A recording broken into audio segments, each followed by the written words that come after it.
Yeah, yeah. Hey, peace, man. Yeah, man.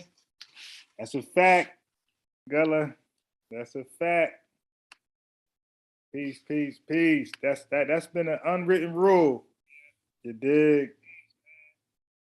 Especially if you got something going on for yourself. You never ever do that. Let me put the link. You dig? We're gonna talk about a bunch of topics. As long as two P's, you know what I mean, don't be long winded on one. We're gonna bounce around. What the hell is that?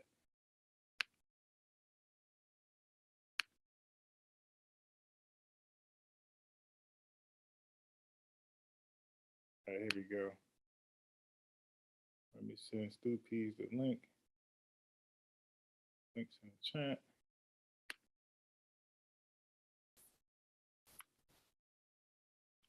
Oh, there we go. All right, now where's the other link?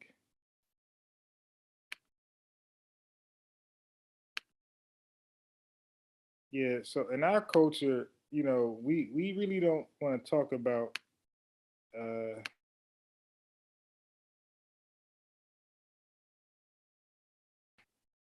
we talk about what's reportedly good, but we really don't talk about the bad and ugly.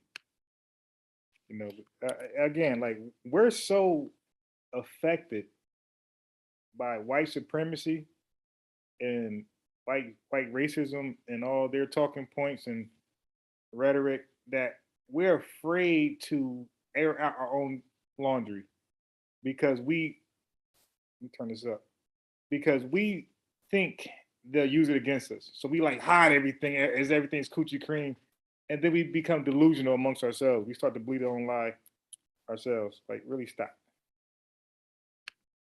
Like one is this. Like why at least on social media, why every analogy when somebody's black in the urban culture is speaking and he's speaking on behalf of blacks urban society, why is every analogy or story is always based on crime, drug selling, pimping? Like it's always that. It's never an educational correlation or an example. It's always the scammer, the hacker, the drug dealer, the pimp. That's crazy, man. You dig? So let me go ahead and just negative society, and then we hate everything that's good, like it's positive. Like, okay, you have some police officers. Okay, now a blackologist will act like it's all police officers. He'd be crazy extreme. You have some police officers that are just racist. I mean, goddamn, a racist person, no matter where they clock in at, they're going to be racial towards. They're going to be racist towards black people. If they are pumping your gas, they're going to have an attitude. Or the clerk's person in the store, you dig? If they work at Popeye's Chicken, Chipotle, as you see with Starbucks, as you see with LA Fitness, you dig? They're going to act out. And if they got a gun on their hip, they're going to act out in the worst way. That doesn't mean every Starbucks employee is racist or Starbucks, franchise should fall. That doesn't mean LA Fitness is horrible now. Need to boycott. No, we need to boycott only if they keep these people employed. Because a person, you know, the company's not reflected upon a person unless they co-sign it. You dig? By keeping that person employed. Okay, so hold on. Now, sports, Negroes still watching sports, and sports co-signed collectively, at least football, co-signed collectively that Kaepernick stuff. They did collectively. They got on code. So need to look at that. Peace, Miss Tiff. You dig, Melvin, Decent, Marcus. Let me throw Marcus the. You know how. Wait, damn it. I'm trying to give me a second. I'm gonna put the Zoom in there. I'm just trying to get the phone number for Indigenous Black man in case he wants to, come with his conspiracy theory stuff. Okay, here we go. And I'm sorry now, I already have tolerance for the conspiracy theory stuff. That's why he be like hitting me up, and I'm like, really, man, I'm like really past the conspiracy theory stuff.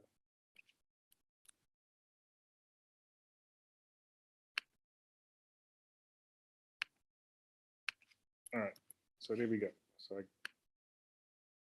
I got my boy Kyle Ra, who just recently hit me up about vaccines. I'm like, dude, I'm so past the vaccine stuff, bro. Like, as far as I know, as far as my mind goes, we won. Like, that's a flawless victory.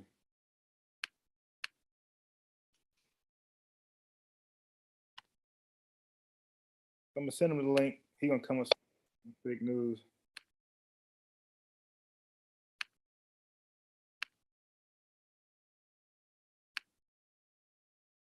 So he gonna come with some fake news. Let me send him both links.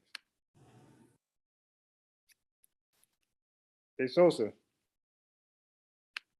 Yeah. Yeah, peace. Yo, my boy, how they say bless his heart. He hit me up with some recent stuff about vaccines.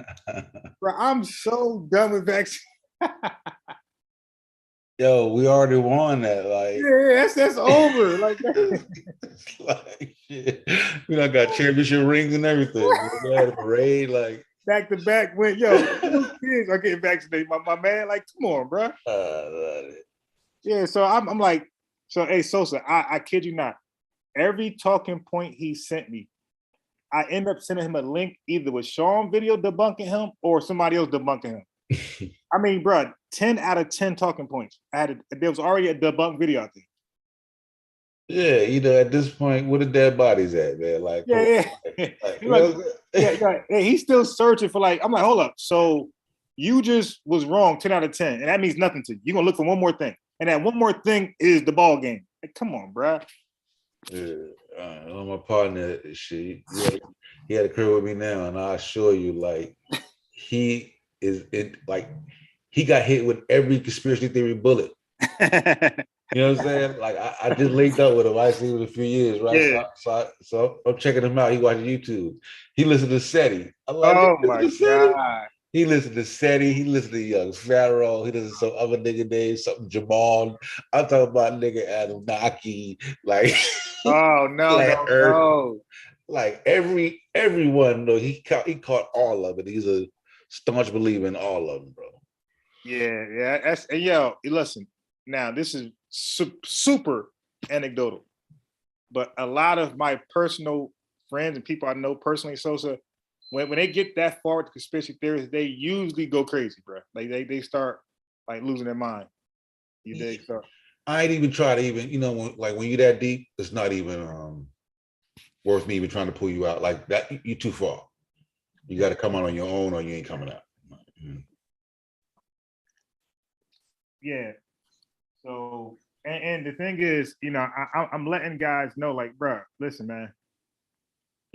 It's also if I got into real estate game new, right? New, like I'm small. When I say real estate, I mean home improvement. I'm not talking about selling property, even though I know a little bit about that, little bit. But I'm talking about home improvement, building a house or fixing up a house. Like that's where I got into. So if I start talking about that, and I felt like I was right about something, and you was like, nah, bro, that's not accurate. And then you reveal, like, I've been doing this all this time. I'm gonna be like, I still think I'm right, but I'm gonna get quiet for a second. You dig? And I'm gonna just hear Sosa out, and I'm gonna just see where he's absolutely wrong at, and then challenge him. But if he's pulling rank, if he's telling me all this time he's been doing it, I'm gonna fall back, even though I believe I'm still right. Yeah. Because there is something that possibly more than me, and I need to,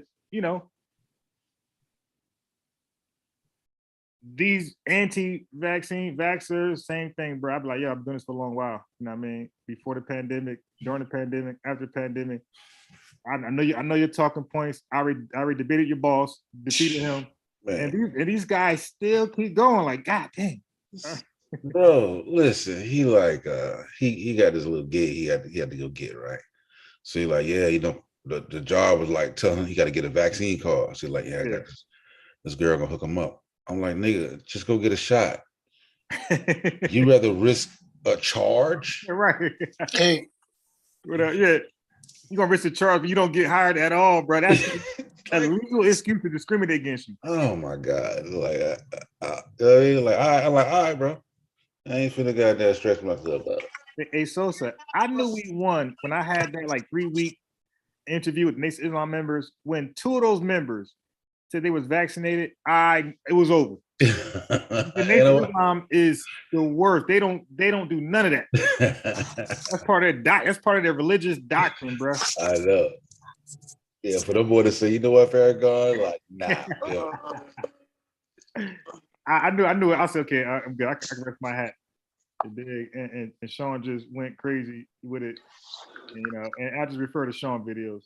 And it's not fair. It's not fair because if I get Sean on here with anybody who's an anti-vaxxer, it's gonna be a one-sided discussion. Yeah. Considering the fact that we did shows like as soon as the pandemic started, we would do like what 3-4 times a day, all night for like months. 12 hours, bro. 12-hour stream, like videos. Would y'all jump on late night? More videos, clips, like shit. Yo. Yes, sir. Yeah, so let's hear it. Let's hear it. iPhone, let's hear it, bro. Let's hear your last talking point with the vaccine. Who's iPhone? What's up, iPhone? He ain't ready. You might mute it, fam. Yeah, no, he was off mute. I think are you ready? Yo. You ready or you need more preparation? Honestly, bro, I didn't know you was like that. Oh, talk like trying to judge me and throw me into the box and all this other weird shit. Nah, I mean it's cool, bro. It's whatever. I mean, I'm gonna hear you out. You seen the post that I just posted. Let me hear what you gotta hear. Let me hear what you gotta say about it, bro. All right. So now, look, what I do is this. I speak again. We're talking about Sosa, like really like 2.5 years. So that means before 3 years. So iPhone. Can we rebuttal? Like I hear you saying, "Yo, I've been talking about this for so long and all this." Hold on, let me just go real quick because I hear you. All my experience, I've been doing this. Just like, come on, I hit you with a little post. Let's just get this shit over with. Because like I hear you. I've been doing this since the pandemic and all that. Your resume, okay. I hear that. Let's debate. All right. So unfortunately, you're going to be an example tonight. Okay. So your last post, you posted. Well, what was it? Let me look at it. The CDC.com. Just simple CDC.com. Hold on. Can you actually read it? Read what? What'd you post?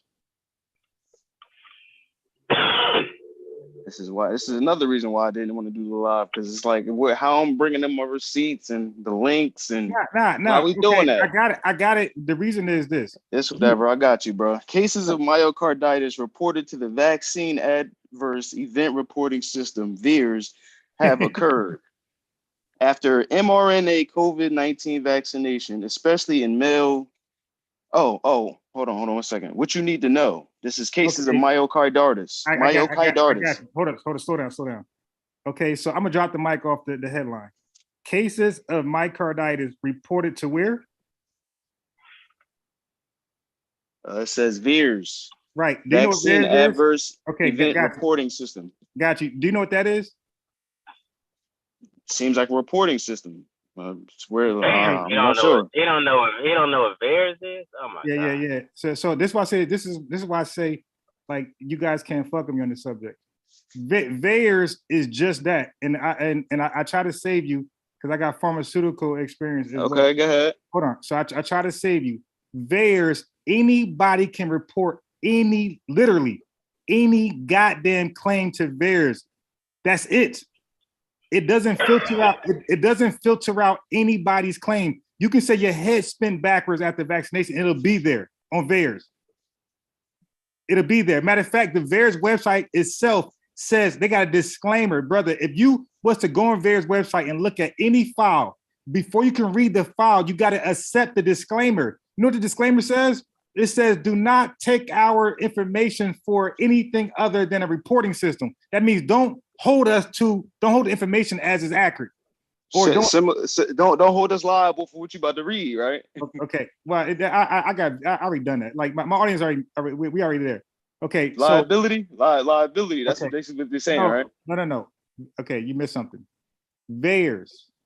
Yeah, I hear what you said. So you got a disclaimer and slow down. I didn't even say nothing yet. Let me talk. So it's a disclaimer. And when you go on the site, okay, basically anybody, like sort of like Wikipedia. It's like a Wikipedia. No, it's not Wikipedia. Wikipedia got sources. And Wikipedia don't have a disclaimer. So no, it's not like Wikipedia. But similar without the disclaimer and all this. No, it's not like Wikipedia at all. Anybody can report anything. No, at this point you gotta let him teach you. You didn't know what VAERS was, so you gotta kind of let him teach you. Okay, cool, bro. Okay, cool. Right. And this is sometimes I try to get my resume in advance. So VAERS is an automated system, and we had a live where I called in and just said something. I just reported something. You dig? Anybody can report something. 80% or even higher of the claims are minor. So now let's go here now. The claims on VAERS, the actual claims, 80 to 85% are just rashes, nothing severe. The actual claims, majority of the claims are VAERS. Wait. That's cool. No, that's cool. Wait, you gotta relax. You got that point. No, you made your point. I know, but hold on. But I'm teaching also the people who listen. You're not teaching because I hear you, but I'm not saying you though, bro. You little offensive. I'm saying I ain't offensive. Not at all. So so listen what I'm saying. I'm saying this is not a private Zoom meeting. I'm actually live on YouTube. So this is I understand where you at. So listen when I'm going with it though. But you got me on here to talk to me. Like I'm cool with your audience. You're talking to the audience. Also, the audience. I hear what he's saying, but that don't really got nothing to do with me. Like, you're right. It's bigger than you. That's the point. There's an audience. Okay, hold on. There's an audience out there, and also this live. You want them to give you the award? Yeah, I know you want your awards and shit, right? Go ahead, do it. Go ahead. Do your thing. My reward is what I do in life. I hear you. Rewarded by that. But let me say this though. Let me say this. This live is a reference point for anybody to go back and look at my video like I do other videos, like you do videos, right? So that's what it's for. So that's why I got to elaborate, not just for you, but for those listening and those who might listen 10 years from now. Okay, go ahead. Finish elaborating. Got it. I'm not slow. You can continue. Right, but it's not for you though. I'm at this point. Okay, bro. You don't have to keep repeating yourself. You're not a broken record. You can go ahead on with your elaboration. But you keep cutting in though. So broke. You sound like a broken record. I'm actually a teacher, so the best way to teach is through repetitiveness. So you're right. Is this a normal attitude or what's going on? Well, Chief, and this is why the title says what it says, and then I got parentheses Black culture or urban culture, because in our culture, it's shameful to listen to somebody make sense, to make sense of confusion. That's actually taboo. Right. And it's shameful. It's like, no, okay, you're right, but I don't want to hear no more. Like, that's our culture. And like that's some things we don't talk about openly. Like we hide. But a lot of times people get defensive because they feel embarrassed. So they just kind of get defensive. But Chief, this is why the brother said, I gave my resume, I prepped him, I did all that stuff because I was trying to avoid a live stream with this, Chief. I didn't want to do that. I'm way past that. I opened up to Sosa saying, I'm way past vaccinations. I don't discuss this. I don't care about. We already won. It's over. It's over. It's nothing to talk about. But he was adamant. And look, I left him on Instant Messenger a while ago. I don't respond. He kept sending me stuff. So I said, you know what? All right, bro. Here's your chance. And then he put something about VAERS. I said, I'm gonna drop the mic on him right on top of his head, which I just did. And that's why he left, right? But once I seen VAERS, I knew he was done. But that's our people, though, bro. A lot of people don't know how to research stuff too. They don't know how to process certain information. They don't even know the right question to ask when they look at stuff. Like when you talk about myocarditis, right? First, you got to ask yourself, okay, well, even without vaccination, how many people get myocarditis. Right. Like that's what you have to understand that before you even look, because even if you're not vaccinated, somebody's gonna show up with myocarditis. Right. So prior to vaccination, the person could have myocarditis. So it's like if you don't know to ask that question, you don't even know to look that far, you're gonna be stuck. Like, and this again, that's another elephant in the room. Like Black people are highly uneducated and miseducated. You dig? So like those research skills you talked about, like that's in school. You know, certain levels of school, definitely college.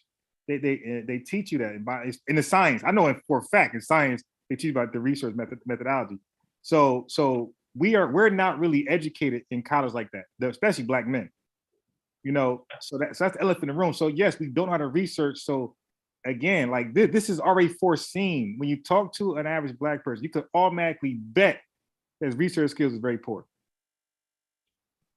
Yeah, 9 times out of 10. What up, Sosa? I want to say what's happening to Sosa. Oh, what's good, Chief? What's good with you? You got it. Yeah. So now I guess we're done with that now, right? It's the VAERS is nothing. You dig? The website itself said don't use us for nothing. We just take recordings, reports, and that's it. Yeah, you jump in the conversation, even though what VAERS is. It's like, it's an answer machine. That's all it is. It's an answer machine. That's all it is. It's voicemail.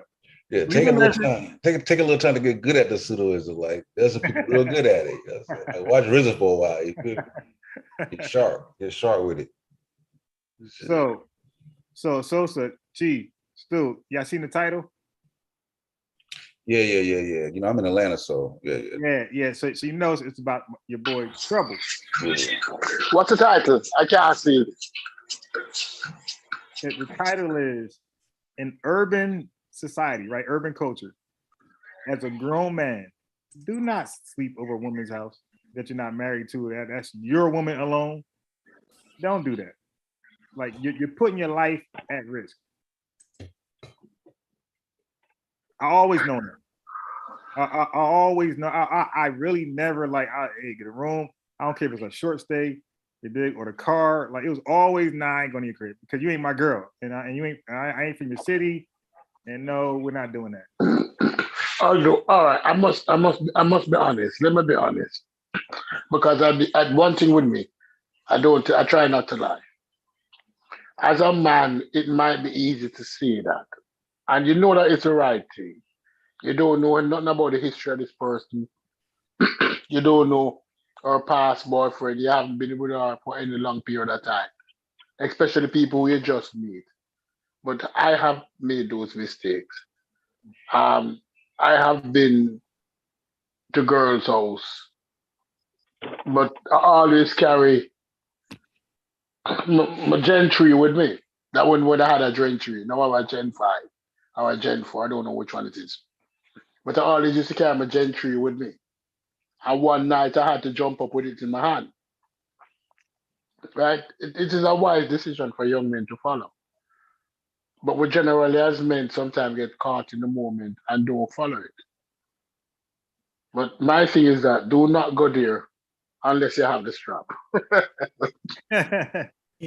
But I always feel like this, like, if you got to take that strap for that, you already know that's right. Yeah, that's already a bad decision. You feel? It always is. It always is. It always is. Because you never know what the situation. Like, I mean, she can be a good person, but the last person she messing with, you know what I mean? Right. Yeah, but even with that, you can meet single people. They come to your house, you go to her house.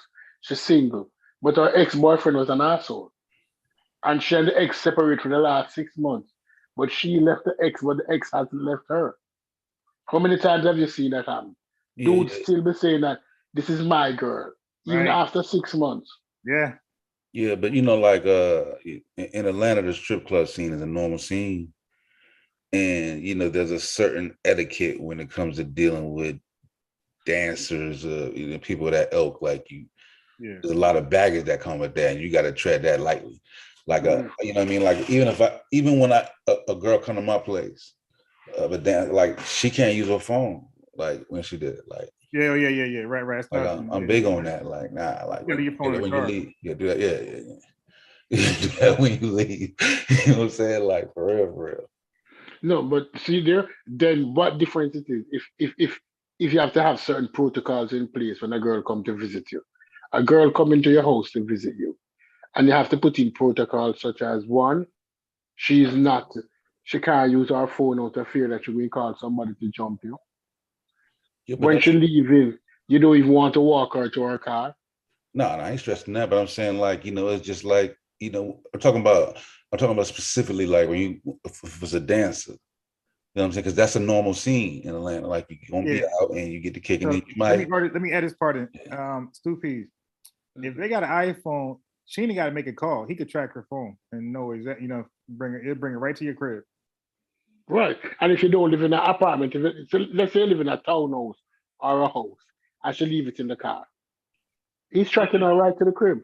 Yeah, but you know what? It's better that, and you know, a lot of times I'm gonna be, yo, listen, bruh, Stu Peas. When I got a chick like that, Sosa, I don't even park at my apartment. We gonna walk over. I'm gonna park. So if you're track, you're over there. You dig? He's over there somewhere. We don't go right, you know, right in front of my nose. We don't do that. It's better to get a room. You know what I'm saying? I'd much rather just get a room. Exactly. Now, did something happen? Did something happen in media for this influence this topic? Yeah. So go ahead, Sosa, if you know. Yeah. Trouble is like Trouble is rapper from Atlanta, right? And he goes over to this girl house, you know what I'm saying? And she actually, when the dude came in, he was asleep in the girl bed. It's like 3 a.m. and it's in Conyers. Conyers like about 40 minutes out of Atlanta, like country part of town. You know what I'm saying? And fell asleep. And the dude that she was messing with, well, according to the story now, dad already been in a fight, dude punched in the face, and he ain't been around in a few weeks. So basically she woke up with dude over him, punching her in the face. The dude woke up, see what's going on. He grabbed, started wrestling with the dude. She tried to jump in with the dude. Dude pull a gun out, shoot him in the chest, and flee. You know what I'm saying? It just caught him. No, but all right, let's be honest with that. Let's call it what it is. This dude is going to spend the rest of his life in prison. Chances are within 10 years, within 5 years, somebody will be fucking him, or he will be fucking somebody. Right? Within 3 to 5 years, somebody will be fucking him, or he'll be fucking somebody. We gotta go that deep. Go ahead. No. We have to go that deep. We have to be visual. Because this dude not coming out. Yeah, but I'm just saying, like, it's just crazy to do it. Like she gonna be. I'm thinking she gonna be with somebody. Like, no. We have to. Let me side the whole scenario. So, and then she will be out here, and within 2 to 3 weeks, she'll be crying. Within a week, she'll be crying on another dude's shoulder, who will show her empathy and sympathy, and will be fucking her within 2 weeks. Right? So you have given up your freedom. One dude is dead, one dude is getting fucked, and she is moving on with her life with a new dude. Yeah. She didn't get no charges? Huh? She didn't get no charges? Nah, because that just happened. But they had been together, you know what I'm saying? Sleep. She done did what they did. They sleep in bed. Dude busted in. Yeah. She's not getting any charges. Yeah, the next dude will be locked up. But she gave a statement. She gave a statement to the police, so they told on him. Yeah, but how many times have I seen this happen? I've seen this happen countless amount of times. There's a lot of dudes in prison who are getting fucked or either fucking men because they lose it over a girlfriend. This is not unusual. Right, this is not unusual. Yeah, of course, but it's just like how do you move accordingly? You know what I mean, like to put yourself in the best percentage of surviving. If you get, you know what I'm saying, like you could get with a girl and the same dude see you in the car with her and come up to you and shoot. Of course. I have known dudes. Yeah, but come on. Shot other dudes.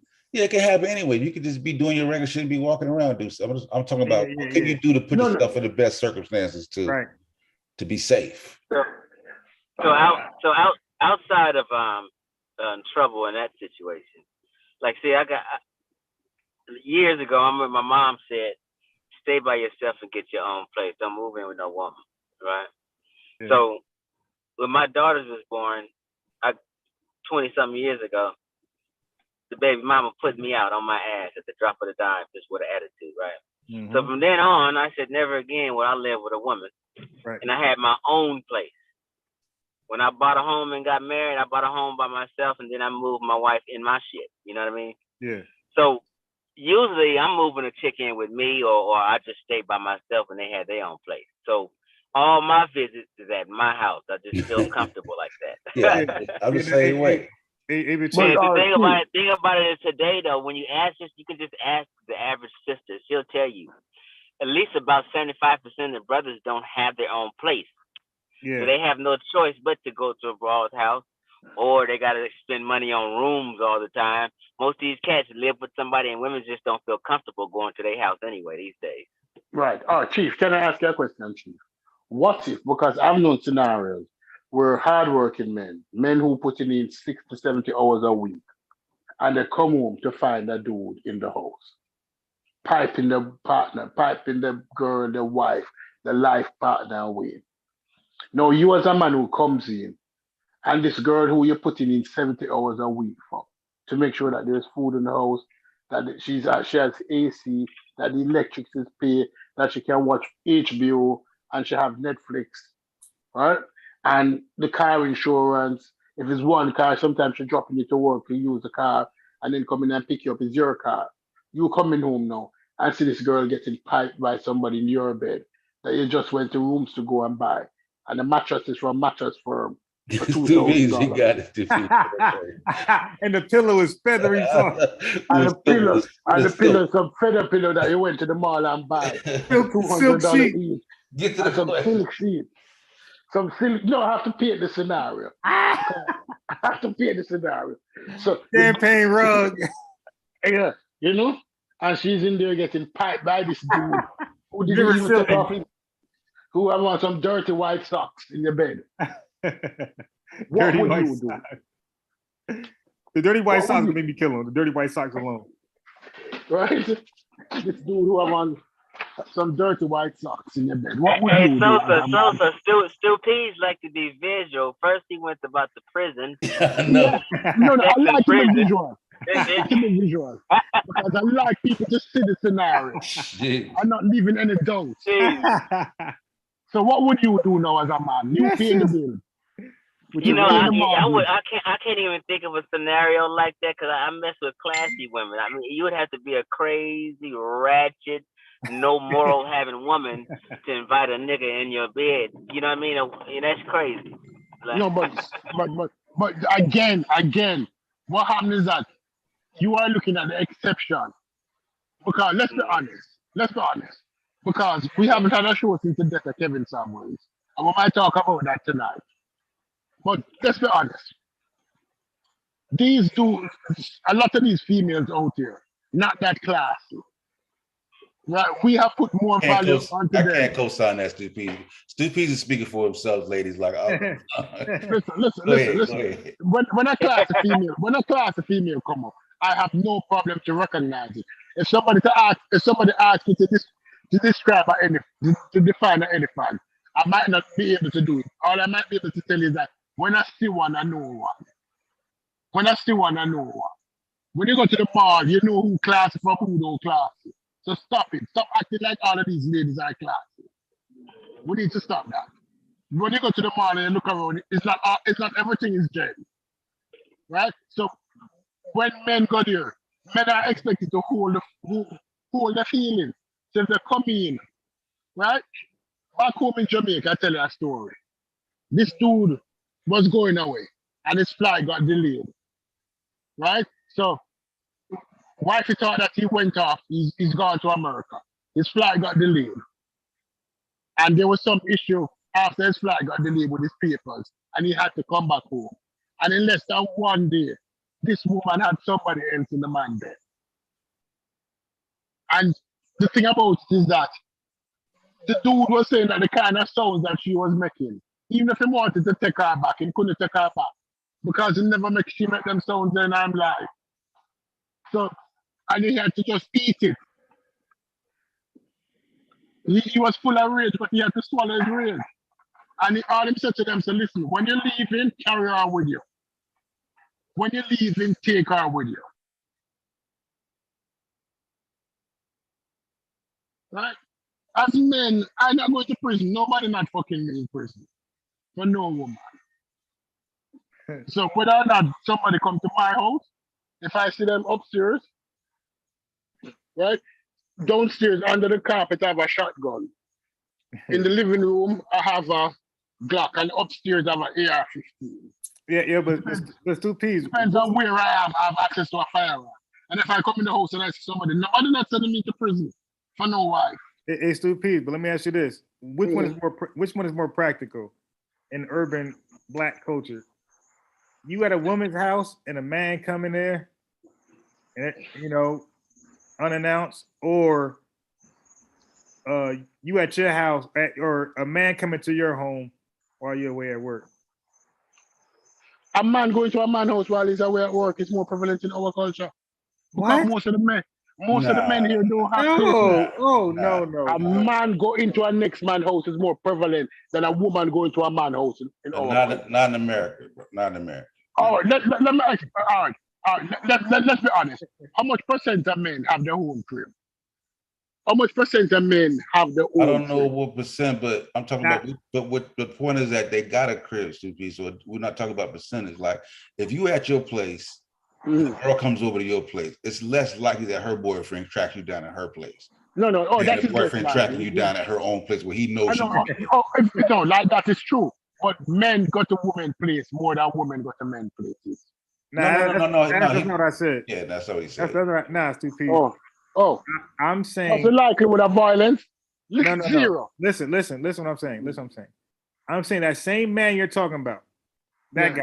Mm-hmm. So we focus on him. Is he more likely to come to your place or the girl's place?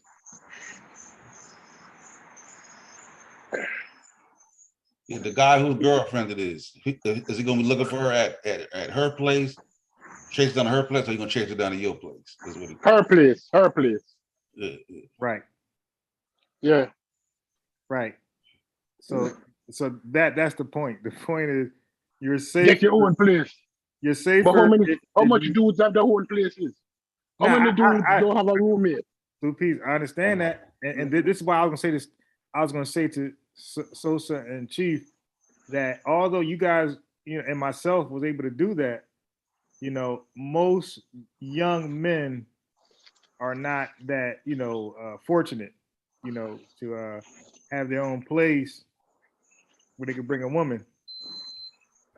Yeah, but Troubles is a semi-successful rapper. Right, and Sosa, that's what I'm scratching my head the most. Like, I know you had the money to get a room or some shit. What you on? You got to have a spot. Yeah, what you on? Yeah, you out there. But the girl was telling that it is her place. The place where was the girl's place. It wasn't the guy's place. More than likely, it was the girl's place. It was her place, but it was her place. But listen, the dude, this is how the story goes. They really just broke up like 3 weeks ago. She told him that she basically was screening him because he ain't had no job. Mm-hmm. He wouldn't pitch this is in the statements. Yeah. And when she confronted him about that, told him he needed to get out, she punched him in the nose and stuff like that. She said she didn't report it, but because he never showed back up. It's been 3 weeks since that happened. So last time he really talked, 3 weeks ago, he was living there. Right. You know what I'm saying? He's a simp.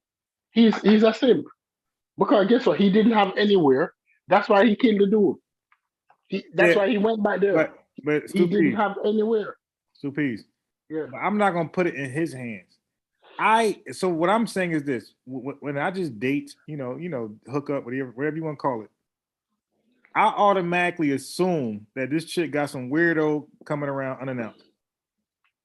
I automatically assumed that. That's why I would never go over there.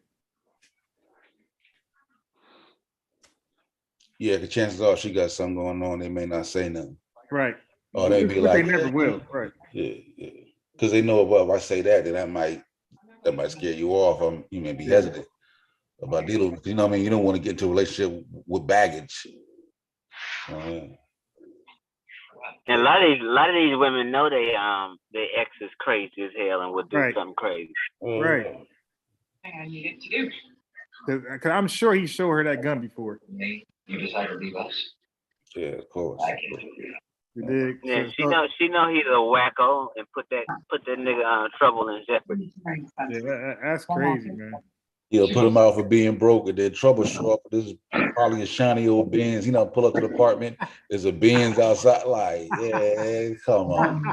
He said shiny. Yeah, you sound like Stu Peas now. You had it. Not even with the rims on it. With the just had a detail. The cameras all around it. Is it? Yeah. All the little smell goods inside the mirror. Yeah, you know what I'm saying? That's why when I heard the story, because I'm like, for one, I'm like Conyers? I'm like, you out in Conyers? Like, oh, we got in the sticks. And then to feel comfortable enough to actually fall asleep. Like, yeah. So I'm thinking he must have probably was on one, probably had a good time, got lit. Yeah. And you know what I'm saying? I went out there tipsy and just did it, fell asleep. Just, yeah. It's so because like that's how I fall asleep. Like even on the lies, it's always unannounced. So I agree. So I agree with that. I agree that he ain't planning to fall asleep. He just was fucking around. She must have got some hell of a pussy. Well, that nigga got both these niggas going crazy. Shit, for real. That's it. Yeah, he was like 33, right? Yeah, I think I'm 33, 32. You know what I'm saying? She's like a semi-rapper. She got a couple videos with some rap. She done make, you know what I mean? Like, so yeah, man. Yeah, that to me was like the most like. So I put it more on him. You know, to be a fool like that. Like, dude, are you serious, man? And then the dude is a failed rapper. He tried to become a, and he got like a couple of videos too. You know what I'm saying? You feel like 200 views and shit. Yeah, oh man. Yeah, man. The question you need to ask these girls is your ex a rapper? If she says yes, yeah. You gotta ask that. You can leave her alone. Is your ex a rapper? That's my new question, yeah. Is your ex a rapper? Yeah. Word. Like, it's crazy times right now. Is he community famous or state famous or international famous? Is he an aspiring rapper? If he's an aspiring rapper, you need to leave her alone.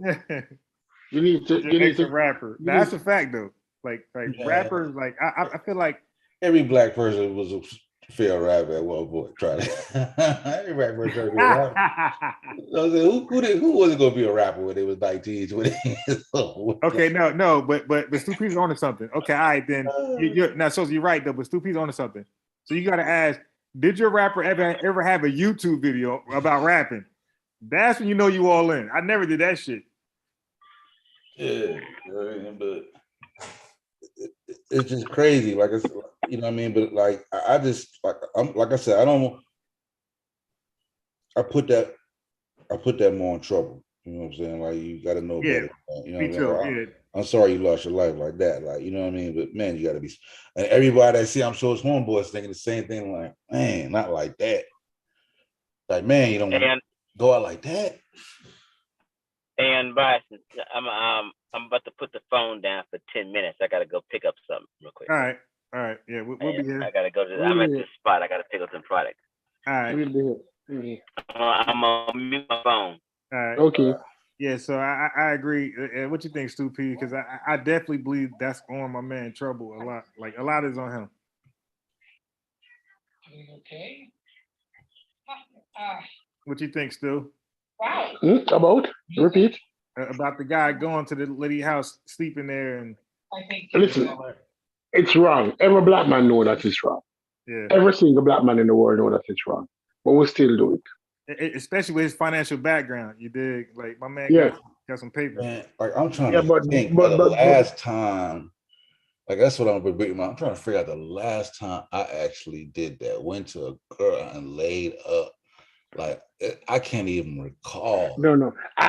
It's your duty is not to fall asleep there. Your duty is to go there on your lunch break. So you have 15 minutes, 20 minutes, bam, bam, brum, drum roll, Hey, yo, right? the only time And leave.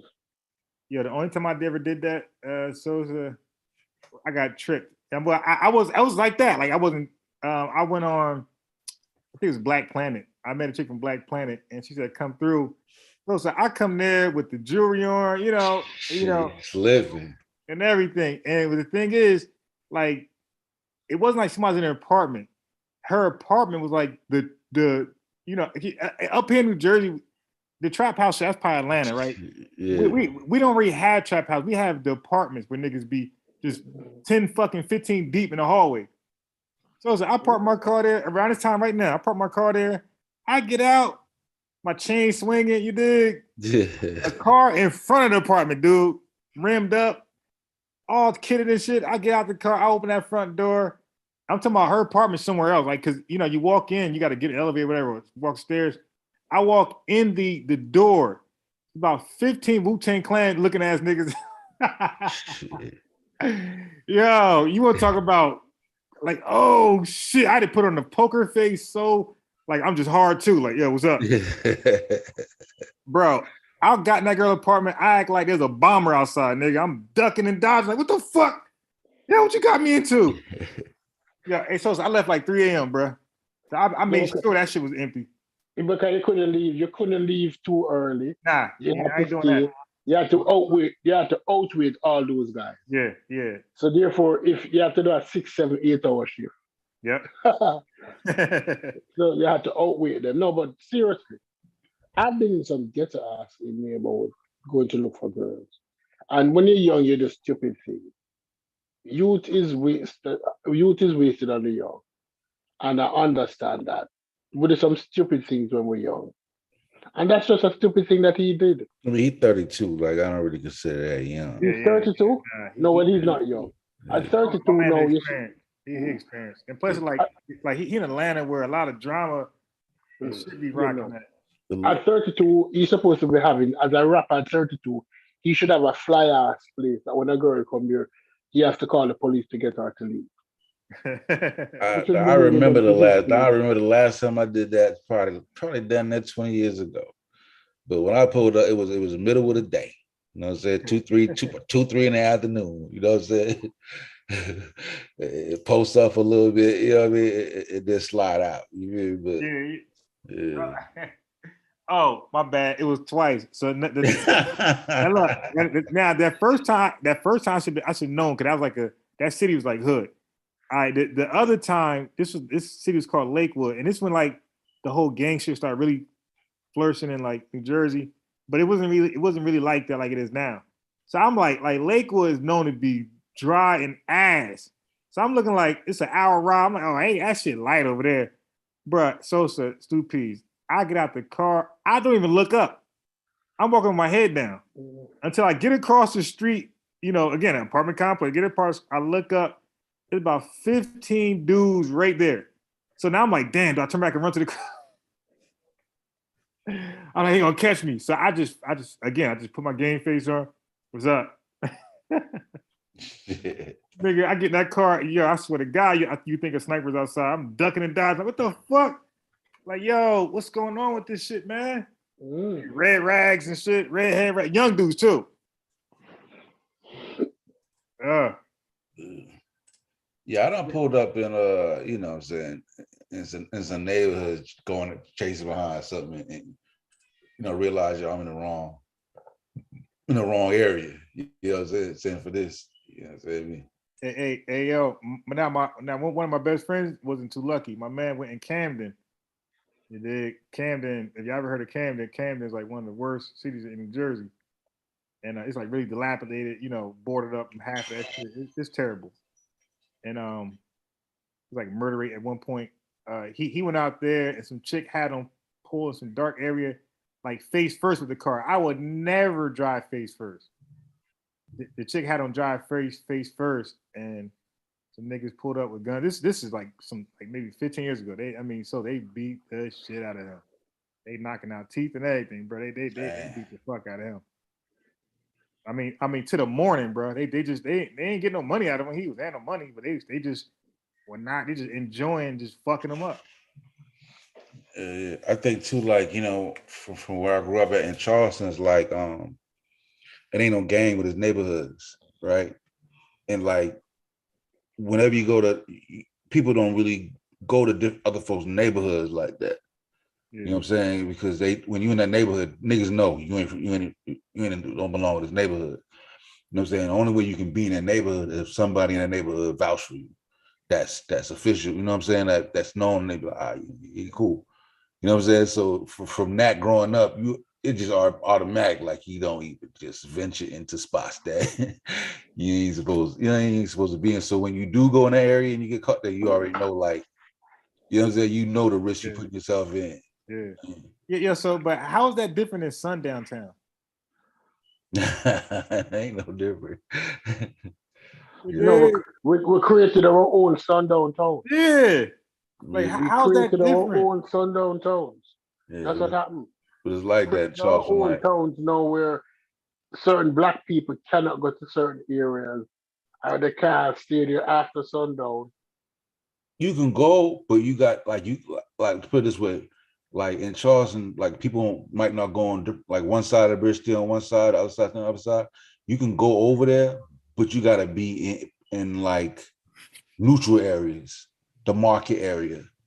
You can't go into the neighborhoods. You see what I'm saying? Yeah, but like that's like the same shit. That shit crazy.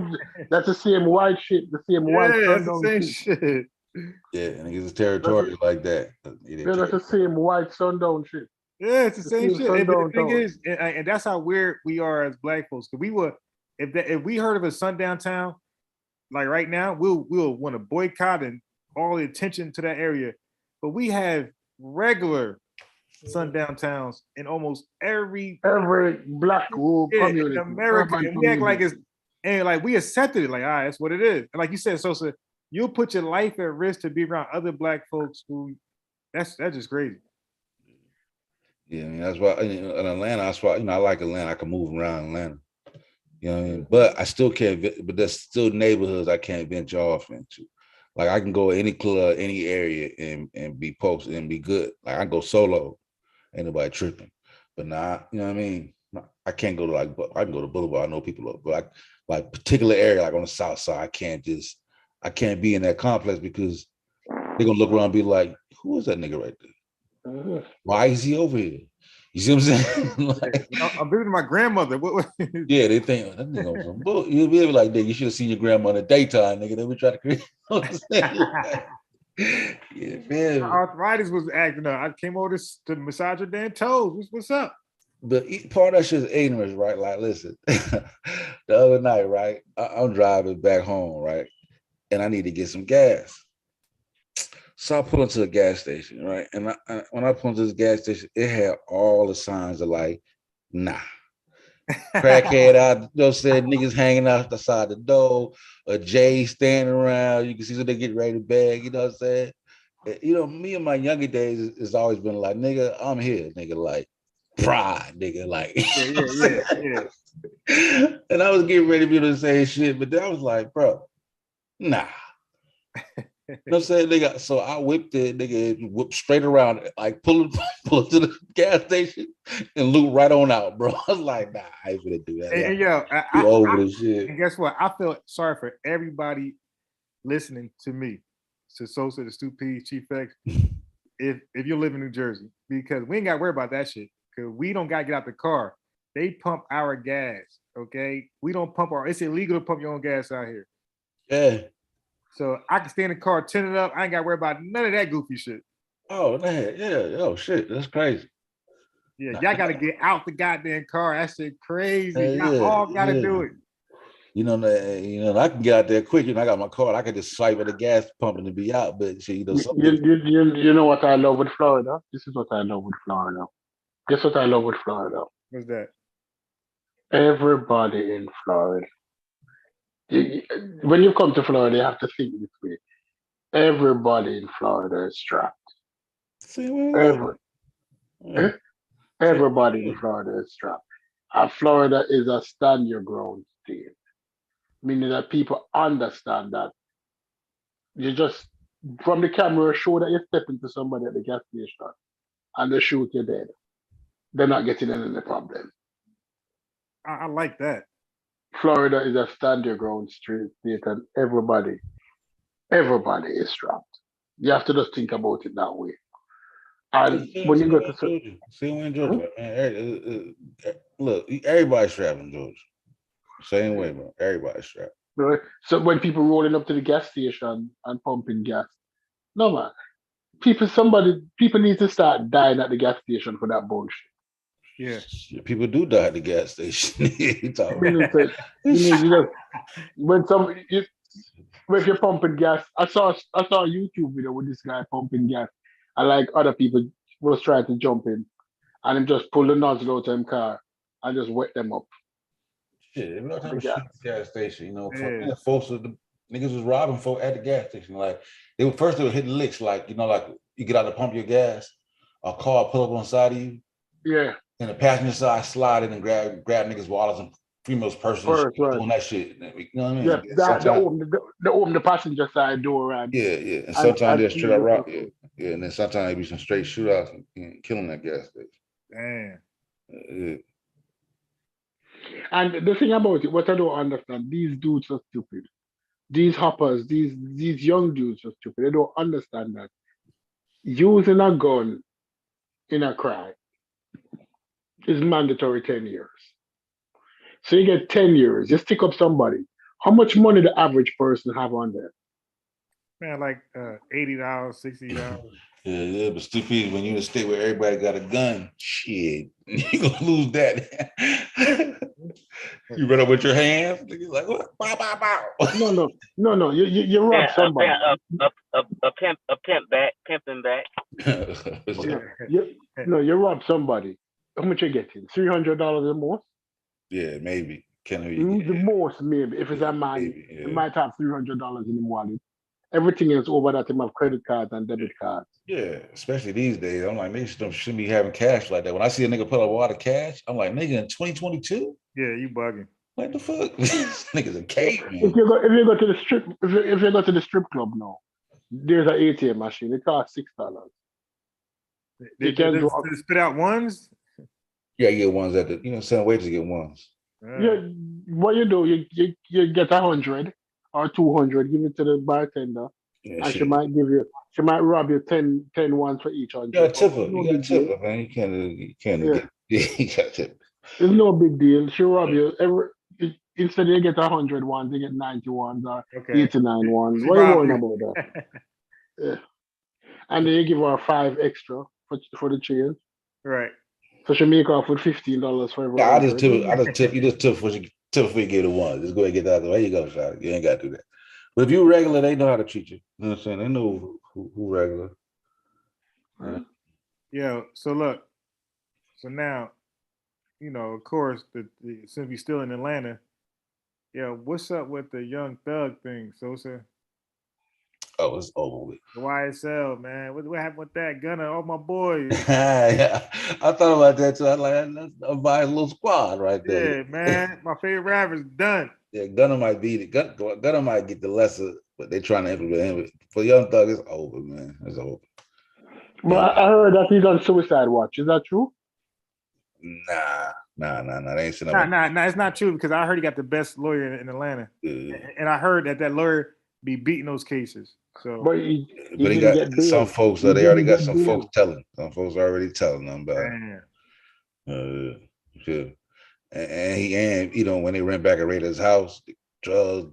Yeah. You know what I'm saying? Guns with switches on them and shit, sawed off, like type of shit. I'm just not like a 10-year. Nah, with that Rico. What, you know what I'm saying? Yeah. So, Stu Pease, what they're saying is, although they found some things on him that might give him 10 years, that's not what they're going for. they're saying the hard crime that other people did, they're saying that he made it happen. Oh, so they're charging him like a gangster. Kingpin charge. Crime boss, shit. Yeah. They're giving him the gangster charge. Yeah, that's what he's getting. They saying everything your crew did, you told him to do it. Yeah. And you gonna serve that time for all those crimes, all those murders, robberies, and violent, whatever happened. We think you organized it. The crazy thing about it, they were saying like that little shit was making up for like 70-80% of the goddamn problem. Yeah. I heard it. Yeah. Let me tell you, like, listen, in Atlanta, right? You got Lenox Mall, right? Lenox Mall is a high-end mall, bro. This is what Thugger got into it with wife and Lucci at. Luxury shit there, bro. Man, over the past few years, there's so many shooting niggas getting killed in the parking lot, bro. Really? All of the high-end stores move out. Nah, they're still there, but because Buckhead, they're in a rich area, but the whole area is rich. And they making that shit like, man, like they making it an unsafe area in that area, bro. Wow. It's just terrible, bro. You know what I mean? So it's like a catch-22 because like a lot of people like, yo, get that nigga out the streets. Like these niggas are dangerous. Shit, we can get some more music. God damn, but hell yeah, over that little bit. Yeah. Well, you like I told my boy, like my boy from Florida hit me up like, yo, they got your boy. I was like, yo, my standard's my standard. You know what I mean? I like them and all, but my standard. I hate niggas. Yeah. You dig? I love black people, but I hate niggas. Yeah. So you behave like a nigga, throw the book at that nigga. You dig? And like that's just because I hate to be oppressed by my own people. Like, don't make me feel unsafe. Yeah, going back and forth with dude on social media, like all this, like I still can't believe people doing that. Like, still implementing themselves on social media and shit. Yeah. Social media has fucked people up because a lot of dudes, life revolves around social media. They believe the shit, and it's not true. Yeah, they can't help. I'm talking about niggas that rob somebody and then go post the items they rob on Instagram. Like, yeah. So they'll go back and tell on themselves on social media. Shit. Crazy, man. So, question. Hey, I know. Hold on, but Chief X, you and them, y'all got different gun laws out there in LA. You can't just take your gun to the pump, or can you? Chief X have a lot of listen. Chief X. Did somebody ask me something? I'm sorry. Yeah, I was saying y'all gun laws different over there, right? You can't just jump out at the gas station. Can you take your gun to the gas station?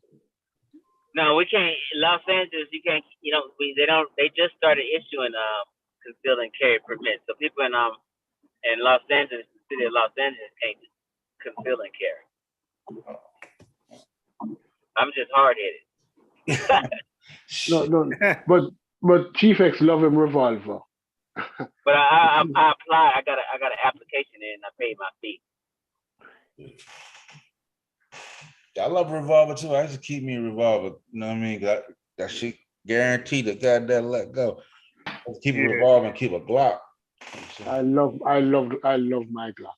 Yeah, Glock. I love my Remington shotgun, and I love my Glock. Yeah, so they say the average is about 2 shots is going to happen. 2 shots in an incident is the average. You know what I mean? Yeah. So for self-defense, you know, that's like something within 5 to 10 yards. You know what I mean? We call them a get them up off me gun. You know, just a 5-shot revolver. So sometimes a 5-shot revolver looks good in a self-defense case. You know what I mean? Yeah. It's not like I got a whole bunch of 14 in a clip and I'm trying to, you know, once you engage in a civil war and you shooting and going on, that's murder. You know what I mean? Self-defense laws is very clear. Yeah. If somebody's shooting at you and you shooting 100 yards and doing all that, that's murder. like in Atlanta, like your car, 100 yards. Your car is an extension of your home. Oh yeah? Yeah. So so you travel with your gun, your vehicle, that's your house when you rolling out. Oh, I like that. Yeah. So like what my partner killed a dude at the Walmart in the parking lot. dude tried to like come up on it with the whole, can I get some change type deal? He kind of felt like he know what's going on. So he grabbed his strap. Dude came up to him, busting right in the parking lot. He ran out the parking lot, across the gas station, and collapsed. You know what I mean? They caught the whole shit. The whole shit was caught on the Walmart cameras. You know what I mean? In the parking lot. So I've learned, because I follow these attorneys, self-defense attorneys and stuff. I learned that a self-defense, you shoot somebody and kill them and claim it's self-defense, everyone gets arrested.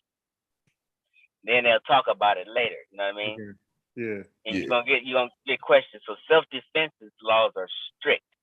So like, even if you didn't want to fight and somebody your size wants to fight you, you got to fight. You can't just shoot nobody like that.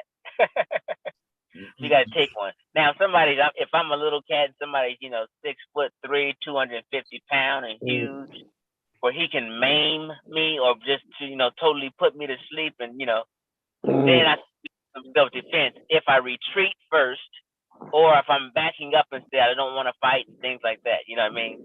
Yeah. Yeah, I had a homeboy. He going to a girl crib, right? And don't know if the girl set him up or not, but he shot a dude right there at the apartment before he was able to get into the house. Dang. The gun is registered in his name, but him being scared, he fled the scene. And because he fled the scene, he got charged. He did about 3 years, like 3 or 5 years. Yeah, because he was supposed to stay there and you know what I mean, and report to the police, but because he fled, you know what I'm saying? So they get like, I think he got 5 years, did like 3. Oh, damn. Because now you don't look like self-defense, like you just shot a nigga and ran. Yeah. You know what I'm saying? Like if you shoot a nigga, you stay there, hey, boom, here's my gun, I got a permit. Now you look like it's self-defense. Now you shot a nigga, you not dipped out. Yeah. So now he's there like, yo, nigga shot me. You know what I'm saying? This how strict it is, like in New York, Chicago, I think Baltimore, Los Angeles. If somebody's coming at me with an axe and about to try to chop me, and if I shoot him and kill him to protect my life, I can still get charged with murder because I wasn't supposed to be concealing and carrying. You get what I'm saying? Yeah. You're supposed to run from this motherfucker and wait for the police. In Florida, it's different. In Florida, my life is in the Democrats and the police hands because I'm supposed to wait for the police. I'm supposed to be able to run for 10 minutes until the police get here. I can't lay this motherfucker down. Or if you shoot him, he starts to retreat, run away, and you keep shooting back. Nah, you went too far. In Florida, you have stand your ground. That's totally different. And the castle law. Well, yeah, I like those laws. No, sometimes you might think you like them, but you have to be careful of which neighborhood you're in. Remember that old white man tried that down at Stupid's with the black dude? Because you can be in certain white neighborhoods and people say they fear for their life. You remember the old white man did that? You remember the old white man Stupid's? They was did that. That to some black dudes playing music in the car. No, another one was a dude. It was in a parking lot. I go with parking space, something like that. And at a liquor store? Some shit like that, yeah. But he ended up getting charged. He with the jail. He ended up locking that stuff. Nipsey Hussle murder trial began this week. Yeah, I seen this. Yeah, but the dude mentally ill, so it might not. The dude had mental health. No, but he was known to have mental health issues before, prior to Nipsey Hussle. I don't know his whole story. I ain't looked into it. It's so goddamn long since that case. 3 years. Is he killing it? Hey, yo, how y'all feel about Charleston White? Charleston White? Yeah. He's a funny dude. Hey, honestly, I like him. If you a street nigga, you might not like him. But in terms of like what's right, you really can't be mad at him. You can't be mad at him. Honestly, you cannot be mad at him. You don't know what Charleston White is, Sufi? Of course. I like that. You know what Charleston White is, Chief X? Yeah, me and Charleston White done business. I didn't send him cases. Okay. I didn't send him cases of edibles. My homegirl is Dr. O's is publicist. Aren't you Dr. O's friends on Facebook? Doctor who? By Dr. O. Oh yeah. Well, now I'm not a Facebook. Did you know that's his publicist? No, I know that. Yeah, that's my homegirl. Yeah. Listen. Yeah, I didn't sold him stuff and sent shit to him, and we've talked on the phone several times. So yeah, I know y'all. I was supposed to interview him one time on my channel, but I flaked on him. Yeah. He didn't flake on me. I flaked on him. Yeah, now he's big time. Yeah, you wild boy. Listen, what I love with Charleston, what Charleston is predicating is that the bullshit needs to stop. Yeah. Right. This bullshit needs to stop. And especially the rappers need to stop spreading this bullshit. Like, there was this young rapper who was in jail and like him telling the dude to live a different life. And the dude is saying that he's going to live how he wants to live. Oh, yeah. I read the caption. My man said, I'm going to do what I want to do.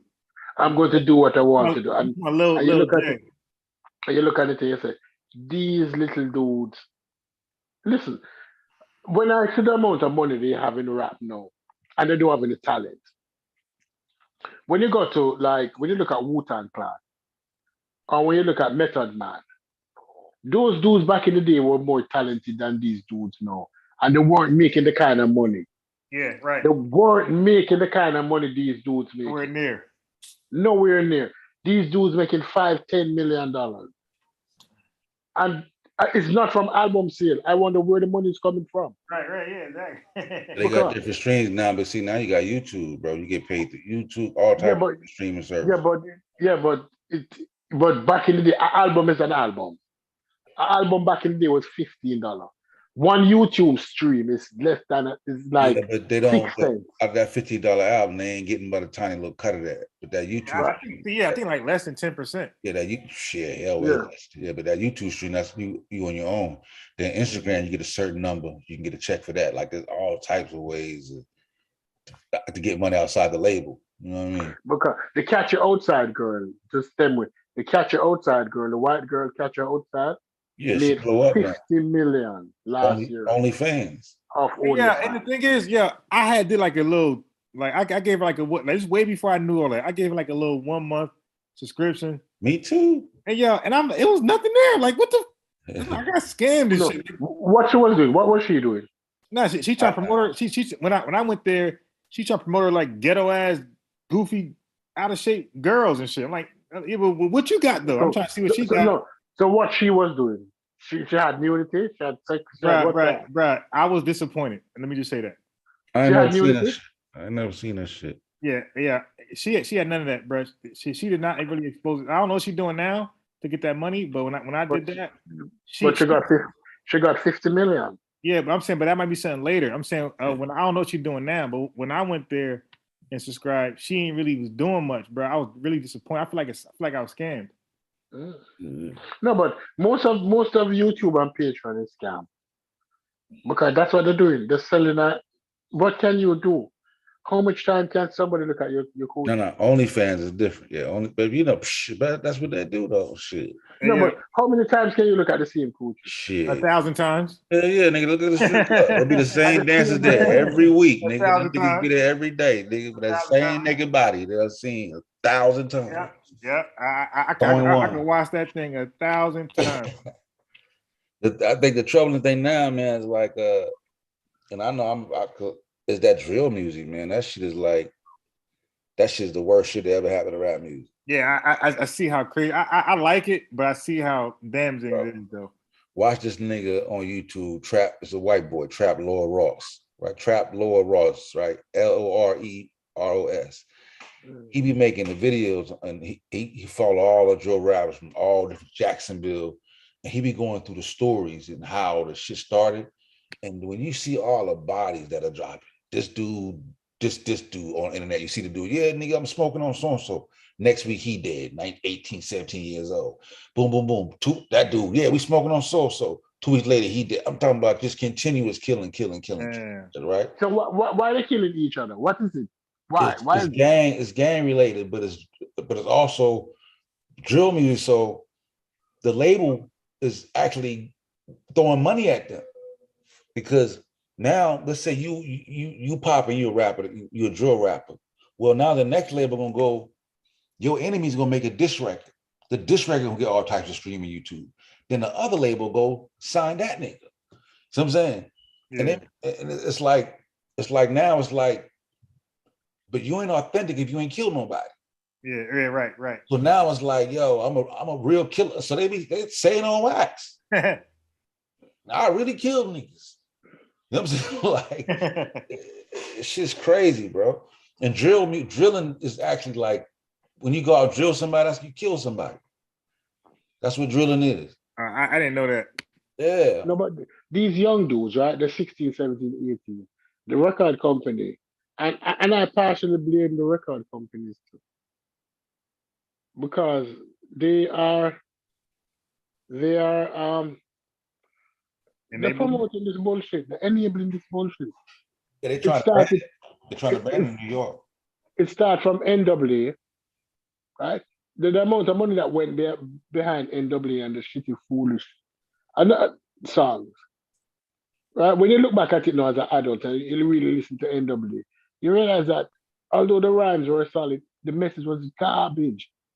The message was pure, unadulterated garbage that was promoted. Because during that time, as soon as they signed NWA and they realized that this garbage is being sold, they signed Ice Cube with his no rap himself. Because Ice Cube to me still can't rap. I was an Ice Cube fan. Like I think Ice Cube is an official band. No, sorry. Ice Cube's a rap. Ice Cube wrote. Today was a good day. Yeah, Ice Cube wrote the rap for NWA. Yeah, Ice-T. Then they signed Ice-T. Yeah, Ice-T is terrible. Yeah, Ice-T can rap for shit. Yeah. Ice-T cannot rap. That's what it is. Ice-T is living bullshit and cannot rap. But he's the type of cops, right? He's the right. Yeah, he's the district cops, right? They signed Ghetto Boys. And he was the first. Ice-T was the first gangster rapper, though. Yeah, but he couldn't rap. Yeah. Ice-T was a pimp. Like Darlene. Shit. Yeah. I've been seeing her on the Corey Holcomb show. You know what I'm saying? She's a little older than that. Right. Yeah. All right. The other dude, there's this pimp out of LA. What's his name? Light skinned dude, hair back. Talking about Stay Free? Stay Free. Stay Free is a stronger rapper than Stay Free, of course, man. Of course, Stay Free was nice. Stay Free is a stronger rapper than Ice-T. Stay Free, yes. You know, Stay Free. Stay Free? Yeah. Are you talking about Sugar Free? Sugar Free, my bad. Sugar Free. Oh. Yeah, Sugar Free. Yeah. Sugar Free is a stronger rapper than Ice-T. Ice-T cannot rap. No, Ice-T was a good rapper. Yeah, nobody thought Ice-T could rap. Color. That Color shit was hard, though. Yeah, Color was hard.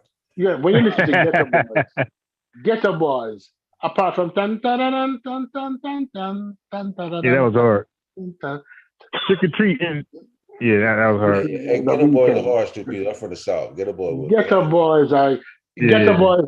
Ghetto Boys is garbage. Nah, man, Scarface. No. That's Scarface. Scarface was good. Willie D could rap to Bushwick could Willie rap. Willie D can't rap. Willie D cannot rap. For this time, he was wait, Bushwick and Scarface had the best verses on that. Because Scarface wrote Bushwick rhyme, and Bushwick. Oh, he did? Yes, but Willie D cannot rap. He wasn't. I ain't saying he top 5, but he wasn't trash. No, cannot rap. He's in the same group as Ice-T. Nah, yeah, but but I don't think he considered himself like a. Of course he does. Of course he does. Like a hip hop artist. Yeah. He's just a hip hop artist and make music. Yeah. Well, Ice-T was never like trying to be like, you know what I'm saying? Like he was never trying to Yeah, but he was a hell of an actor though. Yeah, he pimped the game. Yeah. We had Mike Epps. He was like, you know, Ice-T can have the one line. You know what I'm saying? No. Ice-T took the rap. I love Mike Epps. He was my favorite, yo. Him and Michael Blackson. Right. Ice-T had no problem playing a police. Remember when he played Boy I Didn't Know Who He Was a Police? He played he did a hell of a job with Nino Brown. That was a Stone Road. That's what broke him out right there. Yeah. And then he had no problem dressing up like the Dolphin in that show with Johnny Mnemonic. I And you're like, I never seen that. well, you're like, I want Done to the kill new you so mommy bad. with I want to Kate kill you King. so bad. My dick hard. Keanu Yeah, Reeves, yeah, yeah. and him. And then he had no problem in Tank Girl either. Yes, He was Yeah, Ice-T. Yeah, Ice-T. Yeah, I only watch Victims Unit because Ice-T. If he's not on there, I ain't watching that shit. and then he went on to Victim Unit, and then he switched over to rock now, and he got this big ass white girl. What's her name? Coco. He's exploiting Coco. Because if you watch any of his show, Coco is on stage in a G-string with a big fat white eye. Ice-T always had him a bad chick. He had Darlene. That's what Ice-T know. That was soul people, yo, in his videos. He showcased Darlene and them thong and shit. Like everybody was sweating Darlene. Yeah, Ice-T, when he first came out, he used to come up to my high school, and Darlene used to be around. Yeah. And really? He used to rap at the Radiotron. That's where we all used to go when we used to break dance in high school. Yeah, because you might be too old, too young, but like, you know, Ice-T was in goddamn, what was it, Electric Boogaloo or Breaking? No, he wasn't. Yeah, Breaking. Yeah, he was. Breaking. Ice-T wasn't Breaking. Breaking is the first one. And Breaking 2 is Electric Boogaloo. Well, I said either Breaking or Electric Boogaloo. One of them. He wasn't Breaking doing what? He was dancing? No, he was he was performing. He had like on some weird like outfit and shit like that. Let me see if I can pull it up. It was Breaking 2. It was Electric Boogaloo. Yeah, that's what I'm saying. Either Breaking. It was Electric Boogaloo. And he couldn't rap in that either. Nah, nobody's listen, we're not discussing Ice-T as a rapper. Like nobody's He couldn't rap in that either. Yeah, we're not having this discussion about rap. I'm not trying to justify his rap. Listen. I did like him in that movie. Ice-T was in that movie where like when a white folk, he was a homeless dude, and the white folks back to the woods and fed him. I gotta pump some gas. I'll be back. Yeah. My thing is this. I've been listening to this rap game from Roxanne. Right.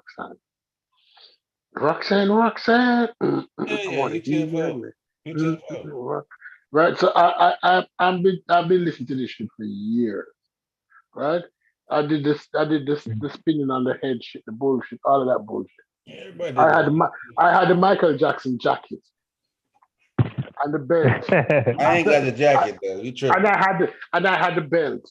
The belt that is actually two belts. It didn't go in into. Yeah, I always wanted that Michael Jackson jacket. Yeah, I always wanted that. Right? I had the belt. Yeah. I never had it though. Yeah, me neither. I had two belts. I had one big thick belt with 3 rows of studs going all around it, and I had another belt. No, the girls tend to wear the other belt. Like it had 2 belts, one that hung lower than one. But these belts didn't go into your pants, so you wore them outside. And then I had the real thick laces in my white canvas Nike. I had them. I had the thick laces. I had the white Nike, fat shoestring. Come on, bro. Yeah. I had the white canvas Nike with the fat neon laces.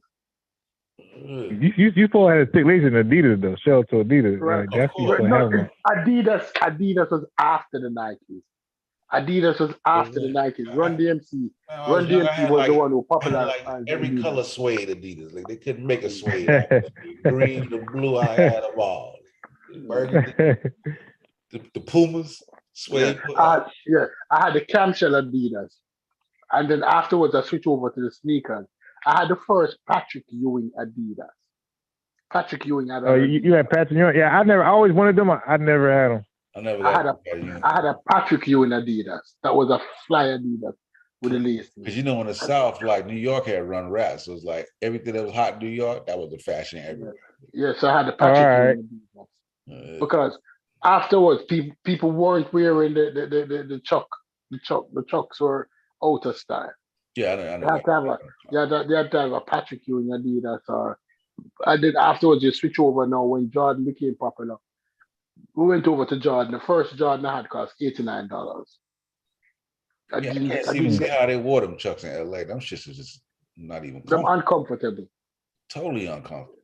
The other day when Will Smith came out with iRobot, I had one of those black leather chucks. The black leather chucks that Will Smith had in iRobot. And I put it on and I tried wearing it one day. And I said, this shit is not for me. Yeah. And years later, like 2 years later, last year my son came, I saw it in the closet. I said, Daddy, these fly. And I said, what size you wearing? I said, 10. And I said, you're wearing 10 now? where we're in the same size, and he literally cleaned out my cat closet. Like he took like 5 Jordan 1, he took the Chucks, he took some more sneakers. Because honestly, I look at it and I say, this is bullshit. Bullshit. And Nike not getting $1 from me anymore. I have enough sneakers to last me 20 years. Nike not getting $1 from my ass anymore. Fuck Nike. They're doing the shit for the community. Yeah, well, I'm Crocs every day. Huh? What that So you got kids? Yeah, I got two. Oh, okay. 16 and 11. Yeah. Oh.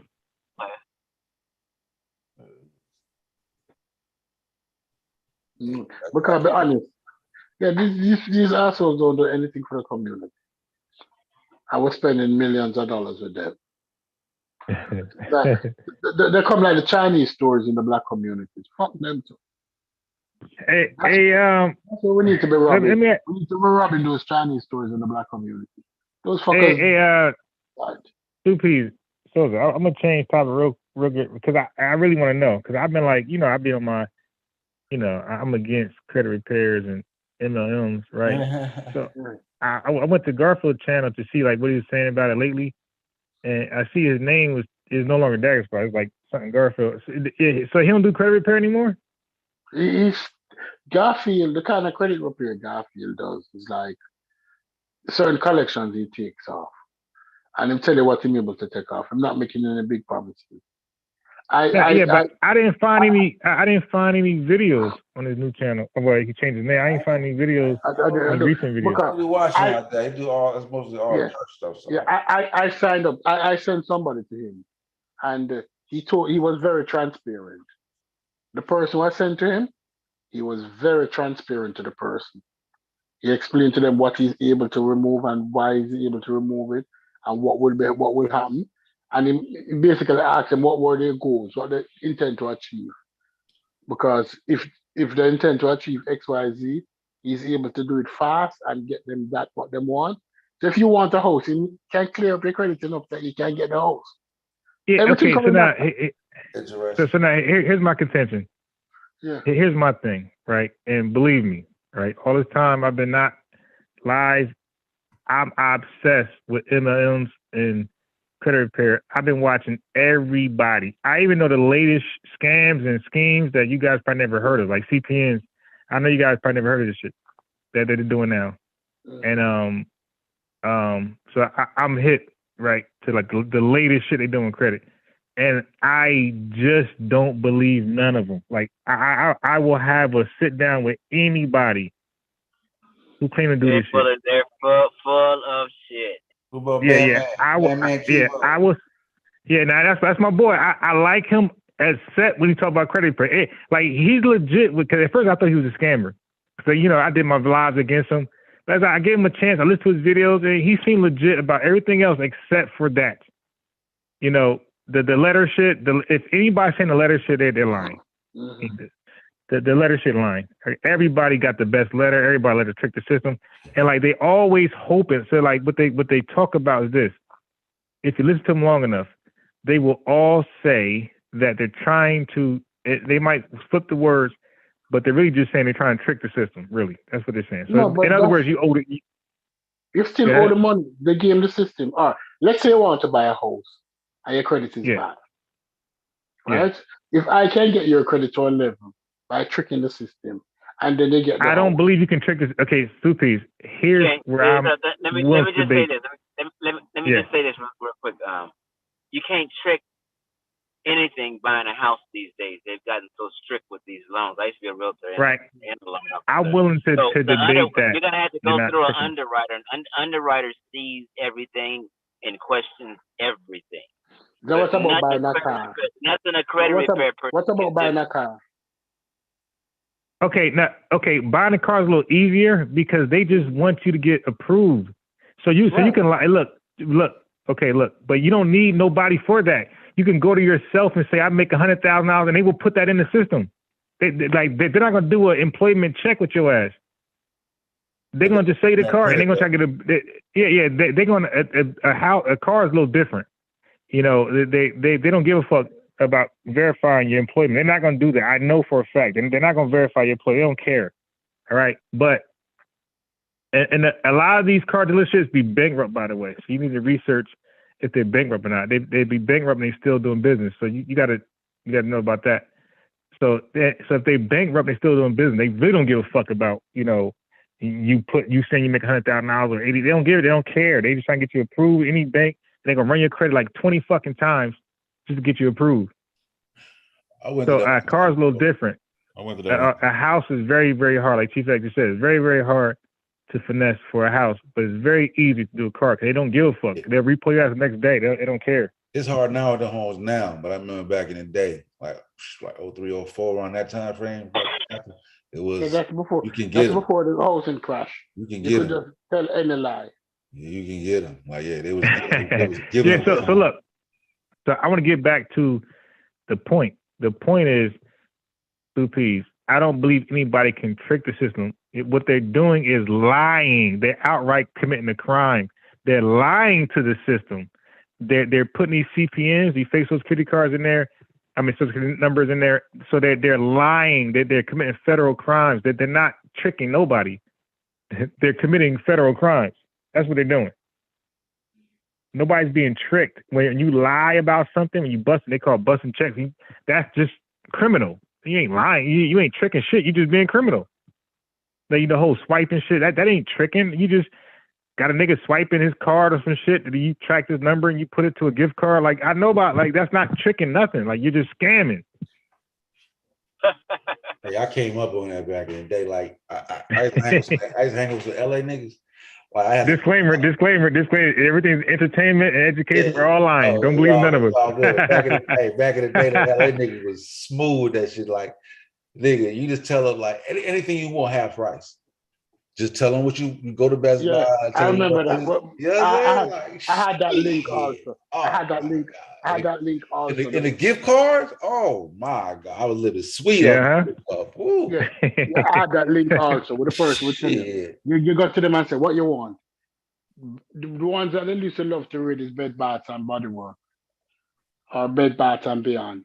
And I then used to get the Walmart. The Walmart used to be killer because Walmart you can get anything. And then, but I never liked Walmart stuff and like TVs and all of that because Walmart don't really sell high-end TVs. Yeah, but I think back then, like Walmart was like, the best 400. You get 400 on Walmart. Mm-hmm. You know what I mean? There was this girl here. Anything you want, half price. Anything. Yeah. Go in there, your laptop. Damn. Yeah. Laptop you want, Gucci you want. Half price? Are you serious? Because they go in there with the fake credit cards and buy it off the credit cards. You feel me? So it's a cap. They win. Yeah, they go in there with the fake credit cards and buy all the shit. Mm-hmm. And then they come back to you. So like you would say to her, say, I want an Xbox. And she would get she would say, give me $500. You say Xbox is $500. And you come back and you get 2 controllers, 20 games. She just buy up all the shit. Yeah. But my biggest fear is that you say, what about the warranty? No, there's no warranty. Oh yeah, I ain't never stressed the warranty. Man. I was a hood nigga with shit. I ain't never stressed a damn warranty. You know what I mean? Yeah. But I used to get, man, I used to double up. Shit, give me 2 Xboxes. Because I'm gonna sell the other one. And I'm cap all the way around. I do everything. But that was before eBay. But now with eBay, they buy the stuff. A lot of the scammers buy the stuff and sell them back on eBay.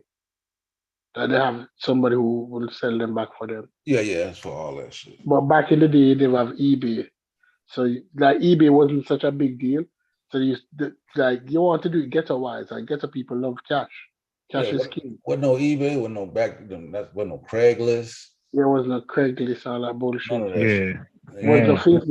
Was no Facebook marketplace. Yeah. So you went through the grapevine. I just got hit to that just recently, the Facebook marketplace. Facebook marketplace is crazy. Yeah. If you wanted polo, that girl, you just said to her, listen, I need polo in every color. And polo, the nice polos are $80, $85 or lacrosse. And she'll come back. I used to hit the store. Get 10 lacrosse. Yeah, they just come around, just pop the trunk. Like shit, look what I got. You get 10 lacrosse. You give her $500 and you get 10 lacrosse. They have it in all different colors. They have the lacrosse in all different colors. And I cut down a lot of that shit down. Like, you know, that shit, all them shits, them days is far few and in between. You know what I'm saying? So you look fly. So imagine you have a lacrosse for every color sneaker you have. The more the technology is better shit. And then All that afterwards, shit, like you buy 10 lacrosse, and then you tell her, so listen, 29.34, and you get the jeans. Then you get the what the ugly jeans? What was in style? True Religion. Yeah. $90 jeans for $50. That shit tempting, yeah. I ain't gonna lie. Shit, I used to rock them Ed Hardys. That was my shit. Yeah. I never like I was late. I got back into hip hop. I don't know if I told you how. Did I ever tell you so to the story how I got back into hip hop? Nah. Yeah. So I got play this. Well, when I got back into hip hop, okay, it was two times I got back into hip hop. Before you got back, what would you do? Like, when you left hip hop, where'd you go to? Like, what would you do? Country Western. I was doing my tinfoil. I was doing my tinfoil, bruh. You dig? Elevate, protect the black woman. You know what I mean? I ain't gonna. Yeah, I ain't no curse words, no evil, no bad vibes. You dig? No bad vibes. So, and as always, I get back in late. So the first time I got back in late, I started buying Omavi jeans. And guess what? And I bought all these fucking jeans, spent all this money for the style to go out 3 months later. So I'm wearing Omavi shit like the next summer, late, like all old, outdated. And then I got back into hip hop right when Robin James was going out because I was gonna buy a whole bunch. And then luckily the dude wouldn't give me the deal I wanted, so I just said no. And then I found out those shits getting played out. Like, oh, oops. Yeah, Robin Jeans is that top shit because they ain't really, you know, like y'all have shit that we don't have. Like I ain't know about Robin Jeans till goddamn Fetty Wap stopped rapping about them. Yeah, you're right. Nobody did until you started doing it. Yeah. Like niggas talking about Mary jeans, $1,500 for some Mary jeans. Oh yeah, those ridiculous. But it's so when I can't remember the Robin Jeans name, I just say Fetty Wap, and everybody be like Robin Jeans. How much are those jeans? Yeah, but the Mary jeans is ridiculous. That's some ridiculous shit. $1,500. Yeah. I had a neighbor who was wearing who every time him come out, he had a different color Jimmy Choo sneakers. You know those ugly ass sneakers, Jimmy Choo or Jimmy Choo. Yeah. Like every day was a different Jimmy Choo. And then there's in my mind, there's no such thing as an ugly designer. You dig? Yeah. You gonna get respect. You with some designers, you get respect. You dig? Because it might be they might look ugly at first, but you say yo, he Balenciaga. I'm like, okay, I bow down. I'm like, all right, okay, I see you. Oh, shit, Balenciaga? That shit nice. Yeah. No, guess what? Right, my whole shit just changed. Like, okay, all right, I see you. Most of the designer clothes, all liquor Wayne dress, they're ugly. But guess what? It's because they have clout and name. It's clout and name, but they're ugly. Gucci got the worst material. Clothes, jackets, sneakers, they got the worst. If I'm wrong, just tell me I'm wrong. It's not. It should actually fly, but it's the worst material. This shit is not gonna last. It's meant to wear once a year. Remember when Versace shirts were in style? When the rappers were wearing Versace, Biggie Small used to wear Versace. Yeah, Versace. Versace, ugly. They're ugly. Well, the thing about Versace, the thing I like about Versace is that it's so distinctive. Like I got my gas pumped the other day in Newark, and this nigga, he pumped my gas in a fake ass Versace jacket. So I'm fuck with him. He's African. So I said, "Oh, you pumping gas in a Versace jacket?" He didn't know what he had on. Well, it was bootleg, but he didn't even know what it was supposed to be. I said, "That's Versace, bro. You just look that up. Like you wilding. You out here capping and pumping gas in Versace." Yeah, we need to get some gas pumpers out here, man. So Stu-Peas, the thing about Versace, it might be ugly, like you say, you know, it's your opinion. But I'm just saying, the thing about it is that you know it's Versace. Like, it's very unique. Yeah, but it's distinct. But that don't stop it from being ugly. Yeah, I don't like the damn cootie sweaters. You know what I'm saying? But I want really? one. Nah, yeah, but I want one. Shit, yeah. Hey, yo, David John got ownership of those. Yeah. The FUBU guy. What happened to the anti-vaxxer dude? Oh, he did. He left when he didn't know about VAERS. He left. Nigga's like, I'm out. Listen. Anybody, I won't even argue with an anti-vaxxer in 2022. Nah, I'm done. I don't want to talk about it. And a flat earther is two people that you don't argue with. A flat earther and an anti-vaxxer, they're in the same boat. You can't. The NOI don't even have the signs out with the Farrakhan saying don't take the vaccine sign. Like they know they lost that one. It's just they on some other shit. Hey, look, I went to the NOI guy because they be trying to sell me the papers and shit. So I pull up, I'm like, damn. He pull up, he's trying to get the paper. I'm like, bro, I ain't got no cash. I got no cash. And nigga was like, I got cash yet. I was like, God. I got cash yet. I got cash yet. I was like, hell no. Yo, give me two, bro. Just offer respect. Give me two of that job. Yeah. No, seriously. You understand how big a sellout that is? You understand how big a sellout it is when you move to Cash App now? They really plug into the white man system now. Right, because they still had no bank account, really. Because the government watching their money. Or the NOI?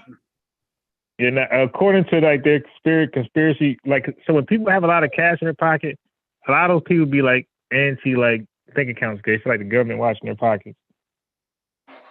That's what I've been told from multiple people. Yeah, and the old folks, old people still carry cash. I saw grandma at the goddamn grocery store, telling about $300 in cash. I'm like, grandma, you tripping? Shit. Pulling the damn line up where you can just goddamn put your phone on the goddamn thing and be out. You know what I'm saying? I gotta wait for you to count out $300 a day, give correct change. And what is it, 67? You know what I'm saying? Yeah. Hold on. Wait, I got Miss Tiff. Wait, Miss Tiff, I want to hear about this credit repair system that be working for people. Let me hear about this. Oh, Miss Tiff got See, I knew this was a setup. I knew you was gonna say No. I'm saying no. You can talk about whatever you want. I'm saying you can decline and say nah. I've never used it, but apparently they work for some people. Otherwise, these businesses wouldn't be around. I'm not saying there are scammers out there, but clearly the business is working for some people. Otherwise, all these companies wouldn't be around. Unbiased.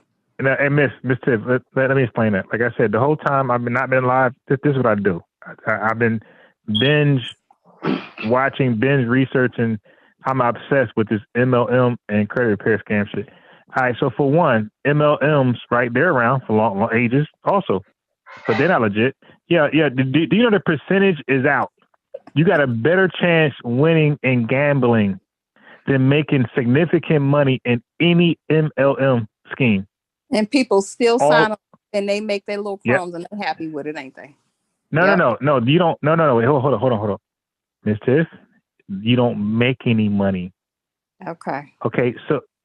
Let me explain. You just break even. You just be breaking even. No. You don't even break even. Go ahead, Chief. Chief, what you say? I used to go to them MLM rah meetings, get you all hyped up. Oh, so seminars? Yeah. Okay. So now, Ms. Tiff, let me explain that. Every MLM has to report their financial earnings. You mean the multi-level marketing? Yes, that's what I mean by MLMs, right? You don't make shit off that. You don't make no money off that. Right. So look, but let me explain how we all can fact check it. So it's not like I'm just saying it. They all got to report their financial statements according to the FTC. Everybody got to report their earnings and who makes what, and all the officers, all the way from the top CEO all the way down, Ms. Tiff. Every last one of them have that reported. It's public.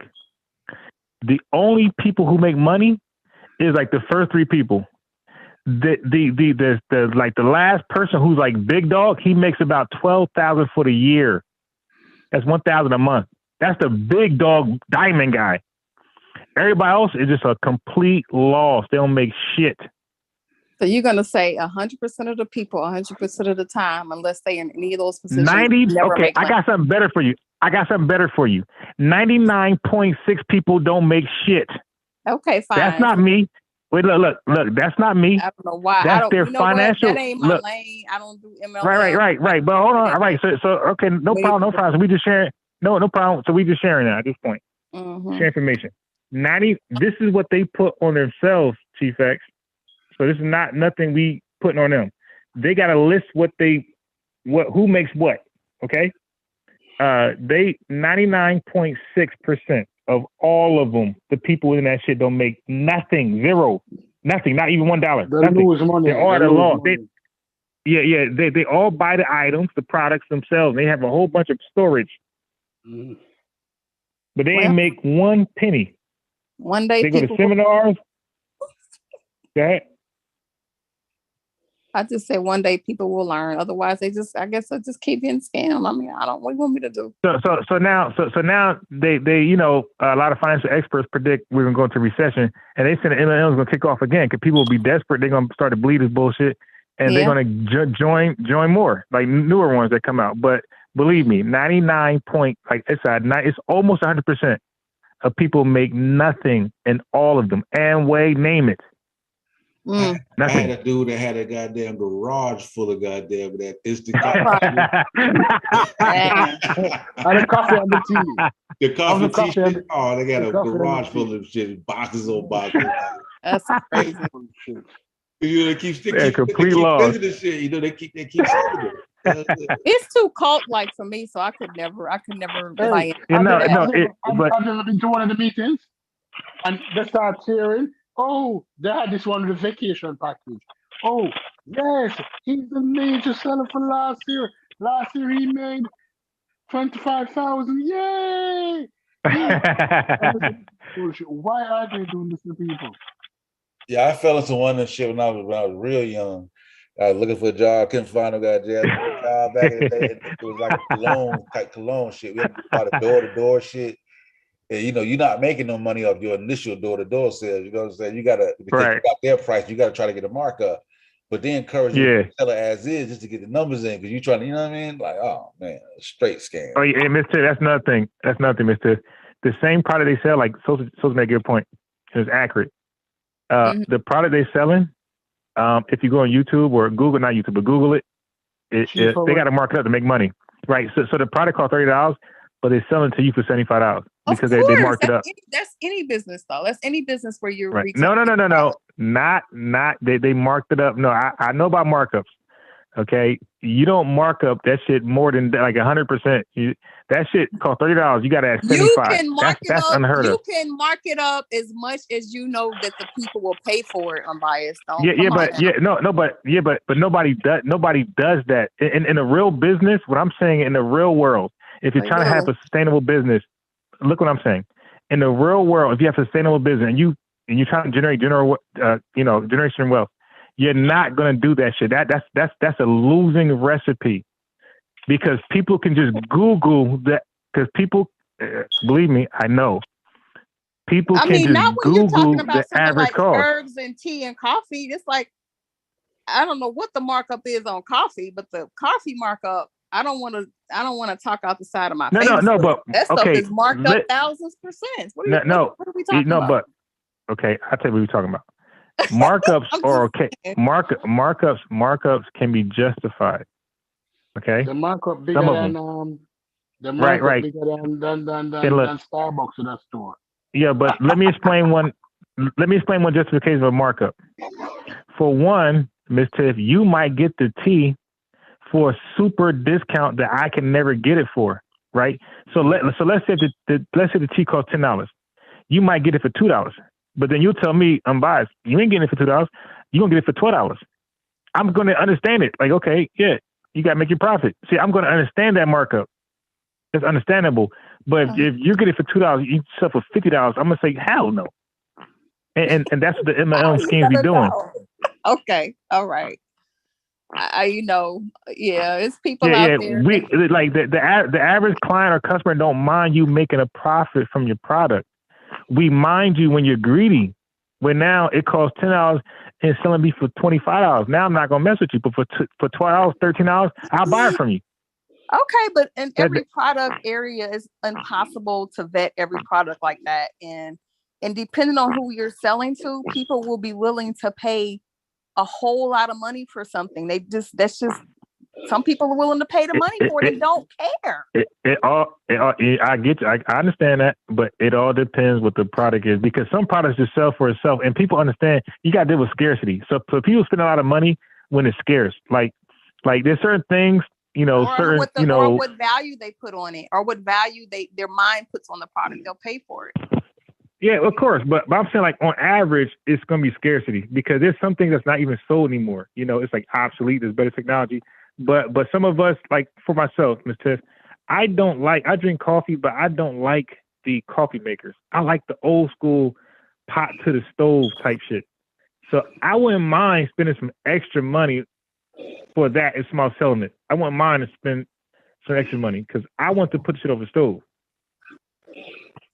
Man, you can spend $10 on a pound of coffee as a cafe or whatever, and you can sell a cup of coffee for $5. That just gives you an idea of how a cup of coffee made from that pound of coffee that was $10, you can make a lot of coffee from that. But you sell one cup for $5. So let me explain that. Profit on top of profit. Now let me explain that, because at the company I was working for, they always ask me why I go to Wawa, Sosa, for my coffee, Stoopies, and they have Starbucks coffee there at the job, which actually tastes better than my Wawa coffee. And I explained to them, I said, because I like to go out and meet people, or see people. So I don't want to drink in-house coffee. I actually want to go to Wawa to see new people or see people. So I don't mind spending $2 every morning. I like to just get out. Because you place the value on the experience. That's why I'm saying, like, if you go in certain neighborhoods in the same city and you set up shop outside and you sell a product, you can test it out to see what people in certain areas are willing to pay. Yeah. In some areas, they're willing to pay way more for the same thing than others without blinking an eye. So all I'm saying is it's possible to vet every product out there the way you're saying. And it's just no. So don't forget, my emphasis was on the the marketing. I got you. Right, because their product doesn't sell itself. Like, the people try to sell the product, like the product with a bunch products of rhetoric. don't sell none at all. It's about no. Let's be honest. No. Let's be honest. Miss Tiffany, I've been in MLM since Herbalife days. You've been in it. You remember Herbalife? When I was in Jamaica, Soupy shall be a millionaire.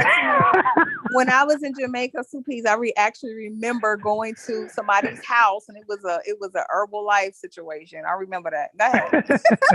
Right. So Herbalife was they sell vitamins, right? Right. People were buying these vitamins and trying to sell them to make money, but it wasn't about selling vitamins. It was about recruiting people. Yeah, recruit. Yeah. Because the more people you recruit. Right. If I get 10 people. I get a percentage of them, and the person above me gets a percentage, and it continues that way. So it was always about recruitment of people. And I realized that when I saw the product, I realized what it was. This thing was vitamin supplement, and it wasn't even good vitamins. It was cheap ass Chinese vitamins they're selling. And they repackaged it. And then cheap ass Chinese vitamins, they're going China with it. You can't get anything to buy from China. Anything. China sells everything. Right? So they get these vitamins and they repackage them. The packaging look good, because that's the beautiful thing about MLM, multi-level marketing companies. The advertisement and the packaging is beautiful. Right. People be buying the packaging. Is immaculate. The coffee and the teas are packaged dark chocolate coffee from the Russian Scandinavian mountains, infused with healing properties. This coffee is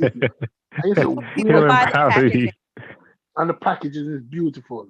Yeah, that's what they do. They repackage bullshit and they sell it. And then a lot of black people buy all of this bullshit. Oh, You have to invest to make money. When the person who invites you in, Tiffany, if I invite you in, I say, Miss Tiffany, how much money you have in your 401k? You have 50,000 in 401k? Mm-hmm. No, I am going to show you how to invest in yourself. Mm-hmm. And make some money. Whole setup. So this is what you're going to do. You are going to take 25,000 from your 401k.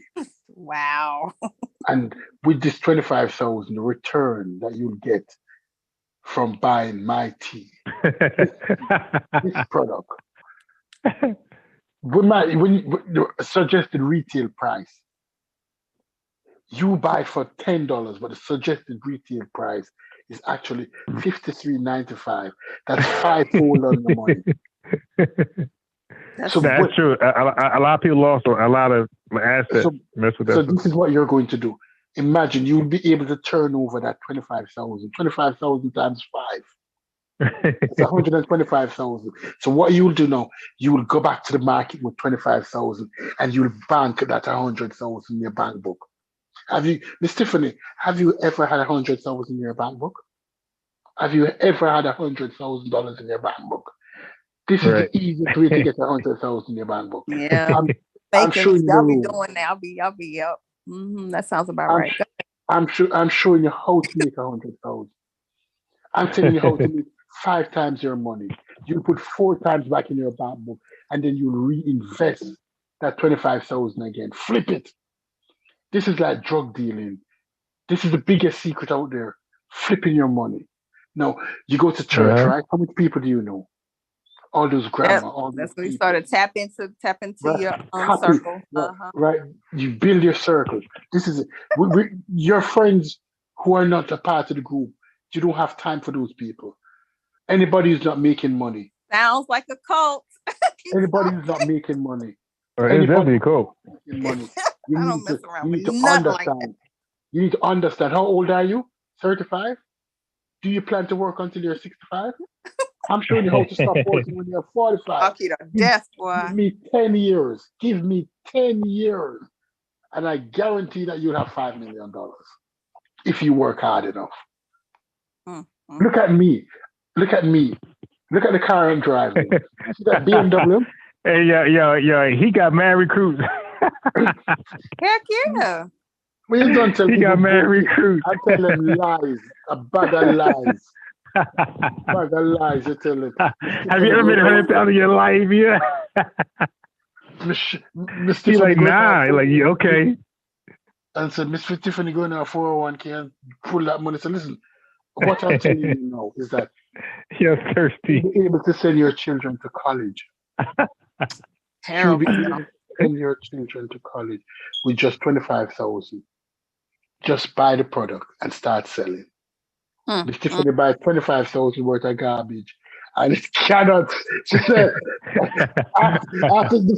after she started calling our friends and selling the group of friends and our extended group, and she called them back next week to sell them some more. People stop answering Tiffany call. Because I'll tell you, the secret is when you call your friends up, ask them, have you had a cup of coffee today? Have you drunk one coffee today? Do you realize how have you looked at yourself in the mirror? Do you see your complexion? You realize how your skin, how vibrant your skin is beginning to look? Is this what you used to do like this to Peas? Just like that? Yeah, he reminiscing. He did. Goodness. Terrible. Yeah. If I he was good. He was good. If I sell you some coffee, Miss Tiffany, and I need to sell your next cup of coffee, I'm going to ask you, have you had your coffee today? Did you make it a part of your diet? Are you understanding the health effect, the beneficial health effect, the alertness? Do you find yourself being more alert at work as soon as you drink this coffee? Do you find some more alert at work? You realize that you're not so tired in the evening. You realize that it's beginning to regulate your sleep pattern. You need to start. This will regulate your sleep pattern. You go to bed by 10, you wake up at 5, you have a good breakfast, you drink a cup of coffee, and you're ready for the day. This is and then I think then afterwards I would say, but you're such a good customer, and you see the health benefits. Why not become a part of the team? Right. Not for me. It's some extra money on the side. Don't you like? It's some extra money. On the side, yeah, that's baby. It's some extra money on the side. This thing is just some extra money. I watched my homeboy get pulled in by his dude he know. Yeah. To the same shit, and then what he did, get his paper out, and then start writing down the plan. See, I'm right here, right? And then you up under me. And then every person you sell up under you make money.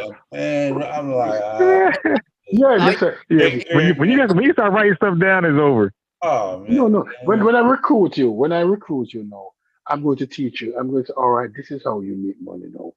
That beautiful smile, we're going to put it to work. We're going to put your smile to work. You're going to be, and you know it's bullshit, you know, because you still have $24,500 worth of product in the garage.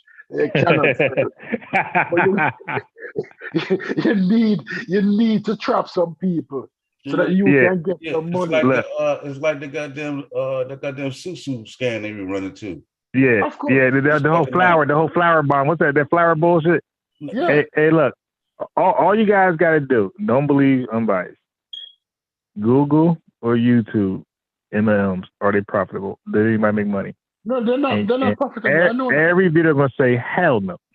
No, because how you make money is recruiting people. Right, and nobody really recruiting buddy. No, because all right, all of us, 4 of us know. Me, you, Tiffany, and Sosa can start the core. That's 4 of us. That's a beautiful core. Let's look for a product. All right, a nice product that we'll sell. We'll go to China and we'll buy some fans, right? Some small fans to keep you cool in the summer. When you're in church, you know those battery operated fans? Yeah. Let's order. We can get them in China for about $2 a piece, right? So let's be serious. At $2 a piece, we can order. Everybody put in $500, $2,000. We can order 1,000 fans, right? We're not selling fans, you know. Fans is bullshit. Fans is not about the fans. Right. But we need 2,000 fans. And we need 1,000 fans to start it.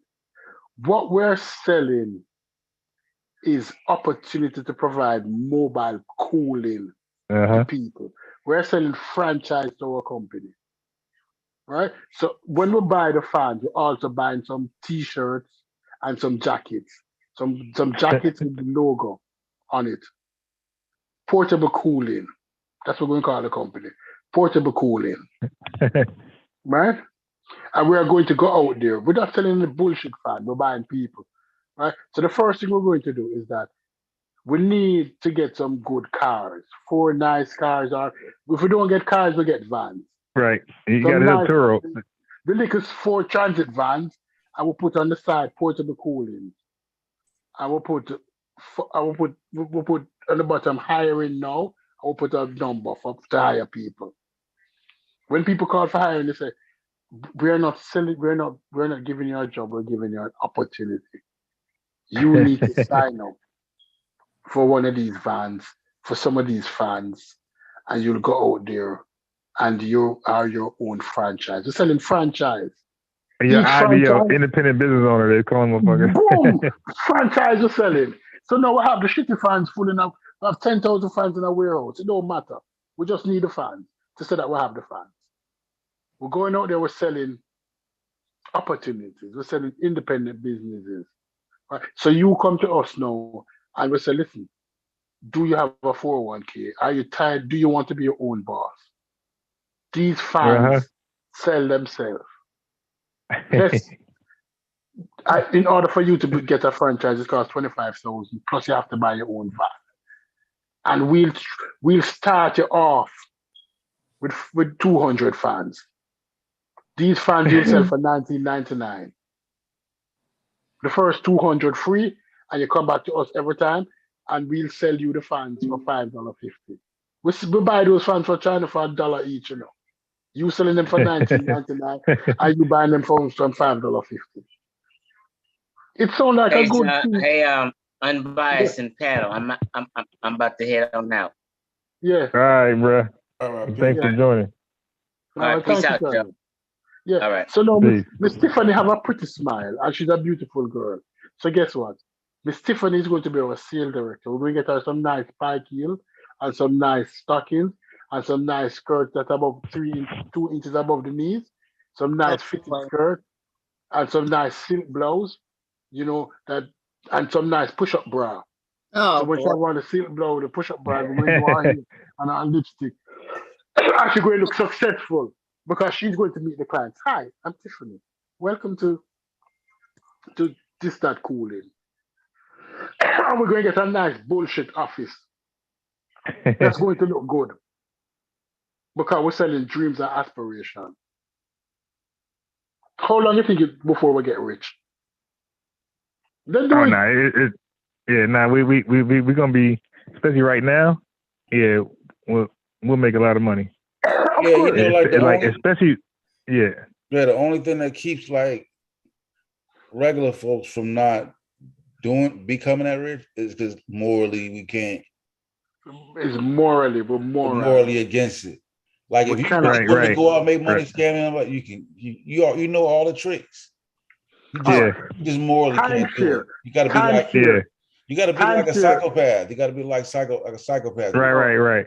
Timeshare is the biggest scam. You know, timeshare, where people sell a timeshare. Yeah. Those are some of the biggest scams about timeshare. But some of the richest people own timeshares, own the companies that sell timeshares. Because guess what? I know people who buy into timeshares, and when you work it out, they say, "Oh, you get to stay here free." But when you work out how much you pay a month, you say, "But that don't make any sense. That don't make any sense. You're not staying free. You're paying more than what you have. It's like you subscribe to Netflix, but you don't watch movies. How much of us have 10 streaming? More for the rich. How much of us have stream? How much person in this room has 10 Netflix, Hulu, Apple TV, HBO, nearly 5 different streaming sites, and we don't watch them more than once a week? It's a part of the scam. Yeah, Netflix on my phone, so I get that money. Yeah, we sell opportunities. I'm telling you, opportunity to watch. Mister, if you're pretty, you want to go in business? What? Tiffany, you want to go in business? No, I don't. You'll be our chief marketing director. You gotta be a special kind of cat to go through with it. Like, most folks will just be like, "Nah, I can't, bro." You know what I mean? Yeah. I don't know if you. Yeah. For me, yeah. You want to be a CFO? Nah. I'm telling you, because for me, like, I take pride in like telling you something, and it's like actually correct. You know. So. You don't want to be. You don't want to be director of sales. Nah. Huh? Nah. You don't want to. You don't want to be that. You don't want to have that. You don't want to get some polo T-shirt printed, and the name of the company underneath it, director of sales. I could have scared. Yeah. I had watched, and Miss Tiff, I watched documentaries on these MLMs, and these people go to jail. Okay, and I'm subscribed to American Greed. I stay watching all the episodes. These people go to jail. Like, they don't live a happy life. they end up doing 30, 40 years. Yeah, but you look at the shit that still goes on. I remember like when I was a kid, right? And you wake up in the middle of the night and the infomercial should be on. And you have a little Chinese guy to be on the yacht. You want to be rich? Yeah, right. Buy my books. I got all the success to be rich. I would have got the yacht with me. You know what I'm saying? And that scam still works today. Of course. Right. Listen. All you gotta have is a car or some big old house. That's it. People be desperate. They try anything. It'd be rentals. Like they'll rent a car, they'll rent a little right. You know what I'm but there's no new scam. There's no new scam. It's the same scam. It's like people telling you that they flip houses. A lot of people got. No. Wait, before you go there. Before we go there. Let me go there. In the MLMs, wait, 1 second, Sue, please. It's always a 20-year-old white boy, too. who's just filthy goddamn rich. Yes. Yeah. All right, let me tell you about the flip house scam where a lot of black people fall for now. The flip house scam. I got to hear this. Let me explain the flip house scam. You have no experience in construction, but somebody comes in. Wait. You got to back it up. You got to back it up because when you say flip housing, right, you have to be specific because it means two things. Yeah, so I know some people that I know some folks that make good money doing that. You got it. Who make good, all right. People who are wait. So please, just hear me out for 1 second. Okay, so flipping houses has a real definition, and it can have, for the lack of a better term, it has a pseudo definition. I'm talking to pseudo. So, right. Well, no. The pseudo definition is contracts. That's it. Like you're getting a contract. You're the middle guy getting a contract for the buyer and the seller. So that's the pseudo one. The real definition is you're doing what you're saying. You're out there getting a 203K loan, and you're actually building up the house your damn self. Right. Or you might have to finance yourself. So the real definition of flipping houses is you are buying a house for cheap. That's like dilapidated or ran down, or for a cheap price, and you're building back up. You might have to make about $5,000-$10,000. How was that a scam? No, that's not a scam. No. It's not a scam. It's not a scam. Let me say, a lot of people fall for it in terms of they will be successful. You don't know anything about construction. You don't know anything about houses. But somebody come and tell you a story that, listen, I bought this house on the cheap and you didn't have to do anything much to it. Just slap a coat of paint on it and I was able to make $50,000. Yeah, I don't know about slap a coat of paint on it. Unfortunately, over this last several months, you could have did that. You could have did that. If you bought a house in somewhere in New York 6 months ago, it may have been $400,000. Now them houses are going for $1 million. So I'm just because because the market exploded. Inflation. You could just slap on some paint and then turn around and sell it for $1 million. Because the market exploded. You reaching now. I'm laughing because I'm in this space. And at this point, you reach it. No. Let me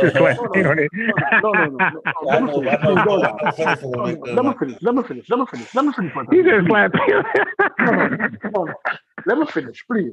I'm bad. I don't want to leave it all. Let me finish. We have to be very careful as black people how we invest. That's what I'm saying. Don't listen to everybody because they tell you a story. That's how the story going. A lot of persons who you see have the ability to make profit on houses are a person who understand the construction business, who have people who work with them. You're going to have to, I'll tell you right now, with the construction business, right? You're going to, I don't give a damn what you do to that house. You got to see an inspector. Hold on, let me finish. You got to see an inspector before you do anything. You have to say, but let me tell you, all of the work. Because he's going to say, take all that shit off. if you're a layman, and you have little knowledge about housing, about what it would take, about what can be reused. I know a lot of people who went into this thing and they tore out the kitchen completely. And it's we're going to give it a nice new kitchen. And just the kitchen alone ate all of the profit. And the profit that they could make, the kitchen swallowed that up. The bathrooms will swallow up your profit. The kitchen in your bathroom will swallow your profit completely. How does it swallow your profit if you don't? You're supposed to set the price so that you make a profit. So no, because you start with a house. No, you'll start with a house as a bare bone shell. Right. And let's say when you walk through the house, if you don't know about construction, you don't know whether this house needs to be gutted. If you have to gut the house, it don't make any sense to buy it. Unless the market is going to explode. Because you'll be ending up building an almost new house. Plus what you paid for it already. Right? It's, no, because the reason why I said this girl, I was watching this program. The flipping houses, let me just make it real simple. When you say flipping houses, it's called a fixer upper. Yeah. Right. So when the term is flipping houses, that's a fixer upper. So that means the house is ran down, right? It's probably burnt up already. So electrical wiring, or it was just abandoned, right? It's outdated. It was in foreclosure. you know, again, a bandit. So no bank would give you an actual real loan for that house. So you got to get a federal loan, and it's called a fixer-upper, right? So the 203B, it's a 203K, right? So the 203B means the house is in kind of good condition where you don't need major repairs. So 203K is when the house is like he says, in a skeleton or damn near close, or you got strippers for skeleton. And that's when you're playing contract at that point. Okay, but both are fixer-uppers. And you can only get that by a federal loan. No bank would give you any loan for that house. Because banks give you a loan only in houses in good condition. They're not going to give you some fucked up house. Dude, what they're doing in Atlanta right now, right? They're taking they're taking these houses now and converting houses into like a mini apartment, like four rooms, you share a kitchen. You got like they doing that type of shit right now. Like that's the new lick. Like you go over and you starting to see people converting homes like that. Like sometimes they'll take. I saw one place today, like this lady had 3 small houses on one lot. Like, you know what I'm saying? Like she had a good sized backyard, but she had three small houses on yard and 3 different mailboxes and get rent like 3. You know what I'm saying? I'm like, damn. Yeah, that's dope. My thing is anybody that's gonna get duped in this space, 2Ps, it's only gonna happen once. They only gonna have one shot to lose money. So I don't see how that's a scam. Like a person shouldn't be going into the flipping house business if they don't know what they're doing. That's just that's not. You go into it for the purpose of making money.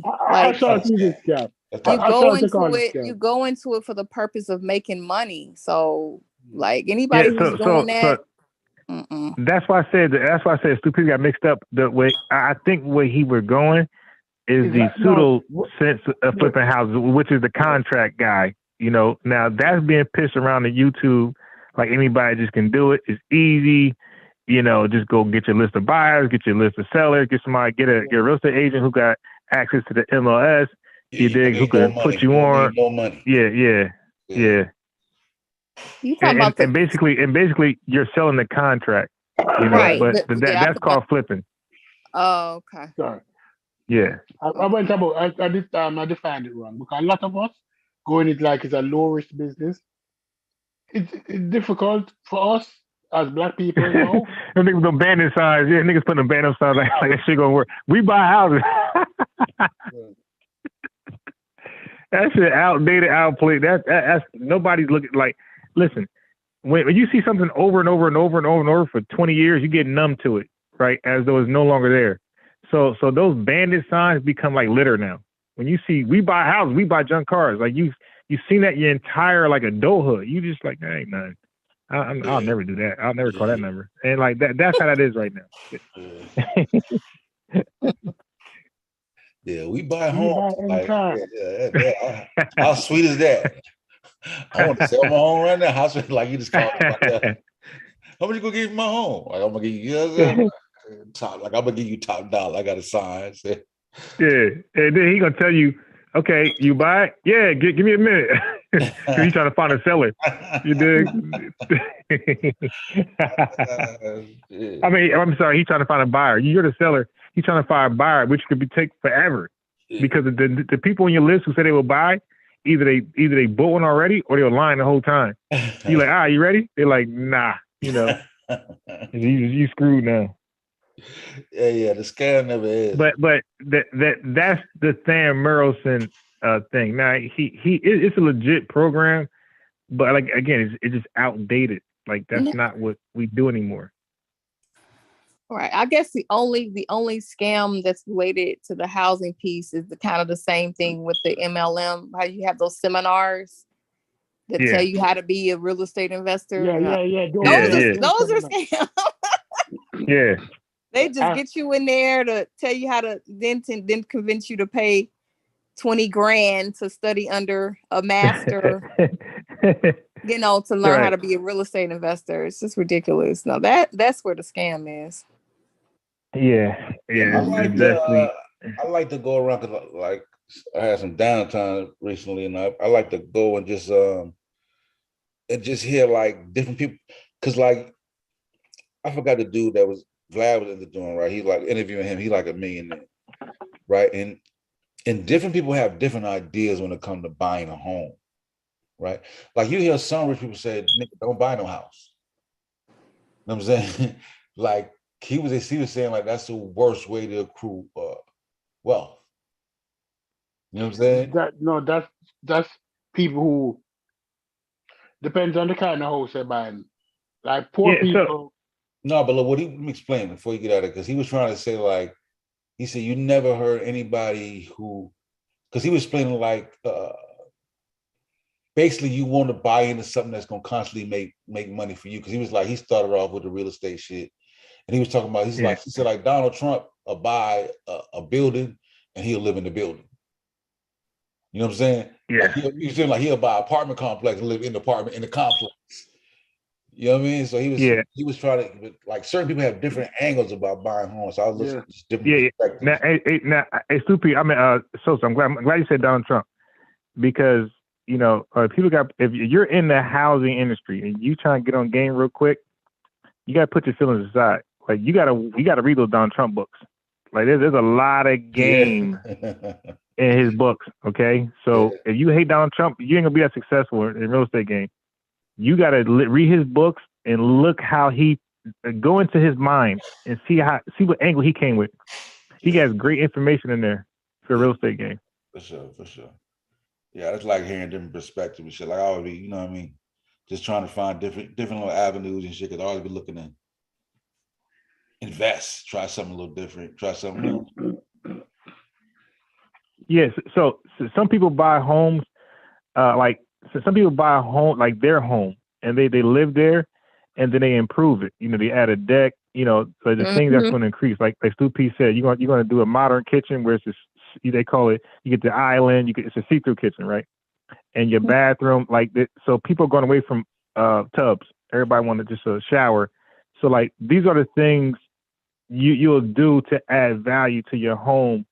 Definitely kitchen and bathroom is going to sell your home the most.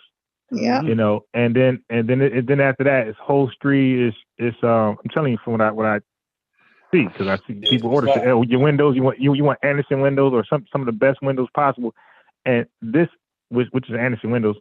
This adds value to your home. So you live there and you benefit from your purchases and how nice your house look. You get to brag, take pictures, social media, and then 10 years later you could sell it in this market like right now, and you make $1 gazillion. You dig? And that's what it's for. Here's what I went through. Here's what I went through with the last house, because I still got like I got a house now, right? And I'm my mom house. I'm great. My mom passed right some years ago, right? But we first bought my mom house. It was appraised at like 160, 170, some shit like that, right? Yeah. But you know, when the market shit went down, that shit was appraised at like 90 bands. Wow. So I'm saying, so son, that's like the kind of the risk you take. Yeah, in the atmosphere. That's like stocks. It's like stocks. Just hold on to it. Yeah, gotta hold it. Yeah, but and like he was explaining too, and I felt him, was like, you know, you got to be in a position, because he was just saying like even with stock, like you got to be in a position to ride that wave. Mm-hmm. Yeah, you can't ride that wave. You gonna sell it for cheap. Yeah, you're gonna sell it for cheap, right? I'm saying, I was like, damn, well, I feel you on this. You know what I'm saying? That's a fact. You hold it. That's a fact. You held on to it. Yeah, I still because it's sentimental. I ride. Well, of course, it'd be interesting to see how much it appraises for in today's market. Have you checked? No, I ain't checked. You might get tempted in today's market. You may not want to check. Yeah, this is a seller's market. Yeah, but see, you know, inflation's high right now. Like, if I didn't really like the people there, I would evict them. Oh, I feel you. Okay. Yeah. Right now, I can put an extra 5 on it. Easy. Oh, yes, you can. You're renting it out. Yes, you can. Yeah, because inflation. Yeah, that rent could go high right now. Yeah, over here it's ridiculous. I can kill them right now. It's ridiculous. We're both on the East Coast, so you see these. So of you probably even worse. Yeah. For you, it's probably even worse in New York. Yeah. It's just ignorant, y'all. Stupid. Yeah, nah, it's ridiculous. Like the idea of like getting doing it by yourself over here in the East Coast, that's over. Bro, But isn't it gonna be? Isn't it going to be a repeat of what happened in 2008? Of course, the market's yeah. Listen, I don't even know how. Like when I'm looking around at phone, I'm like, bro, I don't know how y'all gonna do it. You know what I'm saying? Like, for real? I don't know how y'all gonna do it. Like it got to get really, really bad soon. Yep. You know what I'm saying? But I'm like, I could ride it out. You know what I'm saying? But because I ain't greedy, but I was thinking like, nigga, like, man, I could be like, put you out and kill him right now. You know what I'm saying? And then stay Hold on to your morals. Hold on to your morals. And stay there though. You know what I'm saying? Right. Shit, but yeah. It's just crazy right now. It is. It's just ridiculous. Yeah. I'm like, they really trying to sell that house for $1 million? Really? And they and they gonna get it. And they gonna get it. Yeah. A lot of people are going to be in bullshit situation when no one can crash. It's ridiculous. Look, they won't be able to pay these $1 million mortgages. This is the let me add this part in. This is the downside of for the urban area for gentrification, because once like a market like this, like the rent I was paying 1,000. The rent I was paying was 1,000. That thing is up to 18 to 23 now. Yeah. Mute piece. Yeah. Go on mute. I'm muted. But let me say real fast, because I seen True Story in the building. If anybody is interested, because lately I've been seeing he's been doing like a lot of Black American history. If anybody's interested in that, like he has some interesting videos. Like you will become a guru instantaneously. Go to his channel. The True Story. He be having some good information. One teach one. Yeah, like he can really just teach Black history all by himself. He did like his own course if people were serious. But like, at least, because like I said, recently he's been doing American Black history. And if you're interested in that, man, I told him like, yo, dude, you can really just with the support of the people. I don't think he's in the chat anymore, but I don't think he's here. But that's a shout out to him, though. That's a shout out to him. So, Tiffany, what do you think about the current civil war in the conscious community, where everybody going after the pseudos? Where everybody's doing what? Going after the pseudos. We always been doing this. It just that. Wait, the who? I didn't hear you say. What we going after? Going after the pseudos. Okay. Yeah, just COVID that just had everybody laser focused on anti-vaxxers. But once because COVID divided the line. Like it was like, which side of the line are you on? If you went on the other side, like you were definitely on in my mind, the idiot side. You dig? Like that's where you were. And now that it's over, as far as the niggas doing all the vaccine shows, now it's like now we got these goddamn pseudos. Yeah.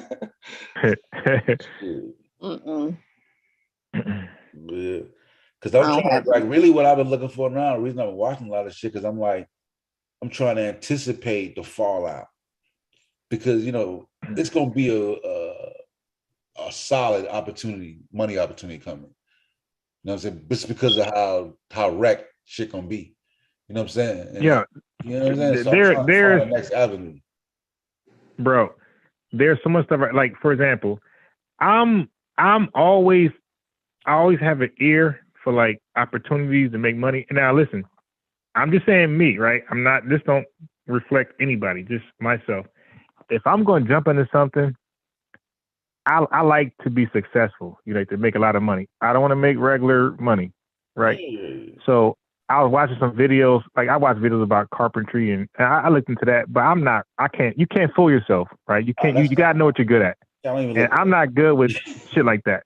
Yeah, that's not. Now I was interested, but I'm like, and even like the auto mechanics. I was looking into that. Looking at schools, I said, I'm not really. I'm gonna pay a nigga to do it. Like, I like to get dirty. So what I got into recently was I got into the automobile detailing, right? Where right now I plan to be mobile too, So I'm like, this is like something I could do. So I said, at the worst come to worst, I'll just do my own shit, write my own car. So I bought all the equipment, top notch everything, like just recently. And every day I just been working on my own shit.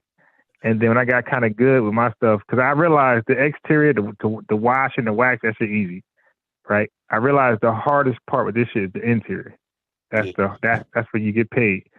So I really was just every day. And then like you can have all the material, the machinery, the solutions, all that shit. When I say solution, I mean like the chemical. But if you don't have that technique, ain't shit gonna get done. But that's how hard the interior shit is. So you can have all that stuff, but if you don't have the right technique, you won't clean nobody interior correctly. You dig? So I'm like, damn, I can't, So I'm like, so now I'm trying to work on my own car, get some stains out the carpet, the rug, and I'm struggling to get it out. Well, all the shit I got, I'm struggling, and now I'm more on YouTube looking for quick fixes, and I did all the alcohol, dish detergent, all this fake shit they had on there. I did all that shit. That didn't work. So I said, all right, it got me back in the chemicals that's in like Home Depot, right? Because they ain't got that shit for there for no reason. So I went back to that, and I went with my machinery again, and I just tried today. Now I was actually able to get stains out of the carpet, and that's where your money gonna be. But anyway, it's $300 a car. You dig? It's $300 a car. Yeah, I'm like, that's where I want to be, and like that's where I'm at right now. I finally got the stains out today, and now I'm like, all right, I'm able to like go 100%. I'm gonna get my website, promote, and be confident I can do anybody's car. Because the average person coming with a car dirty as shit is unlikely. People don't come with a half decent car. Now, when I say dirty, I mean stains like wine and fucking dog piss, all that stuff is like unlikely. Most people gonna have like, if you got kids, you're gonna have like chips and shit, light stuff. Yeah. But the rims, the tires. Yeah, I'm sorry. Go ahead. Go ahead. No, I'm sorry. The rims and tires, like, everything else is easy. It's just my only concern was the deep stains in carpet or the floor of your car was like my biggest concern.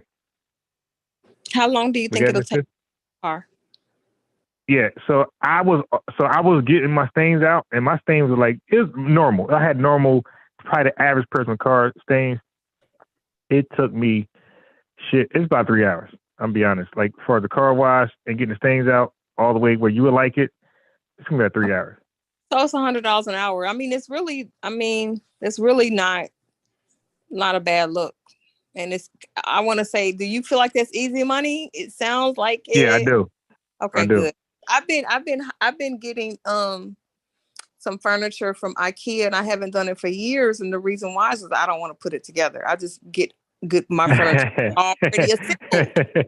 But I was like, let me go ahead and try it out because I saw somebody had some really nice stuff and it was from IKEA. And so I just hired the guys off of TaskRabbit. And I'm like, does this good money? It's like, yeah, heck yeah, it's good money because there's a lot of people like me that are not trying to build that furniture. I never heard that one. People will pay. That's the type of shop I look for. TaskRabbit. I gotta look and see if you got that in Jordan. Yeah. Yeah.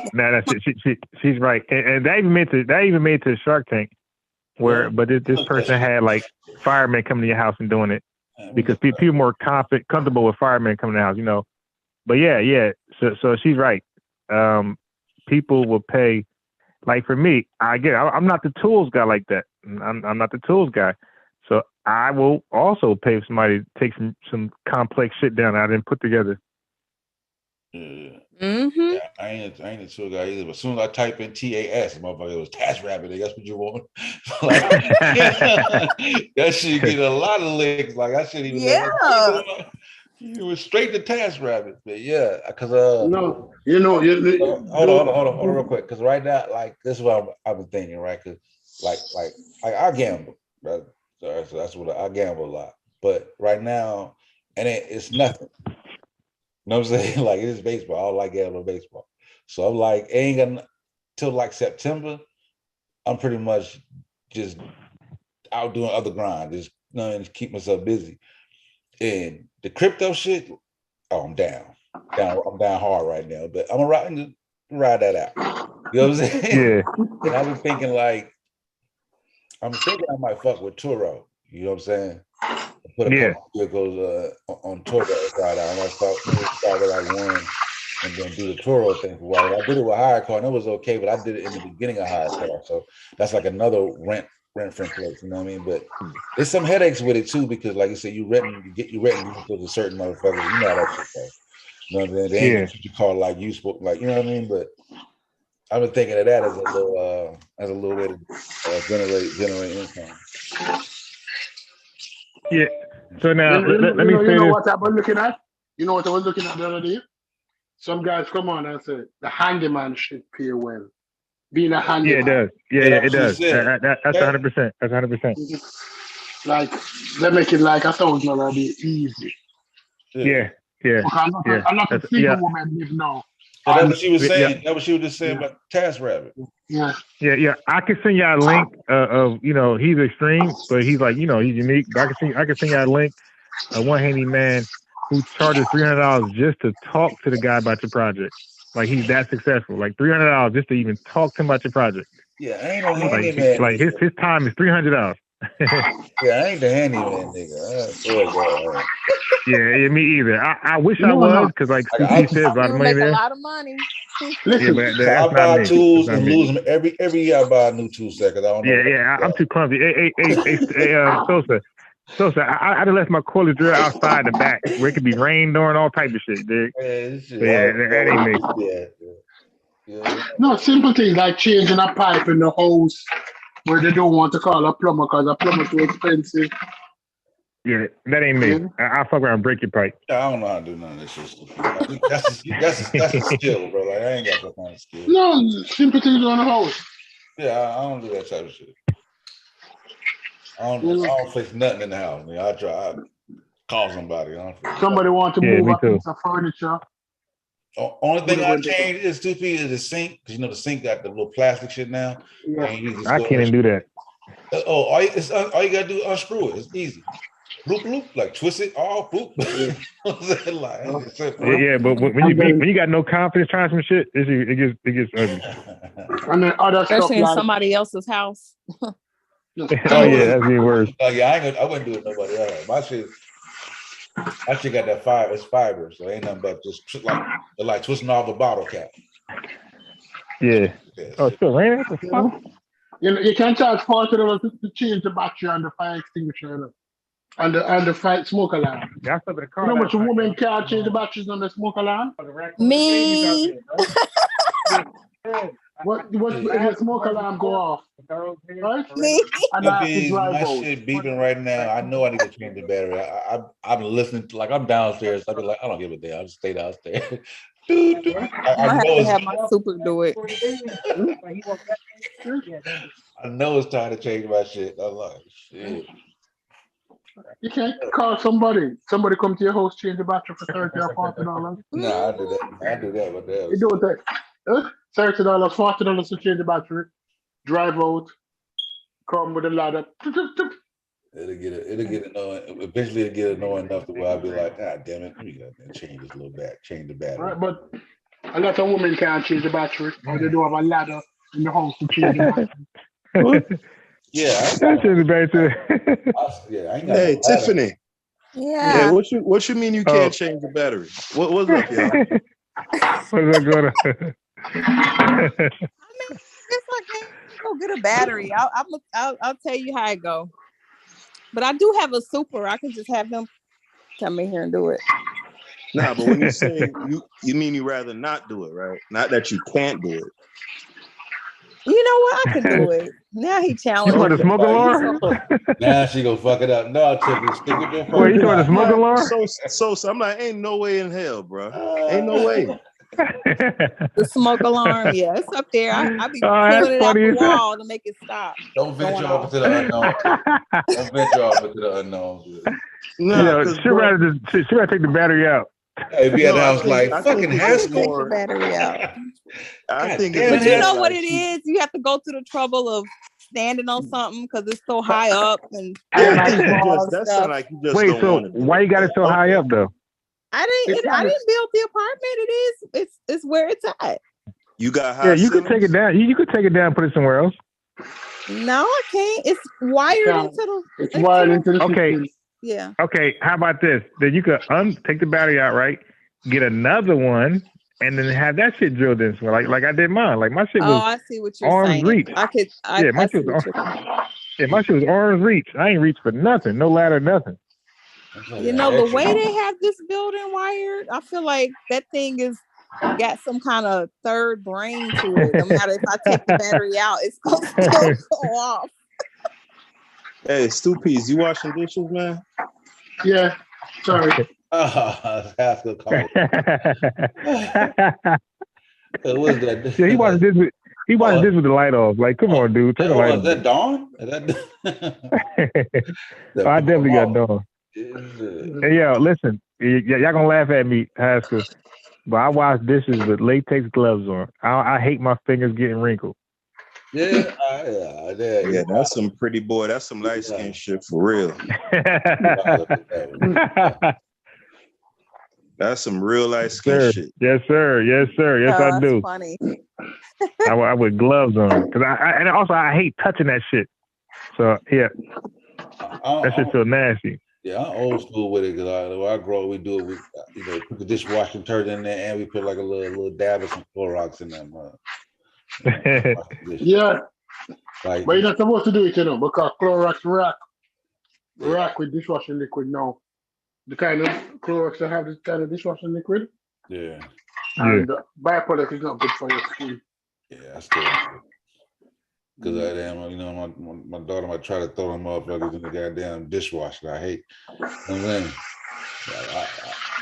I feel like the dishwasher. I don't even like the dishwasher. Just a stain for me. You know, there's a place to put them. Like I don't. Yeah, you don't like people try to use. No, I'm using a dishwasher, but I pre-rinse or pre-wash. I'm not gonna stop. They'll use it, but I don't really like when they use it like that. Like you know what I mean? Because I'll be paranoid. As soon as I take it out, I'm gonna wash it anyway because I don't trust that it's a. You know what I mean? You don't feel like it got. Like it. Yeah, it got right. Yeah, exactly. You grow with your grandmother. It comes from the old school.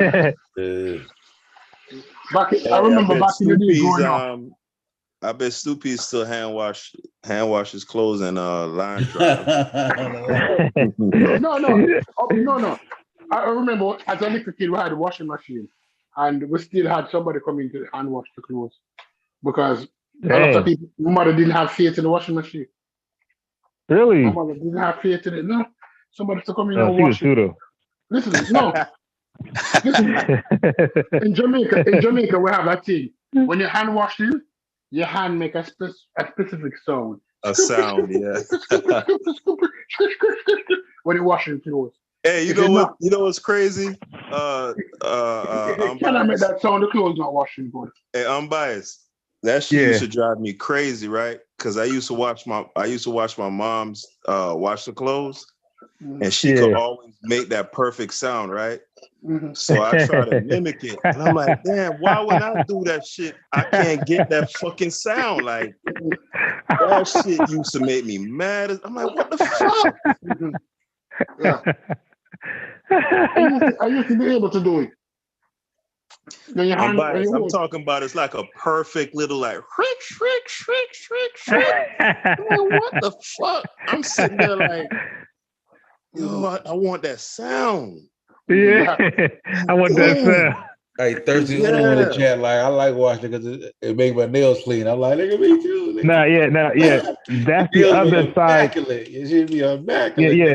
That's the other good part about the no gloves. See, when I wear gloves, I don't get that. But that's the good part with no gloves is that your nails gonna be clean as hell. Your nails be immaculate. You know why I couldn't do the gloves thing though? I feel too feminine. Like I couldn't wear an apron and I couldn't wear gloves. Like I can't do the gloves like even when I eat the crab legs. Like when I get the crab legs and shit. Yeah, like hell no. Nah. I can't do that neither. I think you eat the gloves and put on because it got the sauce and stuff on it. Because, bro, crab eating supposed to be intimate, bro. Natural, man. You supposed to suck your fingers. Yeah, crab, that's the whole point. Like, I can't. Hell yeah. I can't do it. I take a shower. I feel like, you know what I'm saying? I feel like I'm eating something contaminated. Like, nigga, oh my God, these gloves, though. Yeah. Now look. In defense, in my defense, I wear gloves washing dishes because one, I don't like washing dishes. I don't like touching nasty ass old debris of food. I don't like. Then how long Then how long you have your food in the dishes? You know what I'm saying? No, I ain't gonna lie. This is supposed to watch like twice a day. I hear, but a real man ain't gonna do that though. I'm a man, so I'm gonna do it once every week. Oh hell no! You tripping? You wild, bro. Your house will full of flies and bullshit. Nigga, your shit gonna be full of flies and all kind of shit. Boy, Sunday, you be fruit flies like a motherfucker. Sundays. This nigga crazy. Yeah, I feel you though, man. Because sometimes, bro, like after you done came home from working, you might have went to the gym, hoop, whatever. You Too tired, bro. Man, I can't be bothered with this shit, man. Too tired. For real, bro. I still buy. I mean, like I don't mind washing the shit. I mean, but I still keep the damn plastic plates and shit and fork and cups around. I still keep it. Yeah, I stay with the plastic. That shit sound crazy. No, listen. This plastic plate bullshit need to go. We're not promoting plastic plate. Nah, I still do the plastic stuff. No. Yeah, I stay with the plastic, bro. Plastic what? Plastic cups, plastic fork, plastic spoon. Oh no. Plastic knife. No. Yeah, you know, I have people come. Hell no. Like when you want to have to watch this after. Yeah, I'm not coming to your house eating your silverware. I don't trust your dishwashing skills. No. Like why don't you travel? Then why don't you travel with a reusable situation? No, I'm not reusing nothing. That's silverware be a mess. So the question I'm asking, that means you don't go to a restaurant then. When you go to a restaurant, what you eat? The plastic? Your restaurant? Yes. It's 2 P's. Yes, I asked for plastic utensils. You capped out. You big cap. No, I do. Yes, I do. What kind of low class restaurant you go in? That's a low class restaurant. Yeah. Like, they're not really high class like that. You dig? Just a local little pancake shit. Fridays. Even Friday. Hey, Sosa, you taking them hoes to the 2 for $20. I got Waffle House in New York. Waffle House. I've been to a Waffle House. We have IHOP out here. Waffle House nasty like what? Nah. Why you don't go to before I go to Waffle House? Waffle House good drunk food. Have you drunk come from the club? Waffle House. Denny's to me better than Waffle House. Nah. Yeah, look. I heard Atlanta. I heard Texas got good food, but New York food is different, bro. Hey, those chefs out there. Yeah, those chefs out there, man. The cooks out there is different. Like in New York. Yeah, whatever I buy here, Chinese, Jamaican, whatever I buy here, New York is another level. Crab, whatever, is different. Is that a good thing? It's different. Yeah. It's like upscale. It's like upscale. It's like really real texture. It's like real. Yeah. But they like really put their foot in like making satisfying the customer. Because the competition is steep here. Yeah, well, I'm from in Charleston though. Shit is immaculate. No. Oh, wait a minute. Are you still in Charleston? Because I'm coming there next month. I love that. I'm from Charleston. I live in Atlanta now. Oh, okay. I gotta find some places to go eat. In Florida, you go anywhere in Charleston, that shit is immaculate. Now, I struggle to find places in Atlanta, so I'm particular why I go in Atlanta. But that's a good spot. You just gotta find it. You know what I mean? That's good. Yo. What do you think about Florida food? You have some good restaurants. Yeah, in South Florida. Yeah. But you have to spend money. You talking about like to sit down? Yeah. I ain't never really ate. Every time I go to Florida, I'm always like going down. You come to South Florida, Sosa? No, when I go to Tampa, Orlando. And I do like a Disney resort, but I never went to like an upscale restaurant. Sat down and ate in Florida. You need to come down to South Florida. South Florida is better than Tampa. Tampa, Orlando is Disney World. Bullshit. Yeah, they have me out there, goddamn Broward County and shit with them zones and shit. I don't think Sosa trying to spend no $300 on no plate and all that type of shit. No, I remember there was a steakhouse named The Knife. The Knife, there's a good Argentinian steakhouse. It closed down now. Knife, and it was like $100 a plate. And I do $100 for a plate. That's actually pretty cheap. Yeah, I do $100 for a plate. But if you go to Hard Rock and somebody and it's like $300, but you can get good restaurant there. $100. And if you know, like you have some good eateries like further down south, like I found this nice restaurant and it was like $50-$60 a Fucking plate. raccoon! I can't go in the car, And it was man. good food. Hey, the Jamaicans tripping up here too. Like, this how inflation hitting, right? My damn oxtail, right? Used to cost $20. Oh my God! I used to be $20 for the oxtail. Don't talk about that oxtail. Them niggas won $30. Them niggas won $30 for the oxtail down. Yeah, it's crazy. Yeah, I'm eating oxtail now. I always say a cow only has one tail, so you got to imagine. $30 for the price about to go up.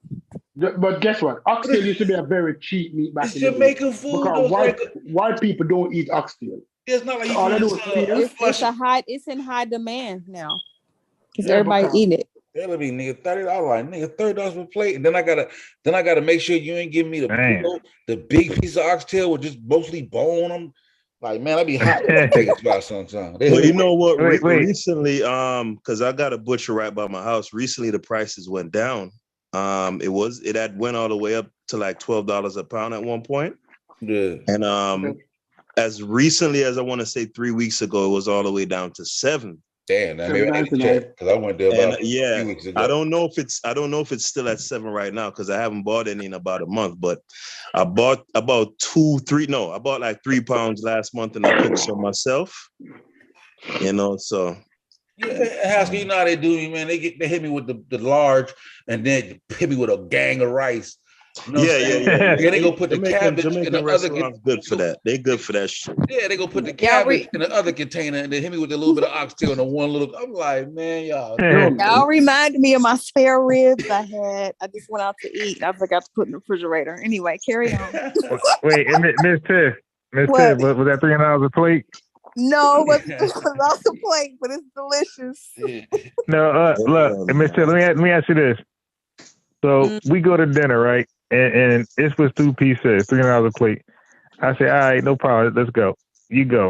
And you get your $300 plate.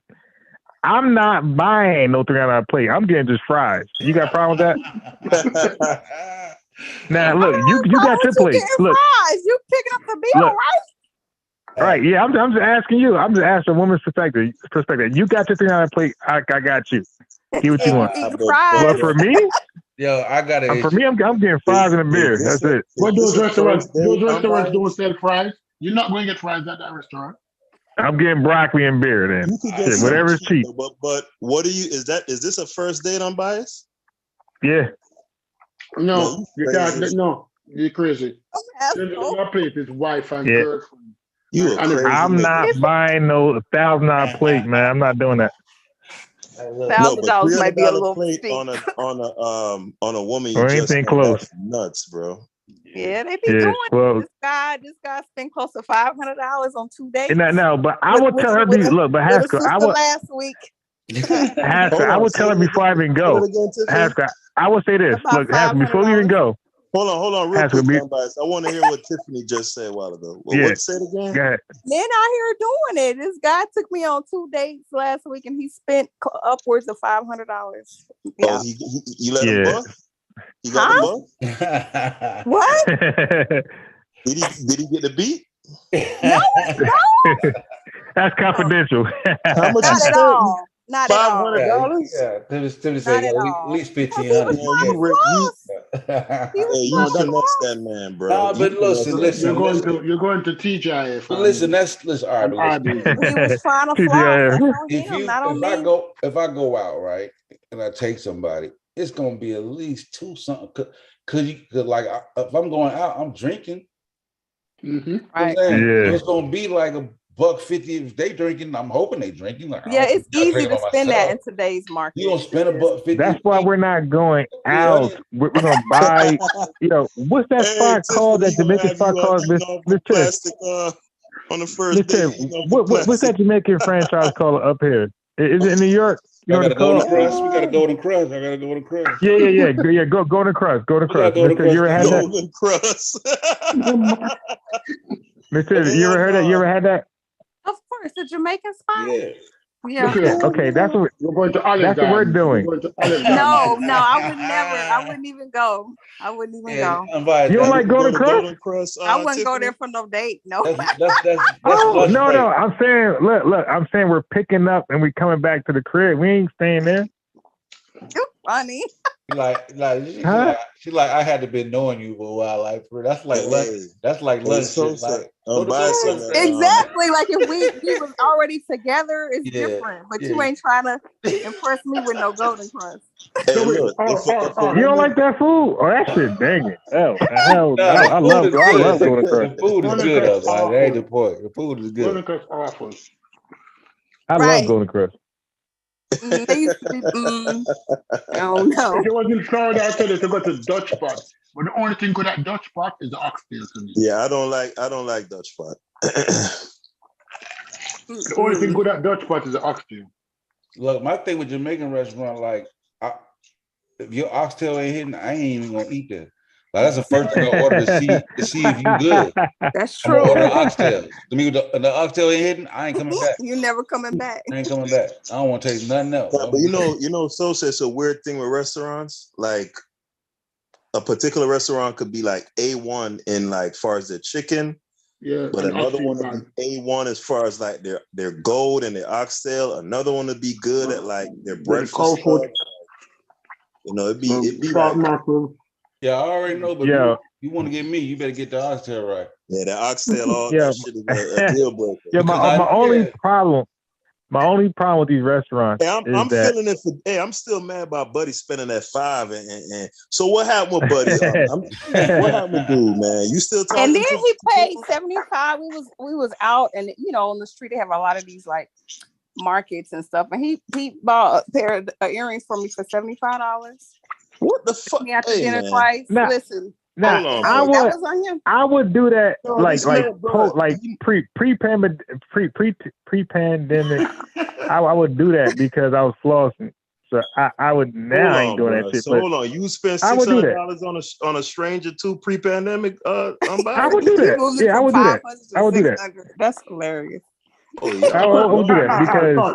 But he was really trying to. He was just really trying to like overdo it. But that's on him, and nobody's. Okay, all right. This is a good topic. This is crazy. Hold on, modern dating, bro. I need to find out. What happened with Buddy? Like, where is he now? Did you like him? He's not gonna make it. I have to tell you, Haskell. Investment. So you just what did he get for his $600 investment? Nothing. What was he supposed to get? His investment. Hey, you a thief, bro. Mr. You a thief, bro. That's a time thief. Don't take me out. Hey, insisted on taking me out. That would Patrice on women like you. You a time rapist, yo. No, I'm not. I don't know. No. Miss Tiff, you're a scam artist. I ain't no Bruh, $600? I didn't even say 6. I said roughly around 5 altogether over 2 days. Right, but then the $75 for the earring. But I included the $75 in the total. Oh, okay. Right. I included that. I thought it was a bit much, but he insisted. So question. If I wouldn't stop him either. I ain't mad at you, but that's just crazy, bro. Tiff, a question. How many days before you see what's in a guy? How many days? Say what? How many days should the average girl go on before she commits to a guy? 6, 8? I think it depends on the guy. It depends on the situation. Like if you connect with someone, it just depends. My limit is 2. Like but my limit is 2. Yeah, like sometimes these guys they want you to commit after they take you out one time. They be wanting to. Nah, I won't. You know, but that's just the crazy. the second one, you my girl. After the second date, she should be ready to commit unbiased. You ain't got a choice. You my girl. You ain't got a choice. You my girl. I love you. Yeah. I love you. I love you. And that's why you be getting women all the time. Hey, oh well, but you ain't got a choice though. Two dates, yeah, you my girl. You mine now. Yeah, you mine. I love you. Ask your question. So imagine you take somebody out for 6 days. 6 days is over what? A 2-month period or a 1-month period? I can't even imagine, bro. 6 months over 2 6 days in 2 months. months. Like, all right, look, 6 days in 2 months. Like, you ain't rocking with her like 6 that. dates? You ain't rocking with her 6 days in 2 months. Like, What the heck is wrong with 6 days? That's like What 3 is days. going That's on like with 3 y'all? days a month. I ain't even one time a week. Okay. Yeah. So therefore, so that's 6 days in 1 month then, right? 6 days in 1 month. Okay, At $300 a day. That's $1,800. It don't have to be $300. Dude, I'll say just like go buy some ass, $175. man. Fuck that, bro. I'll go. Listen, No, for I watched a $1,800, YouTube where I somebody could said get that some they're not into premium. I could buy some premium hoes, bro. I'm talking about Exactly, goddamn. Haskell. You would very tight chick for that. And to that point, Haskell, I always say, if men just want to have sex, why don't they just go pay exactly for that? Bruh, for $1,800, Stoopies, for $1,800, I could have me a Pocahontas looking, you know what I'm saying? That's all we want. Pocahontas with a goddamn Cherokee Diaz booty. With the dot and everything. Oh shit. With the dot and all. 1,800? Yeah, go ahead. Exactly. Just go pay for exactly what you want. $1,800, forget all the days. Now I ain't gonna cap to it. 1,800. You're gonna definitely get some Instagram model though. Yeah. All right. That's a fact. Yeah, Haskell, all right. So what's in your budget now? We got to know because you bugging on 18. So give us a range. Everybody's not saying 2 days. I love you. Let me tell you, I haven't been on a date in so long. Like all the girls that I've dealt with recently is women like I meet them like in the dollar store or some other random place. The dollar store.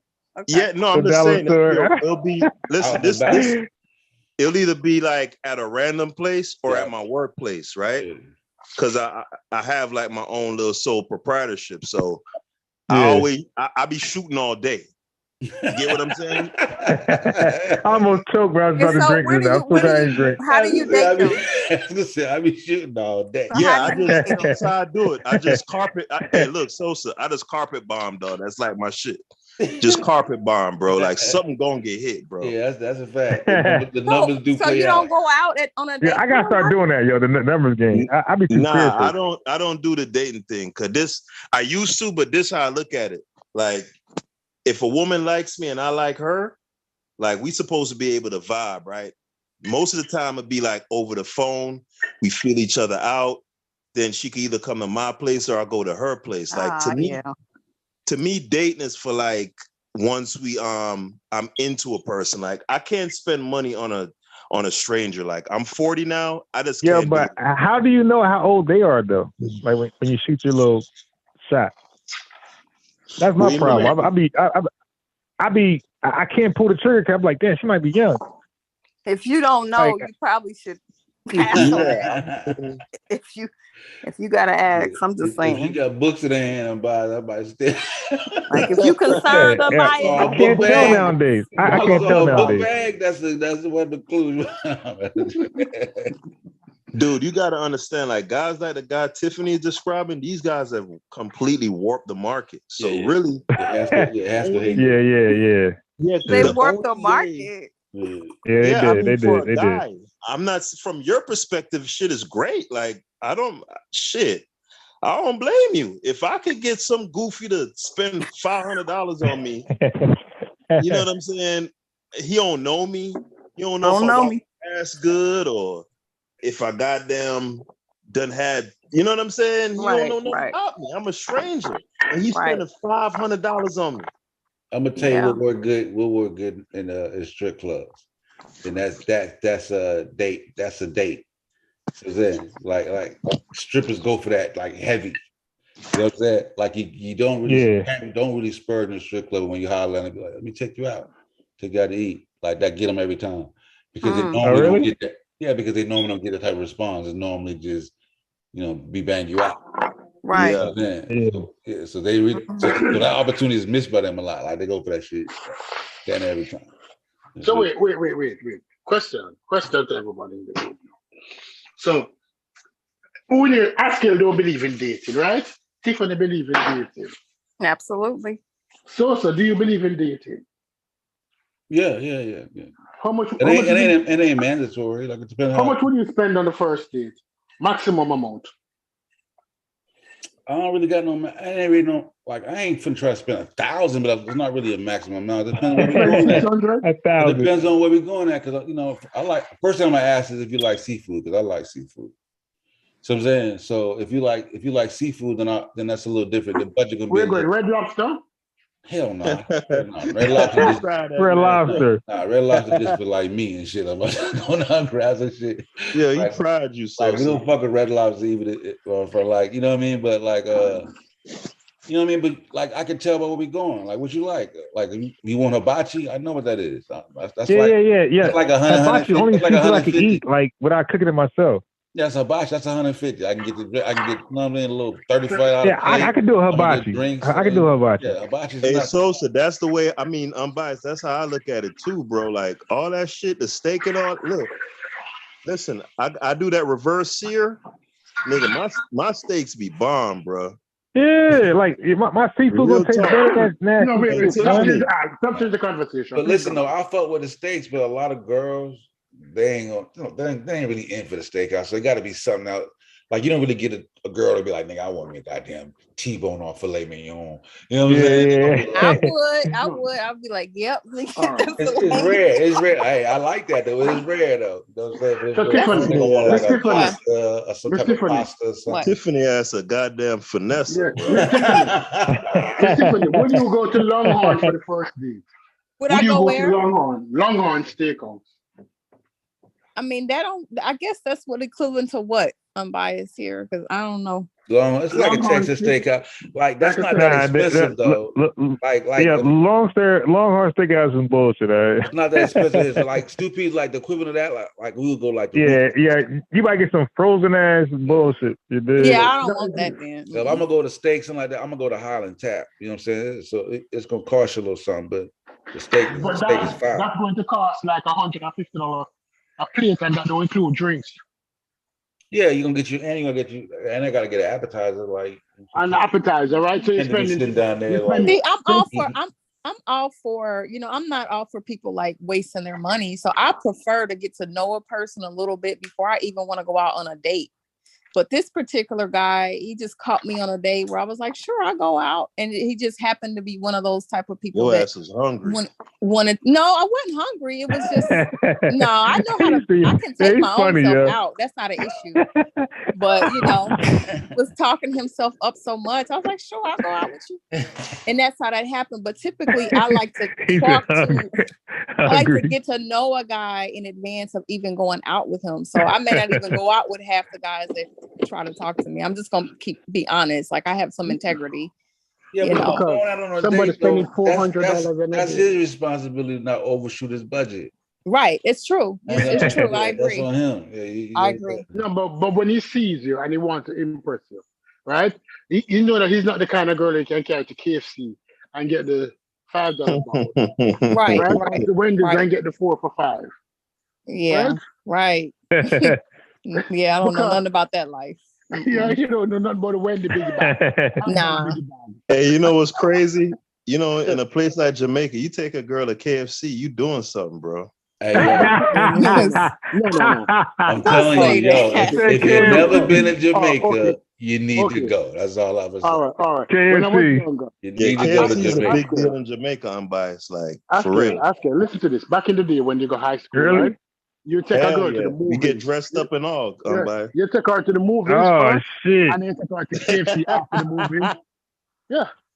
But that was like teenage dates. But no, these girls want to go to Red Bull and these uptown restaurants. Yeah, Instagram fucked the game up, man. Those days changed. No, a girl don't want KFC. She want Red Bull. Red Bull is this nice restaurant in New Kingston. You're spending like almost $250 a plate. Easy. For steaks and lobster. And well, that's because look, you know what I'm saying? Cause look, I went to Jamaica, you know, I went to the beach spot where they go get the lobster out of the water, shit, cook shit right there in front of you. Yeah. So like that Hell Show. Yeah, you went to Hell Show. You know the Jamaican lobster ain't the regular lobster like you got in America. It's a little different. You know what I mean? It was like a little, you know what I mean? But that shit wasn't that much. You know what I'm saying? Like the money flip is no, because of the money flip. But if you live in Jamaica, yeah. If you live in Jamaica, like the last time I went to Hellshire, that was years ago. Like 3 of us as friends and the girls and everybody, and we end up spending the equivalent to $300 here.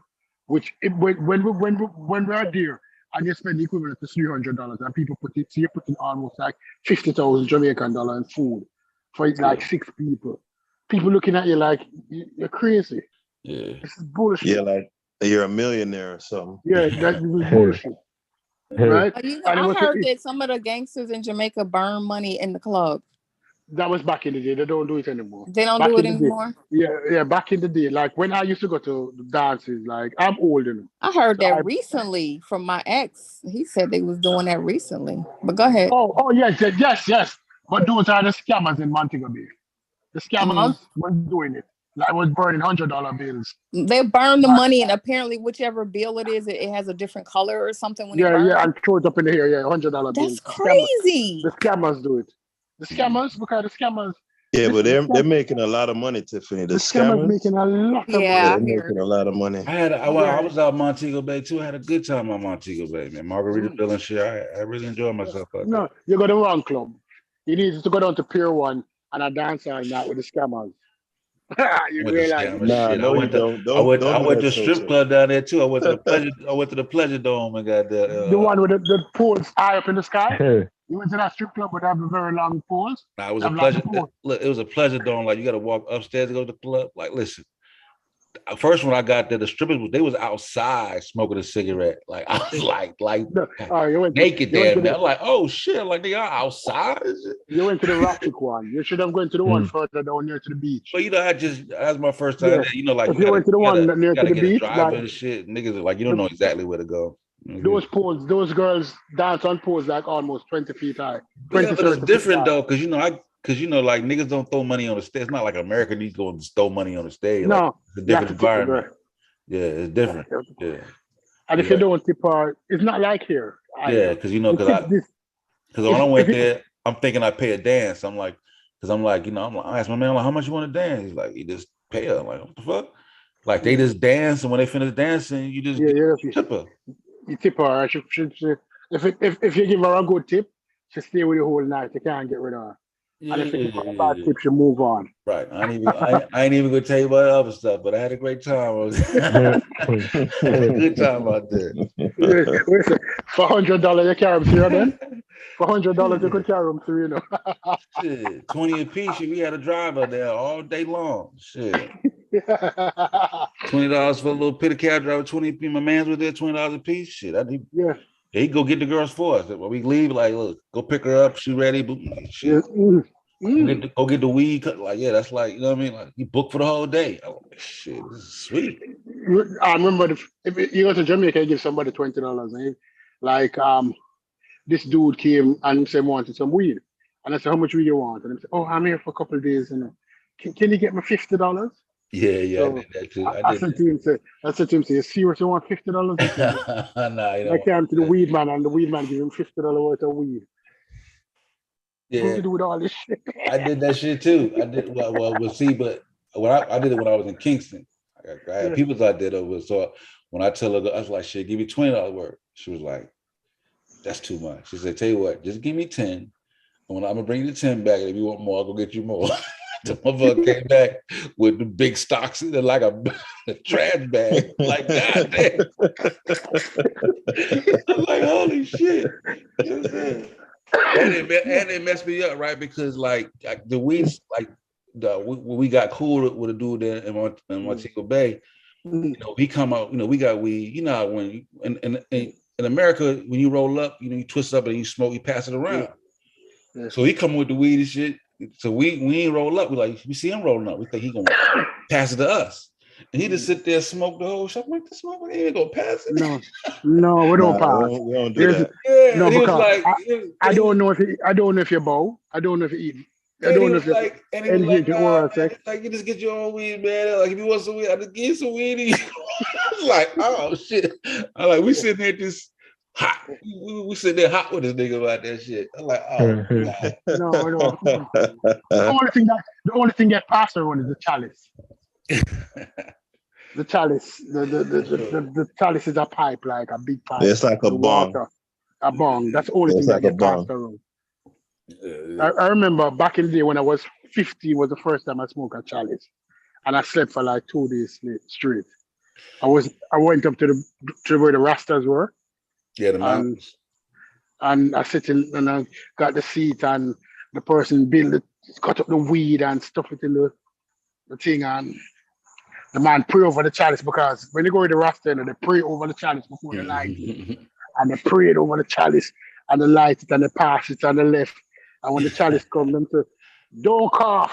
Oh yeah, they always do that. Hold it. That's a hold it. You have to put your finger on the hole and you make 2 puffs until I can't hold that shit. The bong got red. And you take a deep breath and you pull your lungs on fire, and you hold it. And your chest on fire, ice man, start to your run chest water. on fucking fire. And if you walk over and say, hold it, because if you cough, you bow. You're weak if you cough. And you hold that shit. After you pass around 2 or 3 times, you're done for the day. Yeah, you done. High as a you done, kite. bro. You're high as a kite. Yeah, I don't know how they do that shit, man. I can't do that shit. You know, Jamaica was the first place, because now they do it like regular now at the clubs. Like Jamaica was the first place I went to. Like, I came to the club, I'm high as hell. I want something to eat. I'm like, damn, man, let me get something to eat. The nigga right out there with the grill. The jerk chicken man. I'm like, oh shit. Yeah. Back in the day in Kingston. They do that in New York too. Yeah, the soup man outside. Back in the day though, they didn't. I never saw that there, but now they do it more places now. But that shit was new back then. I was like, oh shit, nigga. Eat some food. Yeah. Like, I thought of everything. We having the best food too after the club closed. The best food. Right. The best food. Oh, the oatmeal food. The best. The jerk chicken. The corn. The corn. Yeah. The jerk chicken. Hey, listen, this also was sweet about Jamaica. Like, you just be touching the road. Tiffany, you be touching the road, man. You be going on the road. Look, enjoy yourself. You be driving, right? And you had a light. And there's a nigga right there with a grill. You can be like, yo, man, let me get a soup, man, real quick. You can get a soup, like it's straight, like forget a drive-through. But while you at the light, you can jump out and get you soup right there for the light. You know what I'm saying? Boom, you out. I'm like, God damn. And they got the pepper shrimp. Oh my God. The little pepper shrimp. Oh man. Yeah, you love to do is pepper shrimp that's selling them. Yeah, I love a little pepper shrimp. About 10 of them in the little plastic bags. Yeah. Yo, I haven't had some good pepper shrimps in years. Oh my God. Good, man. But so you look like you fell in love with the place, man. You got all the vibes. Yeah. I was down there for a minute. You know what I'm saying? Like I said, my baby mama's Jamaican. Yeah. For a minute. Yeah, man. I missed that. I missed that opening topic, man. Was y'all on here for that? Yeah. Yes. Homeboy was up. I know you down there in Atlanta, Sosa. I don't know if you got your ears to the street like that, man. But from what I could tell, I think old boy that I think he ain't mean to kill Buddy, man. Because if you trying to kill somebody, it's gonna be more than one shot. And I'm hearing that place might have been the dude's place. That's what I'm hearing now in the new report. You know what I'm saying? Because apparently they was living there together. Right. They definitely was living there together at one point. Now the question is whose name was on the lease. Right. You know what I mean? But the way the story is told, though, he didn't attack Trouble. He attacked the girl. That's what I heard too. Yeah, and then Trouble seen her beating up the girl. Then he jumped and tried to, you know what I mean? And then that shit went that way. Yeah, and Buddy just upped on him, man. Yeah.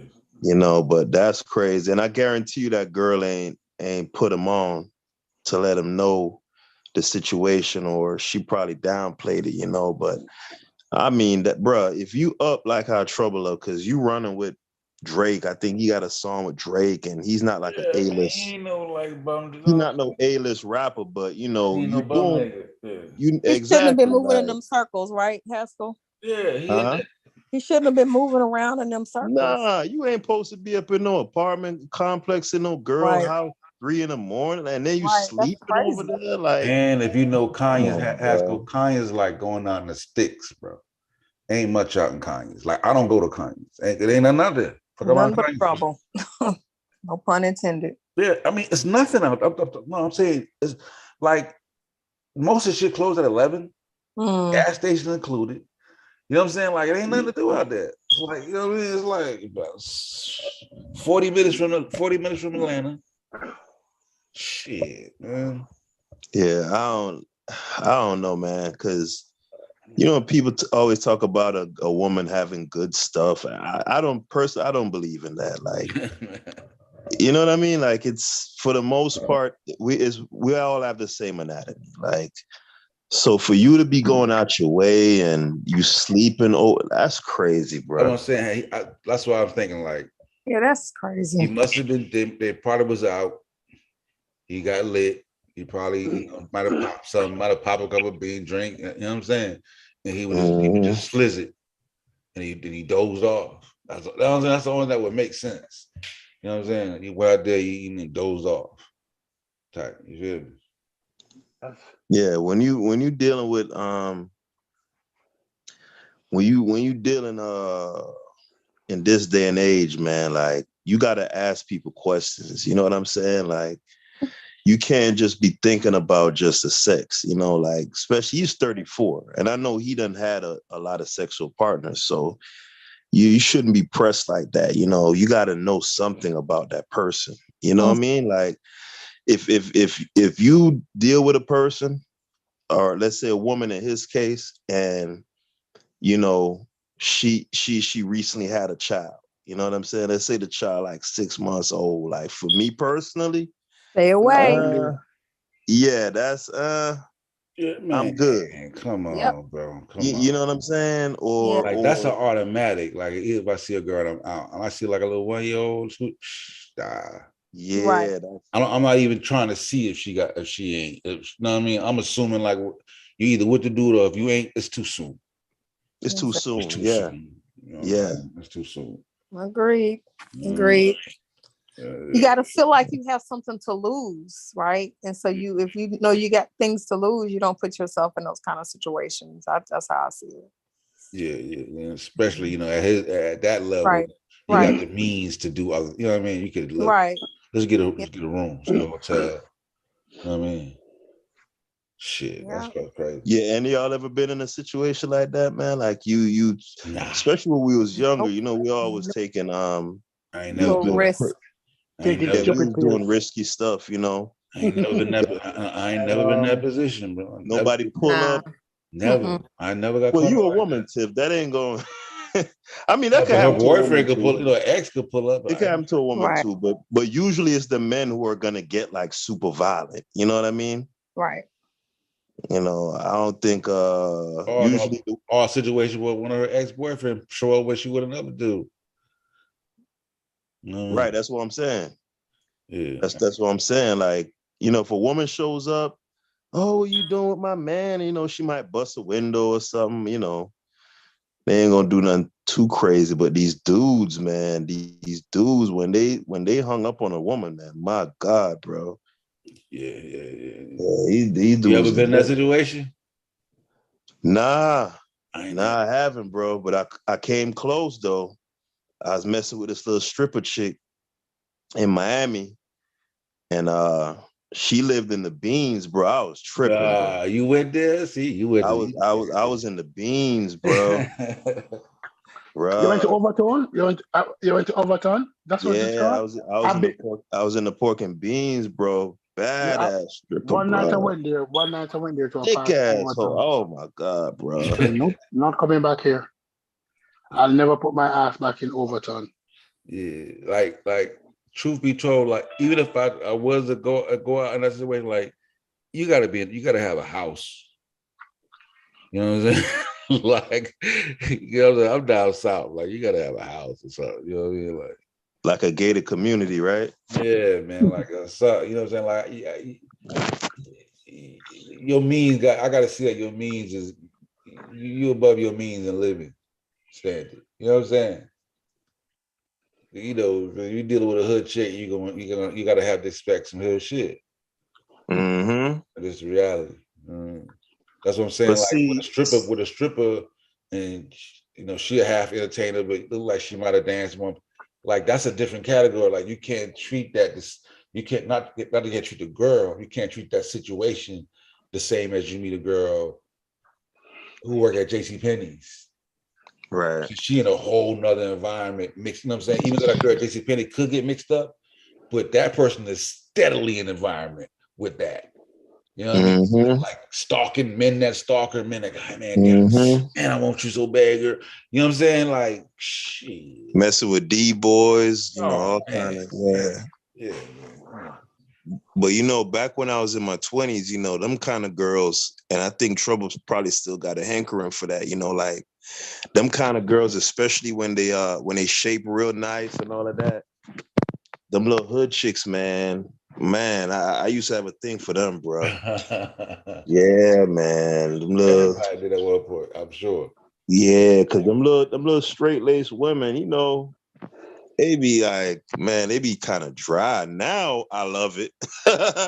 I love boredom now. You know what I'm saying? Like, yeah, dude, I'm all about, you know, go to friggin' Barnes and Nobles or some shit. You know, like that's where I'm at with it these days. But back then, I was like, it's regular because I was with the shit, so it was just par for the course. Exactly. You know what I'm saying? But when you ain't with the shits, it's like, look.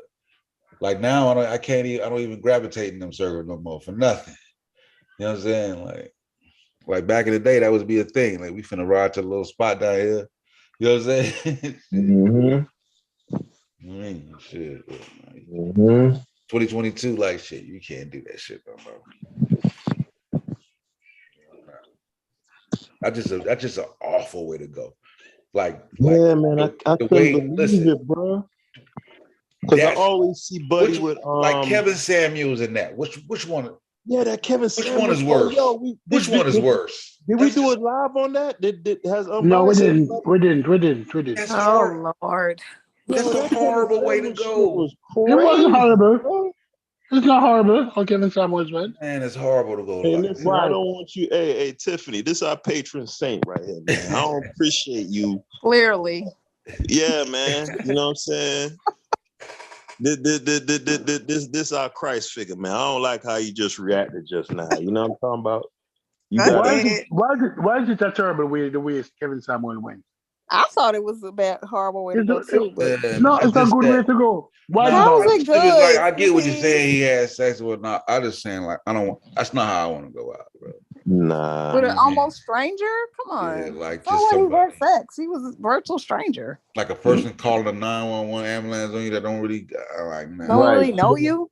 You don't even know the address where you was at. They were asking her like, "Where are you at?" And she's like, "I don't know." You know, couldn't even get the people the address. You know, and then she's supposedly a nurse, but I'm listening to the 911 call and I'm saying, okay, when is she gonna administer? Like she's in shock. She's in shock. No, but if she's a registered nurse. She's still in shock. The guy died on top of her. Yeah, that's a horrible way to go. That's a whole Color Purple scene right there. I heard it was like he got up though. I think he just felt like he came towards her, just fell on her. He collapsed on her. Like, yeah. He collapsed on her. I don't want to go like that. I'm sorry, bro. Like, how you want to go? That ain't a good way. That ain't a good way. Why that's the best way to go. You came and you went. Yeah. You came and you went. No. The little Chica was kind of nice though. And you know the crazy thing is too is like that heart though. Like you can't. She wasn't a bad looking girl. That heart attack situation, bro. It's like you could just be feeling right, like everything good, and then bow. Mm-hmm.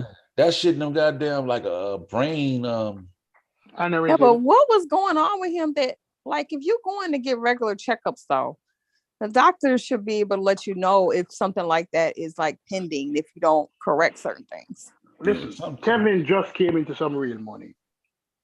Let's not all be. He might be talking that he's corporate, but he just came. He just came in some real money. If you look at him how he dressed before, prior to the. I the mean, show what does taking that have off. to do with the point I just made, though? Are you gonna come back to that? Yeah. Okay. Is that he wasn't really looking after his health prior to that. He was always hustling. Well, you sure would have thought he was the way he talked, but anyway. I ain't looking to his background to see what he was doing before that. Yeah, I think Soupy's saying he probably didn't have the means. He wasn't. He wasn't the all that big. means. No, anybody can go get checkups once a year to see what's going on with them. He wasn't all that big in the game prior to.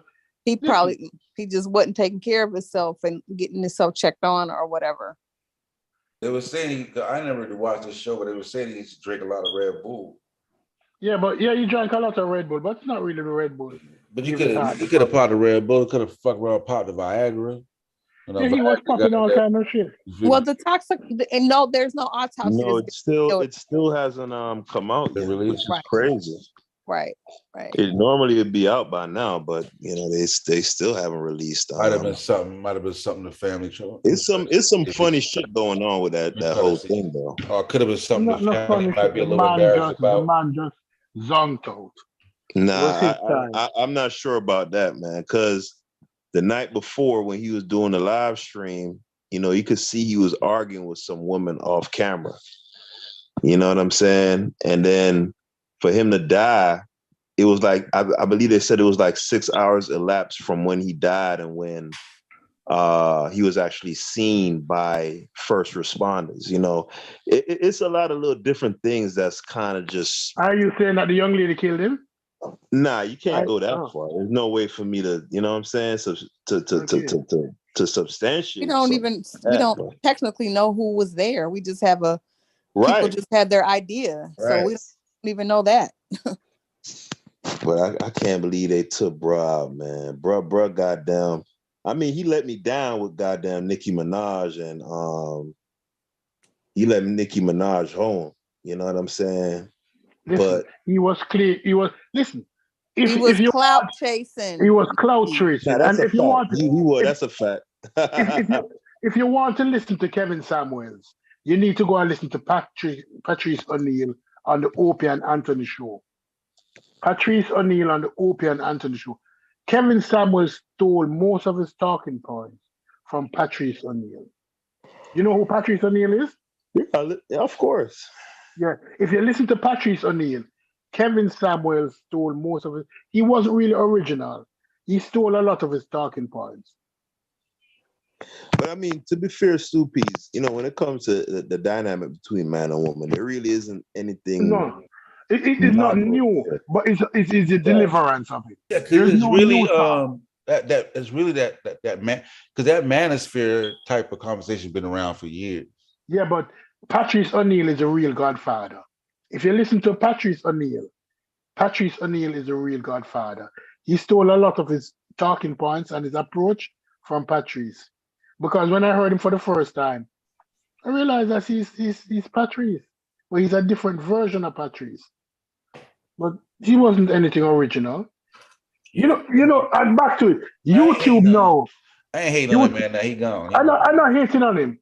I'm just speaking what he is. I liked him because Patrice is dead. Patrice died, so we don't have Patrice. So it's nice to have somebody who came with similar. Yeah, Patrice didn't. He didn't take care of himself either, though. No, he did not. Patrice was diabetic and hypertensive and overweight and didn't give a fuck and enjoyed life. And see, the thing about Patrice, he's a type where he could have conversations with women, right? And he would espouse like the exact same talking points, and the women would be laughing. Like he just had a natural charisma to where it didn't come off angry. It didn't sound right. Same tone, same rhythm all the time. Yeah. Patrice would call her goofy, and she would accept that she's goofy at the end of it. Yeah. And then his talking points would be better, and his approach and his answers and his deliverance was much better than. You know what? He would always have brand new analogies, right? When I listen to the Manosphere guys like Fresh and Fit, they literally sound like recordings, like robots, right? Yeah, those guys are so disgusting to me. Anyway, Fresh and Fit, right? Yeah, I never really thought of that. With Patrice, Patrice, he would always be coming with brand new analogies, right? Of course. Like, for instance, those guys may say something like, "Oh, don't no man want no old ass woman, and once you're old, you lose value." It comes up. It's very caustic, right? Especially if you're a woman. You know, if women were to hear how we talk to each other, like in a locker room, they'd think literally like we're just vile animals, and in a way, we are, right? But this is how Patrice would communicate it, right? He has this bit where he says, "All right, it's stale Cracker Jack. If Cracker Jack's bit, right? If I'm going to get some stale Cracker Jacks, I want it now." Right. So basically, there's no fries in the box. There's no peanuts. Look, you being older doesn't mean that you're like, it doesn't devalue you as a human being. I'm just telling you what, as a man biologically, right? I'll eat some stale Cracker Jacks, but I want them right now. No. You know what I'm saying? You can't be having a stale Cracker Jacks talking about come and get them. Tiffany, have you ever watched Elephant in the Room? There's a stand-up by Patrice O'Neal. It's called Elephant in the Room. It's one of the greatest. But to be like, yeah. No, but he's right though, because think about it, Sosa. You wait for a 25-year-old. You wait, bro. A 21-year-old, a 22. If you 40 and I'm taking, you need to roll them old ass drawers down. That's crazy. And it is so funny because these old ass men think these young women just want them like that. I'm just like, no. Get them, Tiffany. Give them that smoke, Tiffany. All they want is your money. And if you don't have that, they don't have nothing to do with y'all. Listen, the old ass man knows when. Look at Michael Douglas. This is ridiculous. Nah, but hey, look at Michael. Like some young woman wants some old man. Not in today's world. Look at Michael Douglas. How old was Michael Douglas when he married to Catherine Zeta? That's old school. We talking about in today's world. No, that was just the other day. Michael Douglas was like. Hey, but see, that's the worst analogy. He gonna take an actor with millions of dollars. Like, listen, I'll wait on Oprah. Even them, it's so funny. I will wait. All of these old men actors. I will wait on Oprah. I'll wait, bro. You see, because you want to wait on Oprah money. Now hold on, you see all of these actors that are older and they had these young wives, and all of these men are they're so decrepit now. I can just imagine what's going through the mind of the women, like because now they are basically they're nurses and caretakers. All right, hold on. You saw the Clippers dude, the old Clippers dude with that young girl. The racist dude.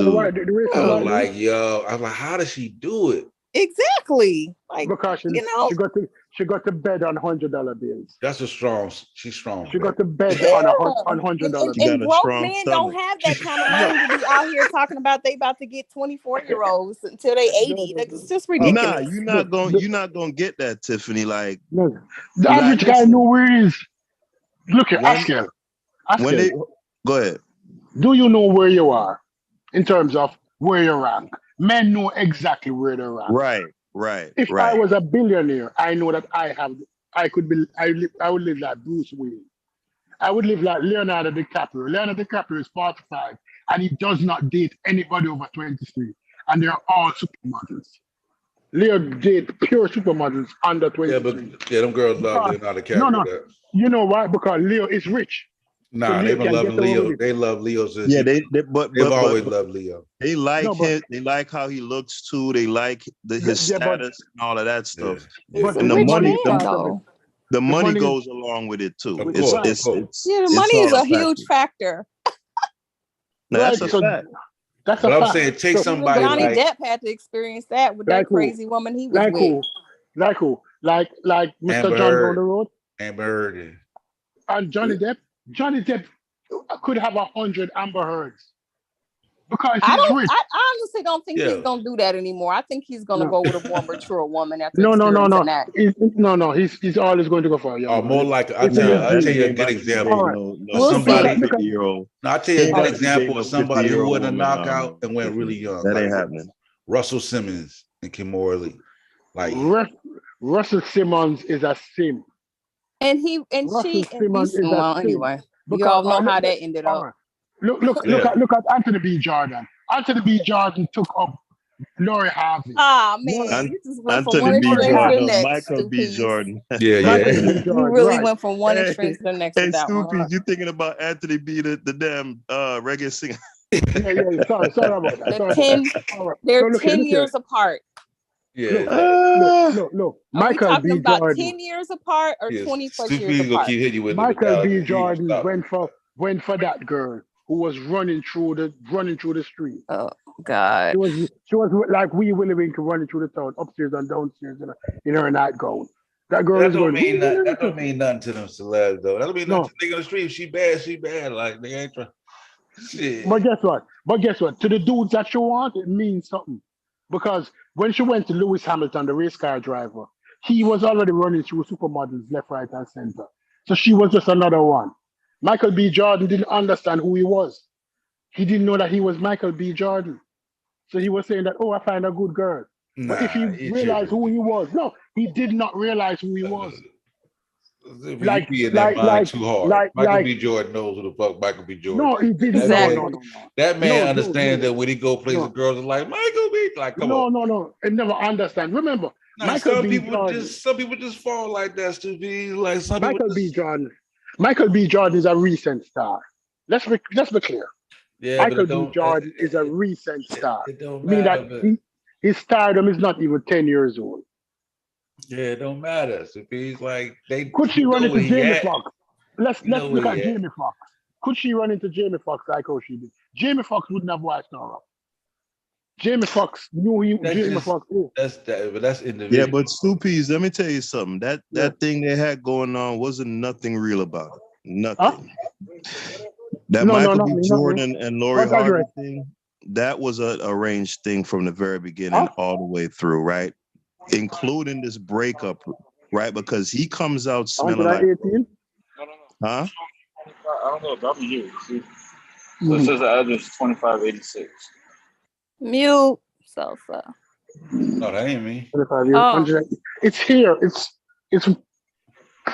Hey, mute out, Stupid. Yeah. Further down. Yeah. No, I'm in a man cave. Yeah. Sorry about that. I'm outside because I tend to speak loud, so the wife don't like when I speak so loud.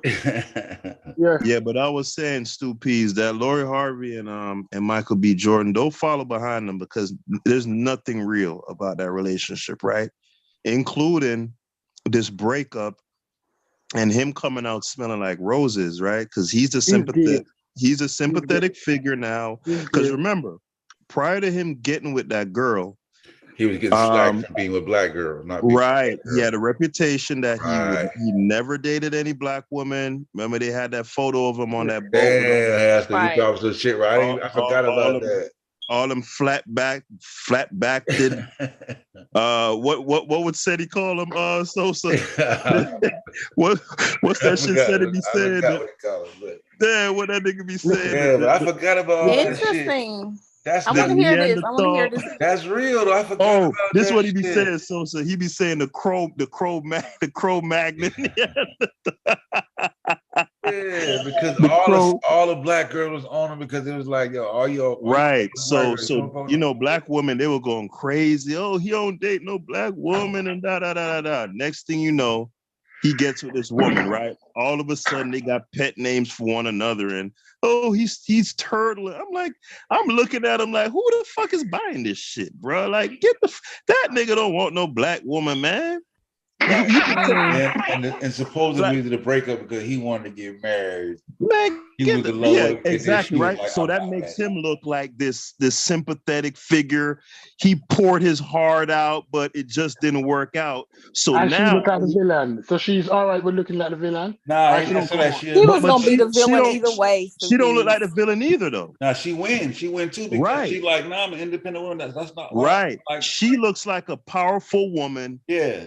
Who knows what she wants. Yeah. And she discarded him. So they both win. Yeah, I ain't just gonna marry you because you famous, you got money. Nah, that's not right. What it me. They both there. Win. Stoopies like they both come out. This girl has been dick hunting for the last for the last. That is so ridiculous, Dude, he's dating like he's supposed to. Nah, she getting ran through. Cut that out, Tiffany. She has been dick hunting for she getting ran through. 4 years. But check I don't this believe out. that. Check this out, right?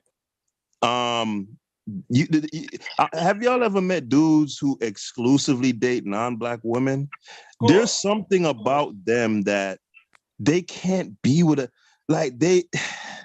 how do I put it, bro? Like when I hear him talk, like he even used this analogy, right? Because they were criticizing him for not dating black women.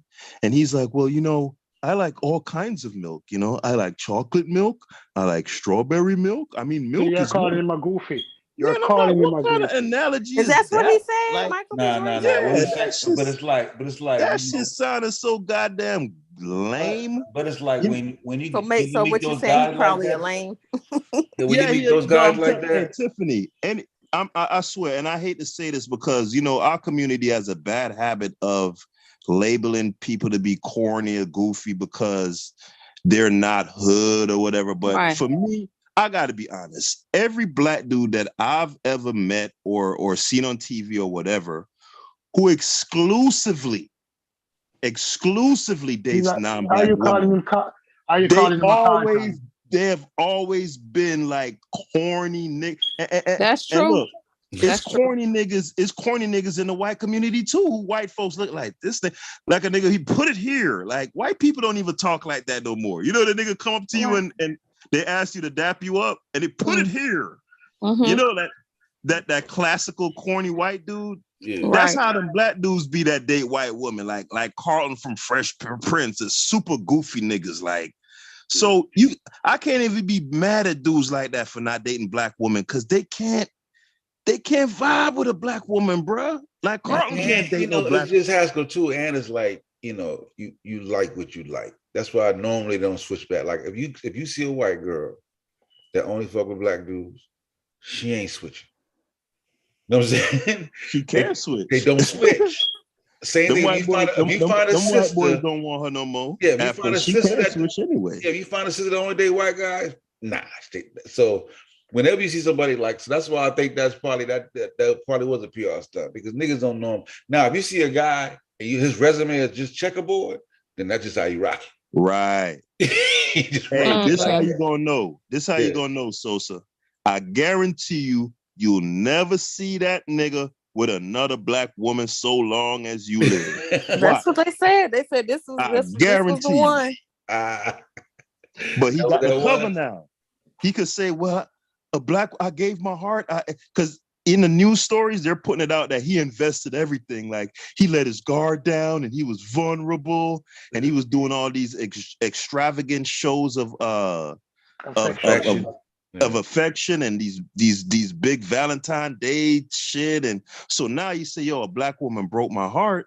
So I'm not dealing with no more black woman and nobody could criticize him now. Yeah. And then that celebrity game and that PR business is like serious. Yeah. Wow. Damage control. Like when I watched a show on that shit one time of the people that go behind, like the people that take care of the celebrities, like they watch and make sure certain shit don't come out, certain shit like, that shit is, they make big money. They make big money for that. Yeah, it's real. Because, dude, believe it or not, the black woman demographic could have destroyed his career. Yeah, because they really supported him.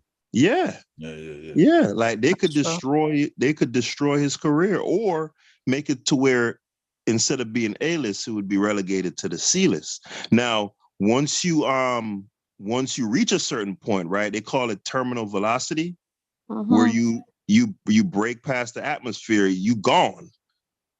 Once you get to that level, you gone. You out of there. You cross over. It don't matter at that point. But when you're he's not quite there yet. You're right. Right. So it's like that guy. Remember Daniel Caesar, the R&B kid? Yeah. Like, I don't know if y'all remember that. It just happened a few years ago. Real great singer, and he said some off the wall stuff about black women. That was it. It was like he was here today, gone tomorrow. Yeah, I know. And he sounded a little sweet. Yeah, but he could sing, and black women liked him. But I like him as an artist. He talked out of his face, and that was it. He didn't get no love more after that. Yeah, I think he was talking. He had some shit. He was talking to Dave Chappelle, Yeah, and he was talking about something about how he likes white women and the women are the same. And he was saying something that something crazy was offensive. Yeah, and when he had such a huge black female following, and that killed it. And then he was trying. Then he was like, yeah, "Shit, I don't give a damn if you don't like it. Don't buy Right. my music." And he tried to. Nah, he Yeah, tripping, he said, bro. "Don't buy my music." Don't buy my music. That nigga All right. Okay. Say less. Yeah, he Say less. Try that reverse psychology shit. Okay. And he was too young in the game. He hadn't reached no kind of stratosphere to be that cocky, and it kind of messed him up. Yeah, he was feeling himself though, because he was hot. He was really feeling himself. You got to be about crazy as hell to be a black man doing R&B music. Right. Telling some black woman that you don't need. Man, nigga, you crazy. Yeah. You crazy. He from Canada. You know what I'm right. Like, and he's from America. That's a double bam bam. You know what I'm saying? Double bam bam. Shit. Nigga from Toronto and shit. You know, Ontario. Hell nah, boy. Them black women to get you out of pain. Like I saw them getting mad at Carlton because he had put a picture on Instagram with his white wife. And I'm like, y'all women don't want that nigga. I know. No black woman want no motherfucking Carlton. Niggas ain't checking for Carlton like that. Yeah, they getting mad at the man. Y'all don't want that. Yo, that should be tripping. Y'all do not want that nigga. Yeah, I didn't hear about that one. Real talk, Tiffany. When you was 25, if Carlton came up to you with his cardigan sweater, I'm thinking it's not unusual to be loved by anyone. Hey, man, come on, man. Let that man have his white women, bro. Yeah, leave that man let him have her. Carlton said he ain't dancing for nobody either. Don't ask. Hey, so like when you think about that Will Smith situation, bro.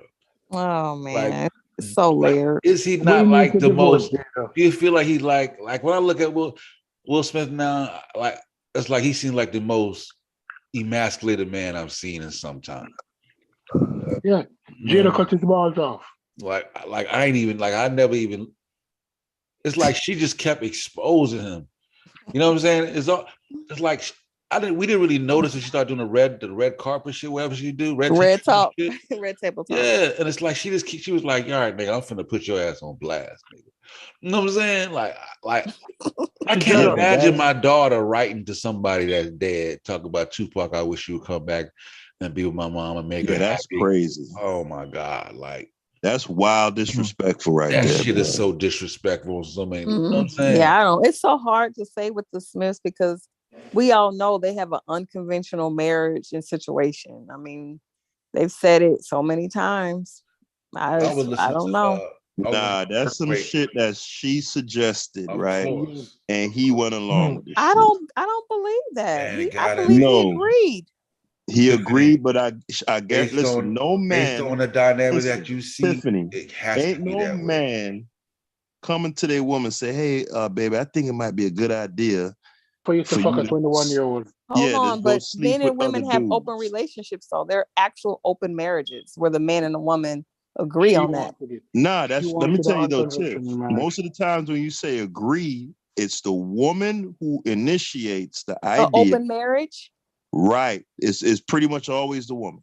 And so what is wrong with that? Because in a relationship, there are men who pretty much initiate certain things that the women go along with. Yeah, it's not a matter of, for me, it's not a matter of right or wrong. What I'm saying is this idea that there's some kind of mutual thing, and that's bullshit. Like, well, Will has women too, though. I'm thinking like the way I don't know who chose it. I'm just saying, like, based on the dynamic, it would seem like it had to have been her. Like, just based on because she was never into that guy, right?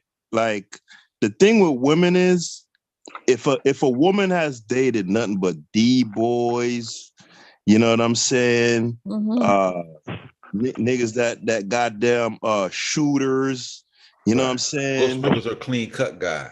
And then she get around to you and you a goddamn golf playing nigga. Like, bruh, she not into you, dude. Like, she with you for some kind of benefit. You know what I'm saying? But you don't rev her up on a primal level, bro.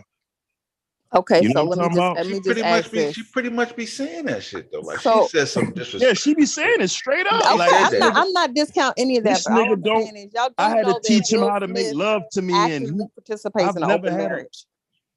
huh? Y'all do know that he actively participates in an open marriage. Yeah, of course he does. Okay, I mean, okay. I mean, his stuff ain't out. His stuff didn't embarrass them as a couple. I granted, but I think they said he's away somewhere chilling out. You think he not there with some woman? But Tiffany, she said she basically was like, this nigga ain't never really pleased me, like in the bedroom. Right. That was y'all's interpretation of what that. No, but I she didn't said know. it straight like that. It wasn't no. That's verbatim, Tiff. That ain't Y'all no. talking about when she was talking to Gwyneth Paltrow, that conversation she had with Gwyneth. Man, she straight up said he don't know how to please me. I don't think that's what it. You might have to pull up that clip, because I don't think that's what was said. I think she said something to the effect that when you're in a marriage with someone, you can't expect your partner to always know what pleases you. So you have to be open in communication to let them know. I think that's what the Gwyneth didn't second what she said. After 20 years, she's saying that. After 20 years, she's supposed to be saying that he knows all my bells. He ring my bells. Well, I gotta hear it. I'm not gonna go bottom line, without hearing the whole thing. But he doesn't do it for her. he doesn't, right?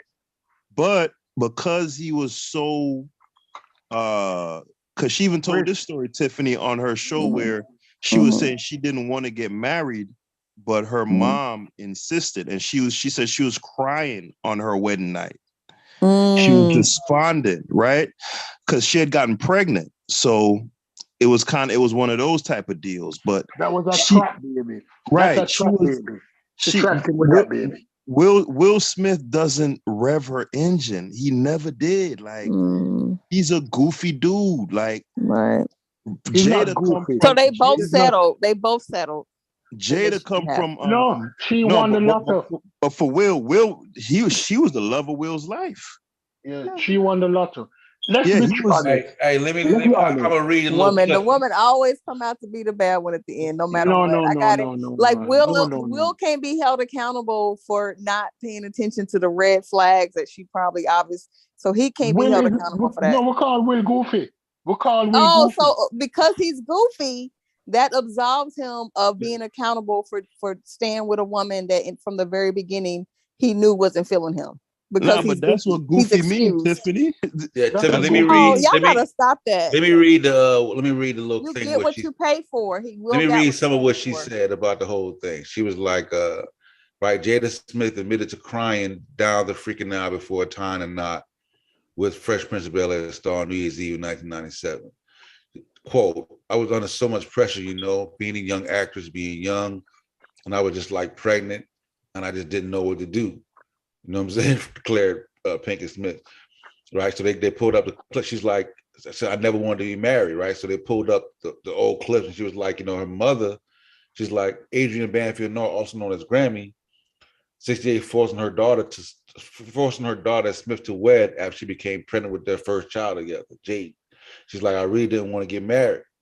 You know what I'm saying? Like, you understand? Like, that was her confession at the red table. She talk about those situations. And guess what? I know a whole bunch of people that make, around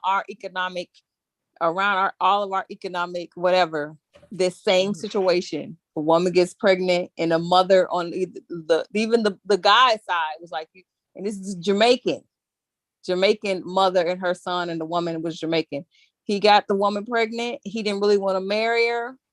And his mama was like, you need to marry her so that she won't pull no stuff when it comes to your kid. You know what he did? He married the woman and he ain't happy. So I'm saying at some point, adults have to be held accountable for the decisions that they willingly make. And that includes Will too. That's all I'm saying. I'm not saying she's perfect. She's problematic, but Will ain't like this innocent child in this situation that just can not be accountable for making certain decisions for his life. I ain't trying to take him out the hook. Like he ain't just did nothing. I'm just saying, like, he clearly doesn't have the power in that paradigm. You know what I mean? Right. Like I think that's why he reacted in the way that he did. Mm-hmm. You know what I mean? I'm not saying you're wrong. He probably saying, damn, I wish I had a, but he's too deep in it now. If they ever get a divorce, it's gonna be a mess.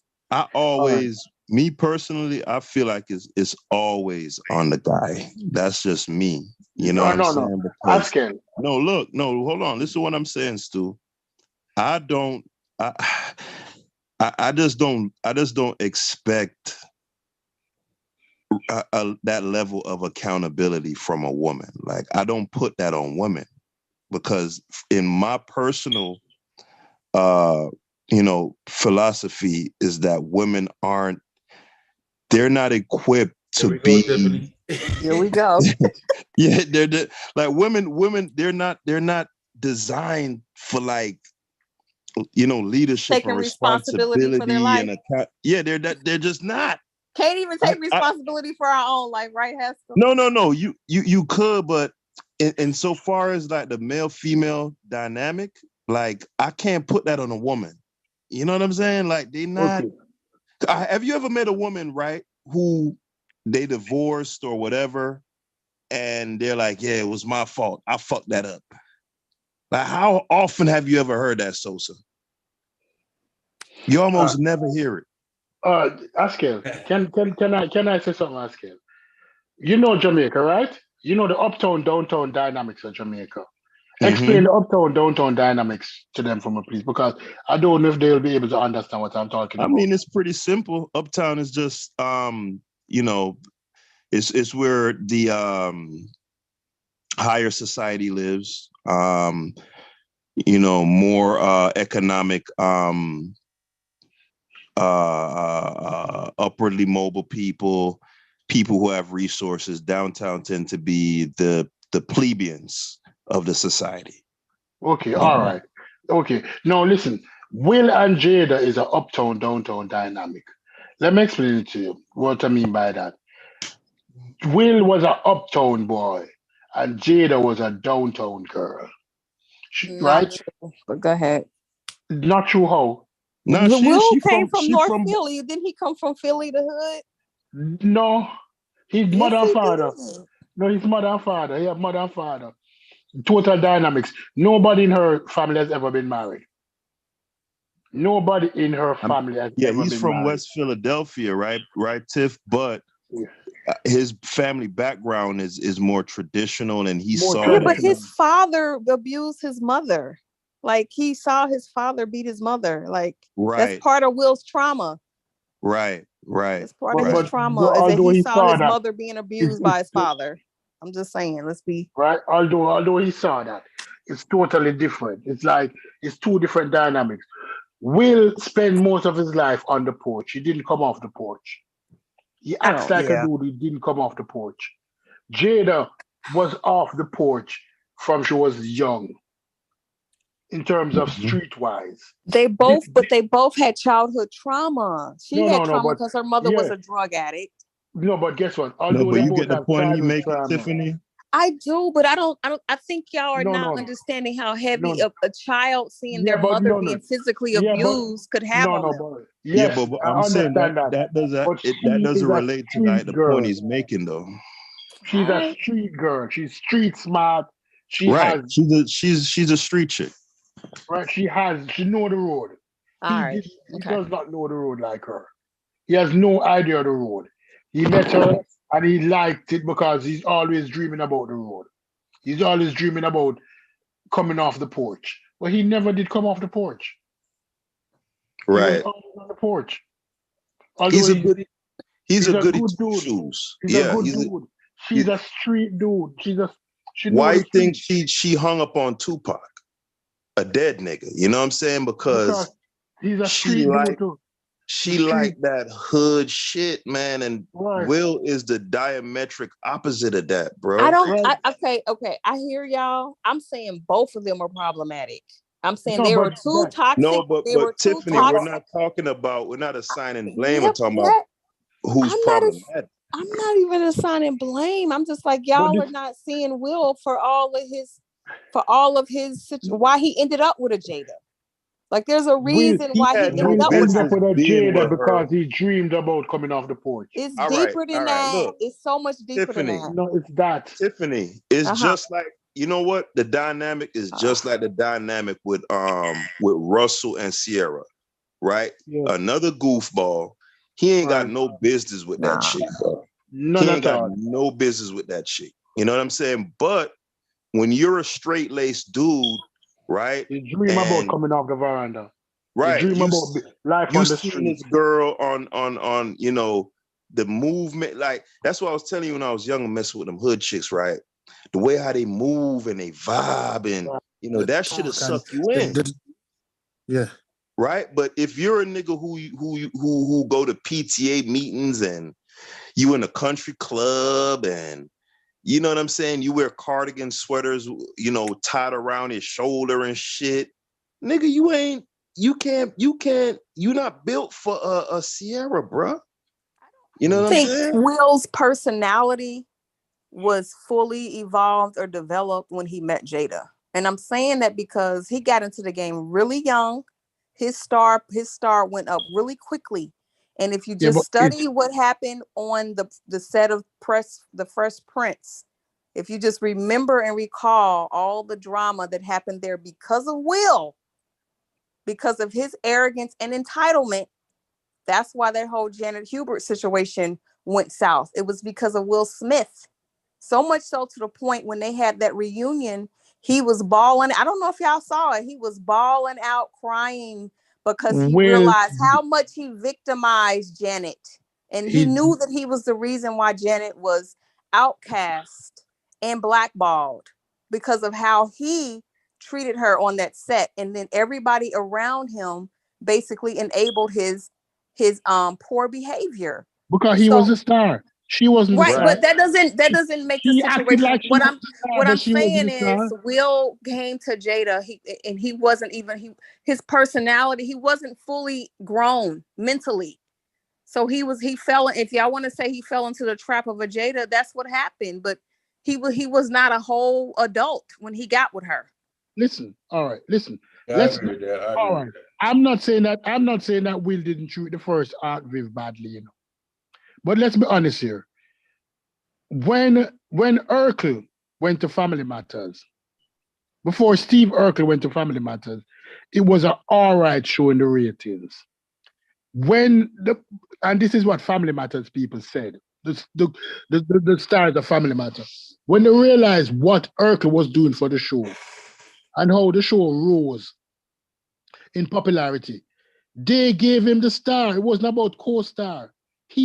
Urkel became Family Matters, and everybody rode on his coattail. Fresh Prince of Bel-Air is Will Smith, not all. Her problem was that she wanted to be a star too. But no, Stupees. No, Stupees. Yeah. But Jada. She was already a star. But she wasn't. She was already a star. You said Janet Hubert was a star, Tiff? Yeah, she was. Man, Janet Hubert, what man? Janet Hubert wasn't no damn star. She was more accredited. She was already an accomplished. She was.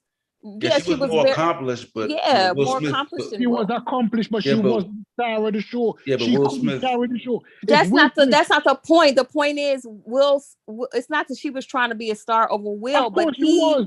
No, that's not how the story goes. You need to go check that. You need to go check the reunion when they confront each other and they have the conversation. Will was stepping out of bounds. He was an arrogant child.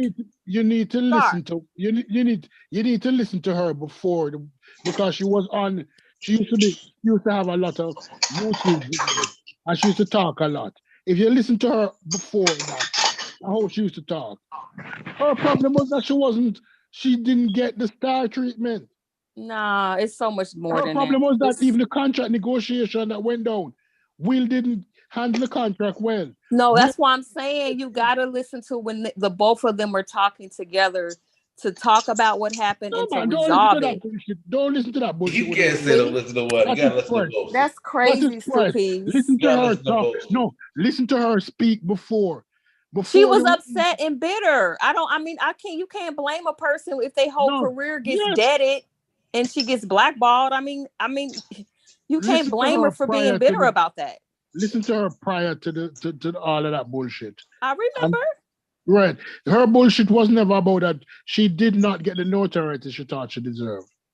Oh, it's deeper than that. I think you're missing some of the some of the nuances. It's how she speaks. That is fundamental to it. She did not. Yeah, but oh my goodness, Stupid. Just imagine you 50-something years old. I don't know what your career is. I don't know what it is. I don't know if you go to a job or what. But just imagine some 21-year-old or 18-year-old. I don't know how old he was, coming into your place of employment that you've been at, that you have some kind of leadership in overall, and them diminishing you, disrespecting you, and then getting everybody around to kind of enable your behavior in doing that. It's going to create a problem. Will was out of order, but Tiffany, regardless of if he was a star or not. Tiffany, and then this was also a time too when rappers were getting backlash for like. Let me say this real quick, and then you can get it in because you go longer than I said. Also, just for clarity, too, that was also a time when rappers were getting backlash for being supplanted into positions of like stardom and acting roles over other accredited people in the field without half the skill as those accredited people. So go ahead. All right, let me go back in history because you have certain personalities that carry the show. She was carrying the show. Let's go back. Let's go back to good times.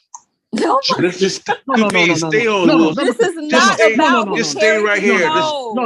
Don't make it another analogy. Smith was a star. Just stay on the Fresh Prince, man. Come on. Yeah, he bullied her. There you go. That's right. He bullied her. Wait a minute. I'm still on Fresh Prince. Still peace. Let me finish the point. Tiffany, let me finish my point, please. Go ahead. JJ was a star of Good Times. Let's go back before JJ was a star of Good Times. Remember the Corey Feldmans when they did the show? They were the stars.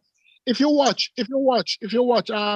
Real Housewives of Hollywood, they have an example when Kevin Hart came on and he became the star of the show. He started calling the shots. In Hollywood, the star called the shots of the show. When It's a Different World went over and the couple took over, they called the shots on the show. She had a problem with Will calling the shots because she was a more mature actress in terms of time and experience. But one can agree that it's not just about calling the shots; it's about how you call the shots that affect. No matter. It's Hollywood. That's how it goes. You see, he don't get it. If it doesn't matter, there you ain't gonna agree with nothing. Though. You said that. You can't bully. You can't bully people and mistreat people. But it's done in Hollywood. Just because you're the star of the show. Hey, can I say something? Done in Hollywood. Go ahead. All right. In Family Matters, those the co-stars had similar complaints about Urkel. Yeah, Urkel. I don't know his real. I can't remember his real name. Yeah, it don't matter. About once he rose to stardom, how he would be very flippant and dismissive towards his co-workers too, and a lot of that is just being young, right? And I'm sure, just like Sosa was just saying, yeah, you're the star. You obviously you get a lot of deferential treatment, and that's just how that goes. But there's still something to be said about being just a good quality human and a good coworker, And sometimes when you're young like that and you get power, you can abuse it. What I want to say though is that really has nothing to do with the overall point that was being made as far as the dynamic between him and Jada, because you have many powerful men, right? In their business or whatever, even street guys. A lot of these dudes who are like stone cold killers in their household, they're complete bitches. You'd be shocked, So I think the two things could be mutually exclusive. Tiff, like, yeah, he could very well have been the asshole at work, but when it come to Jada, he was a sub, no doubt about it. I think what I'm saying is that when I say his personality was undeveloped, it was all around. He met her pretty young. I know he had already married and had a kid, but I don't think he ever had time to like whatever trauma he may have gone through. I don't think he took any time out to really go into that and deal with that. So that when he met Jada, there were still some things left undone with him. And the situations that he's gone through and been through is a testament to who he is as a person. So maybe his behavior on set was just the way, maybe he was trying to prove himself. Maybe he's been trying to prove himself all this time up until the slap, okay? Is kind of the point I'm making. So, but when he got with Jada, being that the different personality types, but both of them are coming from kind of toxic backgrounds, I'm saying he got what he paid for. Both of them.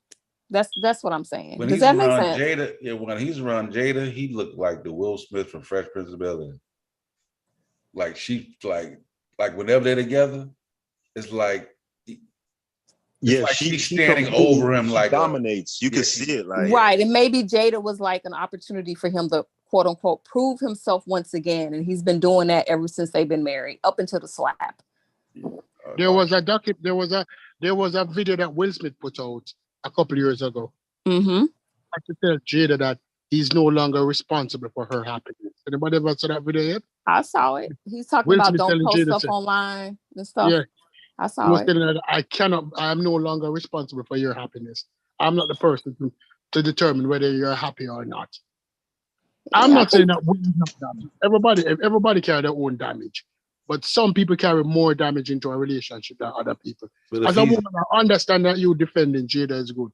But Jada was damaged, and she was a hood girl who Will was fascinated with because he never could have gotten a hood girl. He was probably trying to save her and rescue her. He was trying to save this hood girl. Yeah, that happens. I'm not trying to defend her. I'm clear. And if he makes that statement, that's something like your psychiatrist tell you. Mm-hmm. Like, listen, you're not responsible for having But he was trying to save been vying for that ever since he saw his mother being abused, and he says that. That's a conversation I had years ago. He never.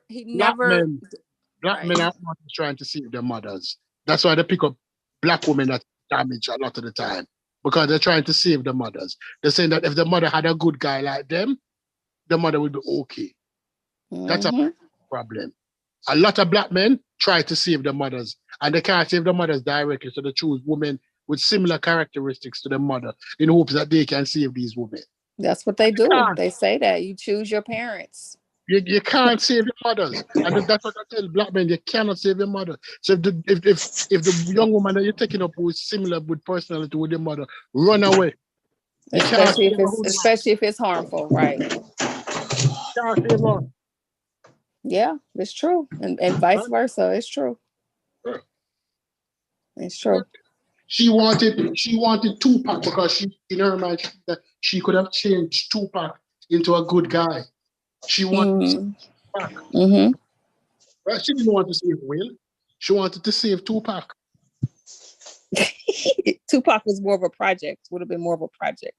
Right. No, yeah. No, I feel you. It's the same thing with Ciara. Ciara doesn't want to, like, Ciara would never, if she was 24 years old without a child and a nigga like Russell Wilson walked up to her, she would, not only would she laugh and point, she would get all her homegirls like, can you believe this nigga? Mm-hmm. Like, there's no way. You know what I'm saying? But you think what they want to do is, you think they're gonna get divorced? Yeah, it might take 10 years, you know, just like look. Yours is a good run though. Because look at Megan Good and the pastor. Another goofball, you know, trying to take up these type of women that don't fit. You know what I'm saying? Like, yeah, I don't have no comment on that.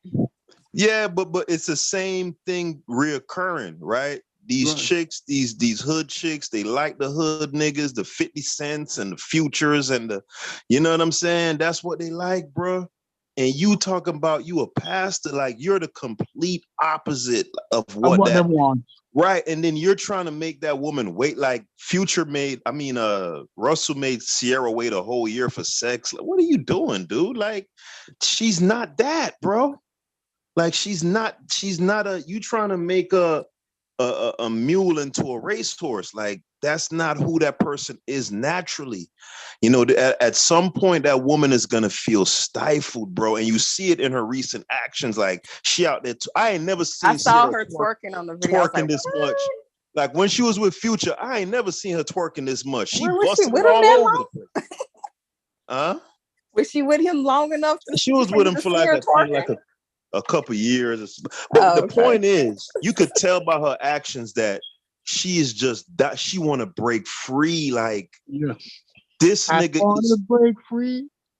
That this nigga is a Tiffany. That nigga is an egghead, bro. Like, this is a chick that she want to go get some Popeye's chicken and roll the weed up, and you know what I'm saying? Listen to some Pac, and you know, and this nigga just, he's a goofy, like, you know what I'm saying? Like, I honestly feel that way about Jay-Z and Beyonce, but that's another conversation. But see, Jay did it smart though. See, Jay got her when she was 17. Mm-hmm. So he turned her to the person that he wanted to. Yeah, right. I really don't think she's feeling him like that. But remember, who's she going to leave him for? Well, she probably gonna be, you know, if she's been relationship up for this long, she's probably good being single for a while. No, she's not going to leave him. Listen, Coretta Scott King. But after Martin Luther King died, who she dated? Nobody. I love your analogies, Stupid. You got the best analogy. Nobody. Yeah, but she may be good with that. She may be some may different more kind of women, Stupies. Yeah, that's true. What happened is that different kind of women. From a Jay-Z. Who she going to date after Jay-Z? She may not want to date nobody for a minute. How about that? Man, hell no. Ain't no woman about to sit and be alone. Man, hell no, man. She got 3 kids to keep her busy. Man, please. Listen, Ain't no bro. woman about to be alone, really? Ain't no woman about to sit down on some good, you know, that stuff still, you know. Some good wop. The milk ain't spoiled yet, man. Ain't no damn way. Beyonce at 40 years old, 45 years old, finna sit down and be knitting sweaters and hell no. Yeah, but okay. All right. I'm just saying, I don't think she's all that happy with him, but that's you know. You don't think she all that? No, I don't think she's all that happy with Jay-Z. I mean, I just don't get loving couple between them two at all. I don't get that at all. But hey, it is what it is. Jay done stepped out on her probably quite a few times. Yeah. You know what I mean? I kind of get what you getting at, Tiffany. It's that same primal thing that I was talking about. Like, you know, you could, when a woman looks in a guy's eyes and you could see like she's enamored with this guy, like you don't see that with them. Right. You know, I think too in that business too, like it's hard to like, even though they're, you know, people like everybody else, it's hard to equate them, those type of individuals on the same level as regular people. Because they're like, sometimes they're upholding to an image right that ain't even who they are. They got trapped in it. You know what I'm saying? Like sometimes you see like somebody like a Miley Cyrus who has the clean girl image, and then they'll just finally be like, fuck that. And they'll go totally off the record, like, I'm just trying to destroy that. You know what I'm saying? Right. But some people don't destroy that.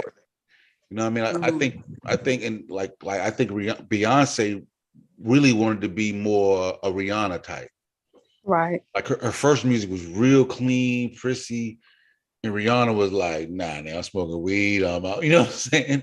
And then eventually Beyonce started dishing her more clean appeal. You know what I'm saying? It's become a little more dirty, but so it's so much Beyonce publicity became a in corporation like Mariah Carey. That's the problem. So much publicity and shit involved in that, and dynamics that just got that sometimes just had their mind fucked up. You know what I'm saying? Like from reality. Yeah, like they're more of a brand than a product than an actual person. Yeah. And I think sometimes it's like, I should split up, but they'd be like, man, if you break up, what would your image? How would that, it'd be a PR nightmare. You know what I mean? Like, right. There's a lot of shit that goes into Meanwhile, with Rihanna and ASAP, I don't know, she might end up being, I don't know if they're gonna I don't know if they'll get married, but I don't know what's up with that situation. But she seems happy. I think Rihanna, as soon as she dropped this baby, she did. I know. I think she's gonna drop ASAP. You know what I'm saying? Like, cause even when you look at Rihanna's background, like she ain't really never been, like she been on the move. Yeah. You know what I'm saying? Like, I wish him luck. You know what I'm saying? Yeah, she's like this age is Madonna. Yeah. Yeah, they're not the marrying and settling down type. And I'm gonna tell you what, it's hard to on a man-woman dynamic for the women to be that much more wealthier than the man. Right. Like a Mariah Carey, Nick Cannon, like, man, shit. And why is Nick Cannon out here just spreading his seed around like he Israelite, man? That man, he Israelite. Shit, the seed of David. The chosen people, man. I mean, I can see Kiki Wyatt and her husband, like they got all their kids together. Like I think they on number 11 too, right? Damn, I ain't know that shit. Yeah, but this them two. He's like having babies with all these different women, and it's kind of selfish because okay, let's say he can't afford it and he's never gonna have no financial problems. Okay, clearly he's predicted this and he's foreshadowed it, so he knows his money's gonna be good forever. Man, he got a few baby mamas. Lil Durk got like 7 kids, but baby mama. Yeah, but how's he gonna like father all of those kids equally? Like that's so selfish. Lil Wayne got a bunch of kids too. I just feel like that's so selfish. Because all of those kids are not going to be able to have the benefit of having their father present. Yeah, that nigga just. But I don't know. Yeah, they be spitting it out. Like shit, that nigga don't believe in a rubber. Nope. I mean, we get it. Your DNA will continue after you're gone. I guess he just wants to make sure. Hell yeah. And you know what I'm saying? Like, it's easy to get caught up. You know what I'm saying? Like, I mean, like, that's a check. You know what I'm saying? Like every baby he has is like how many millions is every baby he had for 18 years? Huh? I'm just thinking, what's the price tag on every Nick Cannon baby? Because it's 18 years. What's the price tag on that? I don't know. About 2 million. The Mariah twins, he ain't even got he ain't even got caught no bread on that. Hey, did y'all see that dude got 34 though, Tiffany? Yeah, I saw that. That's crazy. I don't even understand. I can't wrap my head around that. Yeah, but he's a truck driver, right? Yeah, like how was you? Pictures, that shit was they on public assistance, like guaranteed. They got to be. Come on, man. Yeah, that's crazy, bro. He's the coldest player I ever seen. Like, and then he got an all in the photo. Shit, I can't get my 2 baby mamas together.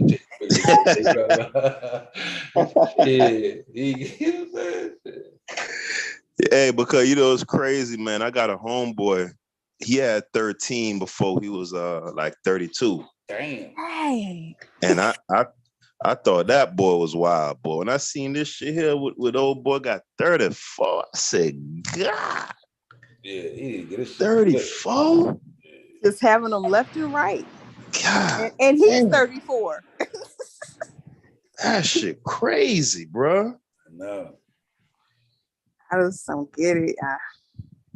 I was asking my 2 baby to take a picture together. Like, what? Like, nigga, you crazy? Have y'all ever met? Like, so I've dated. I've dated typically to be African or Caribbean men. So the African men that I know and have dated, the ones who grew up in polygamy, like their father was a polygamist, none of them wish that on anybody. They said they're not, they don't. Well, the Muslim guys are different because it's different, but like the ones that it's not like a religious thing for them. They don't really go for that polygamy thing because as a child, they remembered what it was like. And more times than not, you know, they also will comment on how their mother was treated. So they don't even want to replicate, you know, because they'll say their father had 20 kids and but it was with several women. And their sentiment, I've heard it a lot, that they wouldn't want that kind of lifestyle and they wouldn't wish it on anybody. Yeah, because with that many women, you know, they all can't be equal in status. There's going to be a hierarchy. Right. And if your mother's that mother that's on the bottom end of the hierarchy, it's like, man, that's horrific. Right. And then the kids, you know, they just don't, you know, they don't feel and all he was saying is that sometimes there gets to be, there's a certain type of competition between the sets of children and all of that. So, yeah. That makes sense. Sometimes people just don't be thinking these things through. They just like, oh. These mostly West African, right? Tiff? West and East. Mm-hmm. West and East. Yeah, I was just bringing that up because when we think about that guy that has like the 34 kids and then it's like, you just got to imagine what it's going to be like for those children, you know? Right. I'm thinking like 34 kids, like one of these niggas going to get the NBA. I'm going to hit with one of these niggas. Maybe that's what he's thinking. Yeah, but that's a lot of pressure on that one kid. One of these niggas going to break through. I like his odds though. I like his odds. He got 34. That's 34 lotto tickets. Oh my God. Crazy. I want to take one. Shoot. Crazy. Well, I wish him all the best. Shit. Nah, he tripping, bro. Man, if they was the gang gonna put that nigga on child support, that nigga whole check be gone. Yeah, man, but yeah, there's no way really you could give all them children that attention that they no, impossible. Ain't no way possible. Impossible. Only way you could do it is if you have some compound, you know, you have a huge compound where they all live together under the same roof. You it, might, nigga. and you still won't do it, but you can't close. Do it, nigga. How you gonna make it? This nigga got a basketball game, the daughter got a soccer game, this nigga got a football. Man, you couldn't be that nigga. Just one nigga in the band. They just have to be the softball team. Shit. All his kids that have to be on the same team. Right. 34 kids in one area? Shit. But and that's the other thing. They got to know who each other is because they'll grow up. If they're not together, they may grow up and mate with each other. Yeah, so that's the other piece. That's the scary part. Y'all heard about that doctor? It's a Netflix documentary. Yeah, the one that was, you know, he got like, it was a 99 kids that he had out there and the women didn't even know. Yeah, they was going to get them sperm and artificial insemination. Yep. And it was just the doctors. That one doctor just nothing in the thing, just spreading his seed out.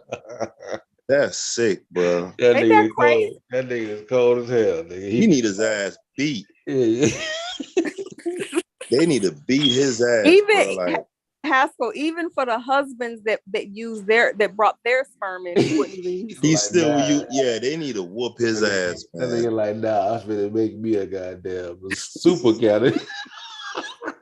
That had to be a white boy. That's some white boy. That's a funny looking white guy too. But the thing about it, let's be honest. Like in a lot of incest, unknown incest happening in our community. People don't talk about it because what happens is that a lot of our people don't move outside of the community. Mm-hmm. They have lived in the same community for umpteens of years, never move, never go anywhere. So over 3-4 generations, there's a lot of cousins who actually dating cousins, right? Because think about it. That's far out though. That one kind of like incest though. It is. Incest. No, it is. It is. Look, it is. I mean, it's just unknown, but it's still unknown, but it is. Like once you get in that third, fourth cousin ring, No, I'm not talking third, fourth cousin either.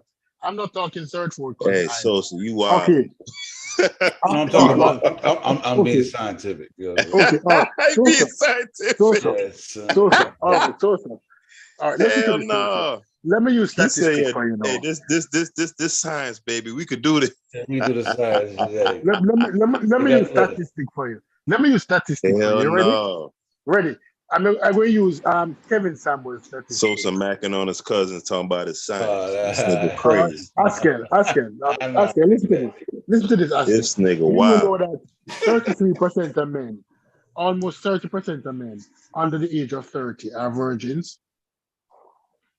I heard that stat. I heard that's crazy. And the other stat is 50% of black men do not have children. So most of the children that are being had is being had by 50% of the men. So some men are having children with multiple women. If you live in the same community over 2 generations, what you think happening? A lot of the children don't know who their fathers are. In Jamaica, 30% of children who get filed for. Filing is I spoke about this already. Filing is a process of where a father can send for his children who lives in a different country.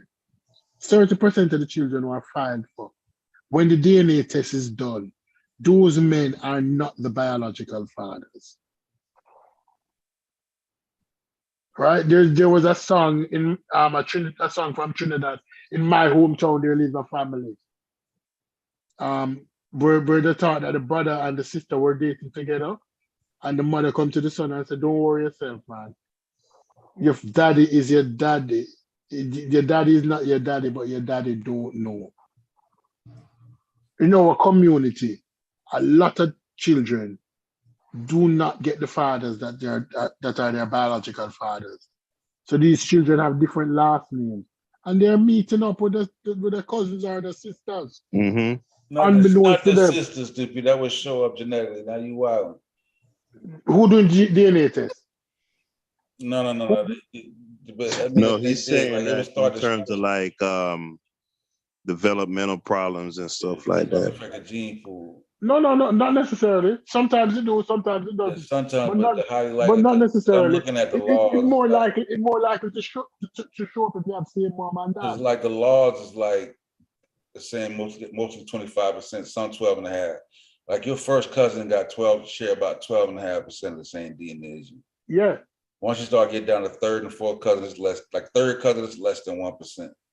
Fourth cousin is down there less than 0.5% of 1%. You're right, but we're still it's still a relationship with some genetic connection, with some close genetic connection. Because if we look at it, like to some degree, when it's family union time happen now, if you're that close, niggas would be. Come on, wait. Like, how much time you got the family reunion? Who my daddy is, nigga. Like, nigga, I know who my damn cousin. Like, you know what I'm saying? Like, right. You know who your cousin. A lot of people know who their family is on their mother's side. A lot of people in our communities know the family on their mother's side, but ask them for the family on their father's side.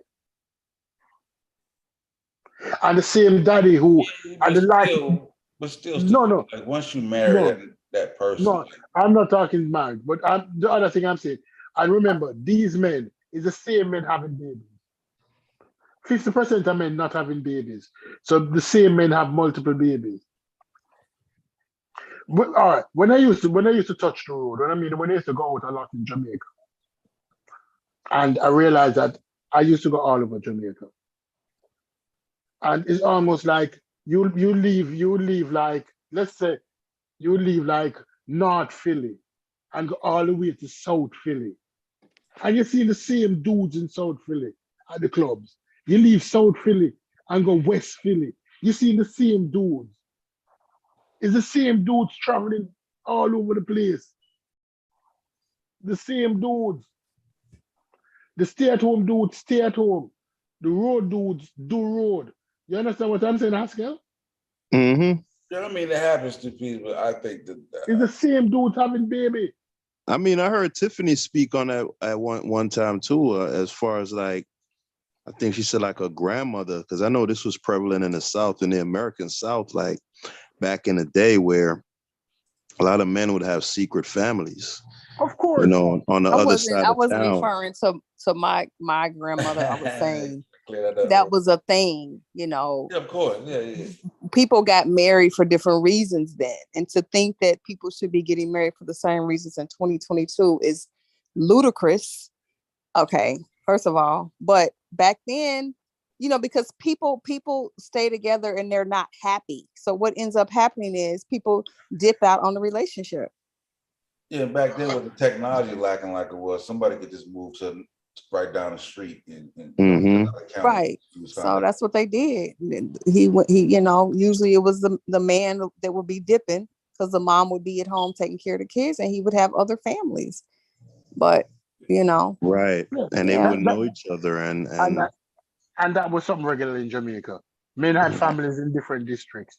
Truck drivers, like the persons who used to drive like the liquor delivery truck, the D&G truck, and he'd be all over Jamaica. He'd have children all over Jamaica. This man would have, right, there was this famous man in Jamaica, they call him Charlie Mattress. He had 102 children. So you're saying Jamaica's full of incest children? Because Jamaica is small. Of course, everywhere. Everywhere in the black community. It's part of the black community. Stupid, black women like the same kind of men. I generalize it. You gotta start having doing this. You doing this straight lookership when it's just two people. No, black women like the same look men. No, but it's stats on it. I don't know. Black women like the same kind of looking men. I don't know. If Wesley Snipes, this Haskell Stupid's got these facts that just ain't facts. Like he be right there. Black women like the same type of looking men. Of course, am I lying? Stupid's had random facts that he just. Am I lying? I'm throwing them out because I'm true. Am I lying? They're like the same kind of looking men. You know what I'm saying? What's the general look they go for? Well, I don't know, but ask them. Men come like style for black women. Rich man in style. When it's brown skinned man in style, when it's light skinned niggas in style, all black women want light skinned niggas. When it's dark skinned niggas in style, all black women want dark skinned niggas. Stupid's got the random fact. True. When it depends on which man is in style. If dark skinned niggas are in style, everybody wants a Wesley Snipes. They all like you said that the women operate like animals out there. They all on one accord. Yeah, one light. Nah, but women are like that though. You know they be trend hounds, man. Yeah, women are like that. I mean, to some, but you talk about an upper echelon. Like, yeah, they'd be like that one nigga, but that lady still, if you go through her range, if you put the nigga that she dated together in a row, you'd be like, God damn, none of this that nigga light skin, this nigga the skinny nigga, this nigga the No, not really. It depends on who is time, who's in trend at that time. Okay, Haskell, you think the girl you dated, all the niggas look like you?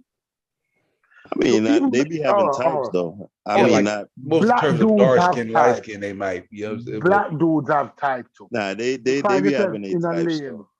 Black dudes have type too. If you're in a certain lane as a black dude, all your girlfriend, I think about my baby. Because a lot of times, like them black chicks, right, in the hood especially, like they'll go for the light skinned dudes, right? Because they want to have like mixed babies, right? I'm talking about the hood chicks, right? Mixed, he light skinned, ain't mixed. Oh yeah, well, they call them black and light skinned mixed. Right? They be wanting to have the kids with the quote unquote good hair and all of that type of stuff, right? Right. I know a few girls like that. Like they would not date a dark. Like it's not gonna happen. You know what I'm saying? Yeah, all of their boyfriends got a certain look. Yeah, but I'm saying like when I think about, you know what's funny? When I think about the girls my baby in the black community, like in the hood, Sosa, like you will rarely ever see like two light skinned people together or two dark skinned people together. Like no, right? That shit never happens, bro. Because some light skinned women be like, I don't want a light skinned dude. Right. I don't want y'all to be like, yeah, they want. Yeah, like is it? Yeah. You're the hardest to Rick Fox and a Vanessa. What's your name? Exactly, bro. You hardly ever see that shit.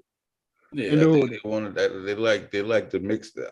Maybe it's some type of evolutionary biological shit, but that's how it be most of the time. Right, it's but rare. But it depends on who in trend. If light skinned dudes in trend, or if they too light. If a girl is too light skinned, she's definitely going to try to go darker. You know what I'm saying? Because I guess they feel like if I'm so light, and I give somebody he's so light, then my baby gonna just be extra light, and that's gonna. You know what I mean, they want a little color in their blackness. You know what I'm saying? Remember, there was watching Vlad TV. He had this super black dude. He was a rapper, and he was saying, "I don't want any girl black like me because the babies are Kodak Black." Yeah, that sound like Kodak, but Kodak. Yeah, that's Kodak. It's Kodak Black. Right. Yeah, I remember when he said that. It was he said he don't want nobody his complexion. Hey, but you know what's funny about that, Sosa? You know that girl out of Atlanta that got that song where she naming all them places that, like she said College Park is not Atlanta and all of that shit. Mulatto. But no, that's not Mulatto. The girl, man, she's like College Park is not Atlanta. Something not Atlanta. Conyers is not. Mulatto did a remix to the song, but the original girl who did the song is a dark-skinned girl, right? And Kodak was sweating her, but it'd be exceptions to the rule. Amaretta, that's her name. Yeah. So there's always exceptions, man, because it be certain dark, even for dudes who don't like dark-skinned chicks, you always have that one where it's like they just like God, like they break the mold, because that chick is real pretty. So that Amaretta girl, yeah, that's a pretty little hood chick, man, pretty ass chick. Game 3 happened already in the NBA playoff. Nah, it's I think they play either tomorrow or Thursday. Okay. Tomorrow. It's tomorrow? Yeah, the 8th. Yeah, it's tomorrow now. Yeah, today. Yeah, bro. I mean, it's something about a pretty chocolate girl that like I remember like coming up, like the more exotic type would be the light skin, but now it's like the more exotic type is that the dark skin black girl. Unfortunately, growing up, I've only dated one dark. Well, I fucked a lot of dark skin girl, but I've only ever claimed one dark skin girl, and it's like with an line. Soupy's a colorist, Tiffany. It's not a colorist. It's fact. Somebody only claim. No, honestly, I claim. He do the paper bag test and all this. No. In my lifetime, I've only claimed 4 girls in my life. 4 girls. I claim, meaning that you are my girl, and this 4 girl. Meanwhile, he done had hundreds upon hundreds, but anyway. Right, but I only claim 4. Wow. Yeah, because a lot of people going around, nobody never claimed them yet. And nobody ever claimed me yet. That must like, nobody was say, that's my girl. Right, so like, and I was married to 2 of them. And I ain't got no. One of them was dark skin. The other one was light skin. You married now, right, Stu? Yeah. I ain't really had no type. Like I ain't really had no type in terms of and the color. My type is more just in size, like smaller. And the 2 wives look similar. But I remember I remember one girl I was dating, right? Like she was slim, right? And she was self-conscious of the fact that I dated other girls that wasn't slim. You know what I'm saying? Like that was an issue with her. Like how you like me and you liked her. Like I don't look like her. You know what I'm saying? I just be like, what are you talking about? Like I like her because I like that. I like you because I like you. You know what I'm saying? Like, but that shit didn't. Yeah, because for women normally they be having a type. So they're in the lane, right? As I tell you earlier, you never believe me. It'd be hard for them to come out of them lane. Yeah, they're like 6 foot tall dudes. It's a common word that they use in the manosphere, right? Solipsism, right? Like they say women are solipsistic. So it's hard for them to think like put themselves in like a man's frame of thinking. Like they're gonna see it from their lens. True. So like, Tiffany, do you have a type? Are your man fit in the mold? Yeah, the 6 foot tall. Yes, I have a type, of course. They all fit the 6 in the foot tall. mold. The 6 foot tall and the chocolate. The little short No, brother they was haven't 25. all fitted that mold. I mean, I'm not that strict with it, but you know, I'm not that strict with it. But you definitely got a type. Yeah. Everybody got a type. It definitely got to be taller than me. But some people, I think some people's that mold is a little more flexible. Yeah, it's a little flexible, but I don't compromise on the height.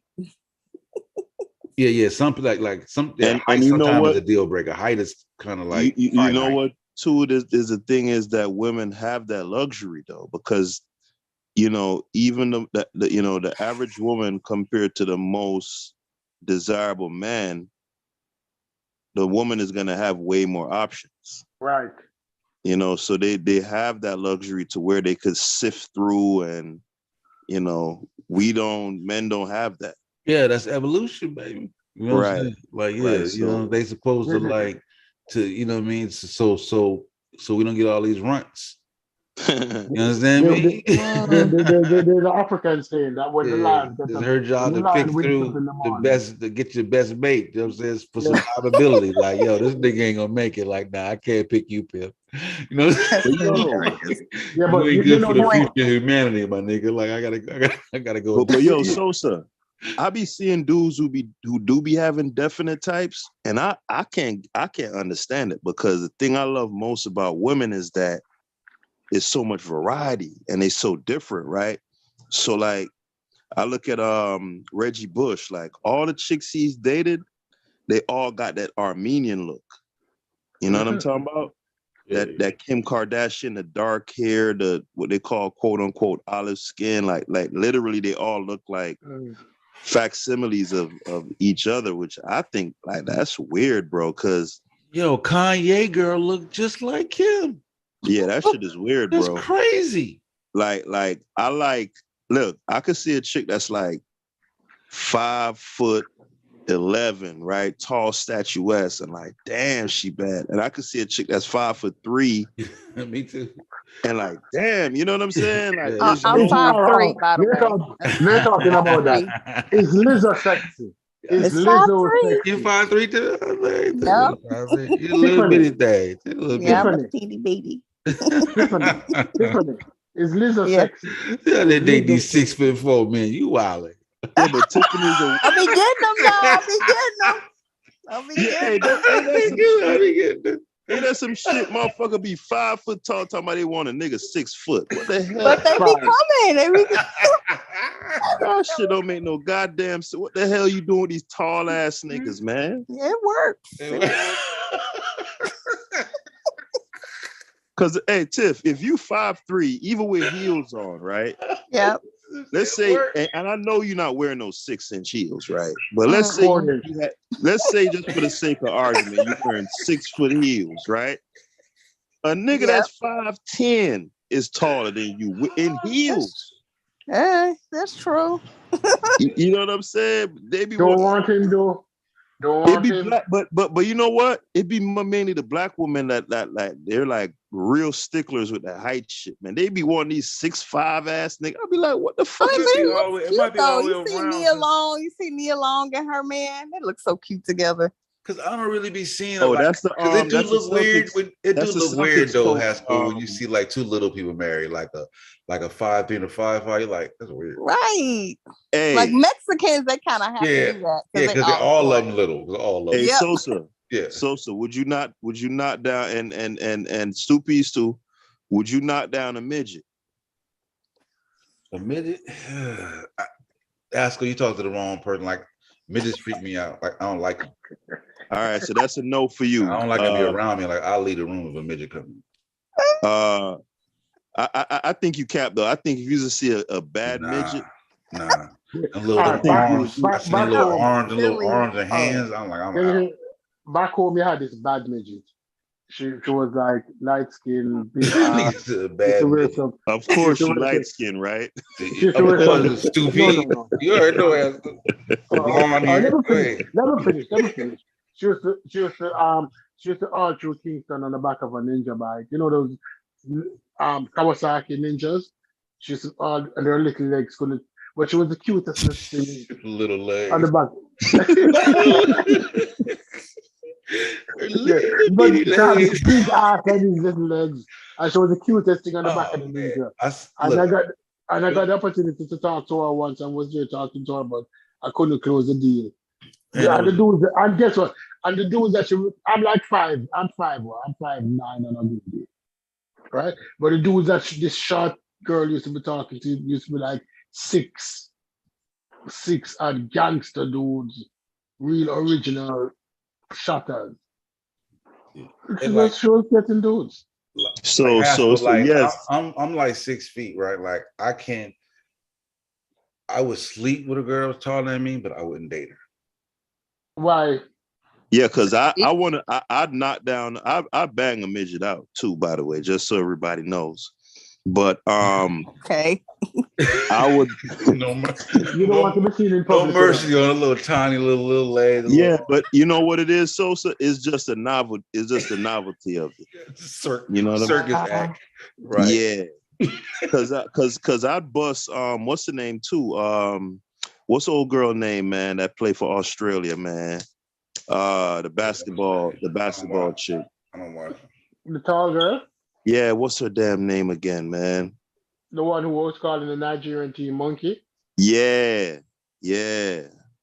What's her damn name, man? Would you date a girl taller than you? 3 foot. I don't think I could like marry her or anything, but I can't. It's something in your mind that says like see. But it would be again like a not because she's 6'8", man. Like I'm 6'1". You can't do it. I'm gonna tell you what. It's a psychological thing they say, right? And this is what they say. Men date across and down, right? Women date across and up. Yep. Yeah, you know what I'm saying? Like her size and up, her pay and up. Men date, you know what I'm saying? They size and down, they pay weight and down. Like they don't, you know what I'm saying? Like, right. Her size up, yeah. I used to be with this girl who was tall. She was about 6'1", and she had a nice ass. But what I love about her, she had legs for days. She should know that I love her legs. She like be lying down and put her leg up in the air, and it was like perfection. It was like just legs for days. I would date a girl taller than me if I should get the opportunity. Those would legs you marry a girl taller than you? Yeah, man, legs for days. Yeah, but there's a big difference. 5'9", you in that little nice ass. You 5'9", you in that little niche, like right. You're not like that far away. Yeah, like now, a 6 feet average guy, like in the average height, their mind says a little different. That think that a 5'9", because you know it's like sometimes the smaller guys that date bigger girls. I've seen that. Which is crazy, but that's just what they do. You know what I'm saying? Yeah. I asked a question earlier. Is Lizzo sexy? No. Tiffany, is Lizzo sexy? Really? You really asking me that? Yeah. Yeah, like how would Tiffany know? Like she's Why are you asking me about if a woman's sexy or not? Yeah, she would know if a woman's sexy. As a woman, you would know if you should say, hook me up on your friend and your friend look like Lizzo, and I say, is she sexy? So you gonna look at me? Man, stupid. You can't even act, like how many times you heard this? Shit, my girlfriend coming up. What she look like? She cute. You're like, man, like I don't even trust you. So like, let me see a picture. I ain't got no picture. If she's such a cute, we know we in trouble. But if you say, is she sexy? When did fat become a new sexy in our community? When did obese become sexy? It's not. Nobody. That's some internet. That's some internet and TV shit. That ain't. Trust me, bro. Ain't nobody in real life checking for no fat women, bro. They not. You know what I'm saying? But they're not single out here though either. So what's up with that? They always can have somebody to lay up with them. That ain't no. Of course, Haskell. It's trust me. But here's the thing though. But here's the thing though, Tiffany. You got to understand, right? Because there's always gonna be men who women always catch. Where all right. Women gonna always catch with them big women, right? typically that's all they got, bro. So a man gonna take what he could get. You know what I'm saying? I think that'd be their thing. That's what they think. What is Mike saying? That'd be their thing. Exactly. That's bullshit. Because like some niggas, know what I noticed too, Haskell? Sosa. Like muscle bound men. Show me the niggas that's the most eligible niggas, whether it be in terms of height, looks, status, money, whatever metric you want to use, right? We know who the niggas that's them niggas, right? And we could use prominent people. I don't disagree with that statement, Haskell. You Right, ain't even gotta go first. So when niggas be like, oh, I like big girls, that's my man, them niggas be lying like a motherfucker, man. Put $10 million in the nigga bank account, bro. That fat bitch be going the next day. Mike Epps said something like that. Mike Epps said something like that about his first baby mother. He said he never knew that he'd have money. He dated her when he was broke, but as soon as he got some money, that bitch out of his life. Some dudes date some girls because you're broke. You're broke. Bro, of course. I mean, yeah. Some ain't nothing gonna be absolute. That's what I'm saying. So when them dudes be talking about, oh, I'd rather a big girl than a girl, man, them niggas be lying, bro. I'm sure. I mean, we got a world full of fetishes, man. Like some people. No, I'm sure that. Listen, Sosa. What is it? Is it Murphy's Law that whatever can happen will happen? Yeah. I'm sure there's some guy out there or a group that's legitimately like that's they shit. But I guarantee you that shit is a minute. I mean, we got. Yeah, I mean, Haskell, we got as humans there is an attractive scale. I mean, I'm not fighting against the attractive scale. You know what I'm saying? Right. Like, yeah. Like, I'm not saying that the big girl is going to supplant the the known human natural scale of attractiveness. You know what I'm saying? Like, we all have. Because like I said, man, I just want to see symmetry. We see. I want to see the Denzel Washingtons or the Drakes or I want to see one of them dudes with a big old chick with a big 250 pounds. Pierce Brosnan wife get fat. Pierce Brosnan. James Bond. You know Pierce Brosnan, right? Remington Steele, James Bond. Yeah, man. Yeah. Have you seen his wife? But they've been together for a long time though, right? Right. That's different. Yeah. We talking about a dude, a well-to-do, a dude who is highly sought after. Has multiple options, right? Endless options, and chooses some big old fat chick. Because she wasn't heavy when they got together. I remember reading an article about it. When they got together, she was like a same. They still together now? Children. Yeah, not children. But that's his wife. He love her. He love her. She's fat like she's the okay. Good for him. What's his name? I'm gonna look him up real quick. Pierce Brosnan, man. That white boy with the dark hair, man. Remington, like he used to do like a little James Bond type dude. Yeah, Remington Steele. And then he was in 3 James Bond movies too. Yeah. He British dude, man. Yeah. I just ain't seen his ass in a long time. Yeah. Pierce Brosnan, man. Yeah, he was like a little playboy back in the day. He was a guy back in the day. Hell yeah. Yeah, but he's been with her like his first wife died, and he's with her like for 25 years now. When he got her, she was like in shape, everything, but with time. And he's cool with her. Yeah, I mean, you grow an attachment to a person, it goes beyond looks after a certain while, But like when you read the internet, everybody wants him to leave her. Yeah, they want him to have your kids and shit. I'm not gonna have your kids. No, but they want him to leave her. They say that he can do better. Because he's still a alright looking dude. I mean, yeah, he can. The internet is evil, though. Yeah, I'm seeing some old pictures of her too. Yeah, she was he probably don't care at this point, man. I think a lot of time, man, dudes get up in them 60s, man, they ain't caring about no fucking. Man. Other things matter than looks. Yeah, that libido ain't gonna be as strong. Right, that libido go down, man. You don't care about no. They looking for somebody to be with them for the rest of their life, the other part that matters. Somebody I'm comfortable with, you know what I'm saying? Like, exactly. Yeah, I'm trying to chill out. You know But what I like. the internet is asking is like persecuting her. Yeah, the internet is some evil. The internet is evil, man. That's just what it is. And you know what's crazy? I guarantee you that's majority women that's doing that. Yeah. Man, men don't care. Men don't care enough to do type.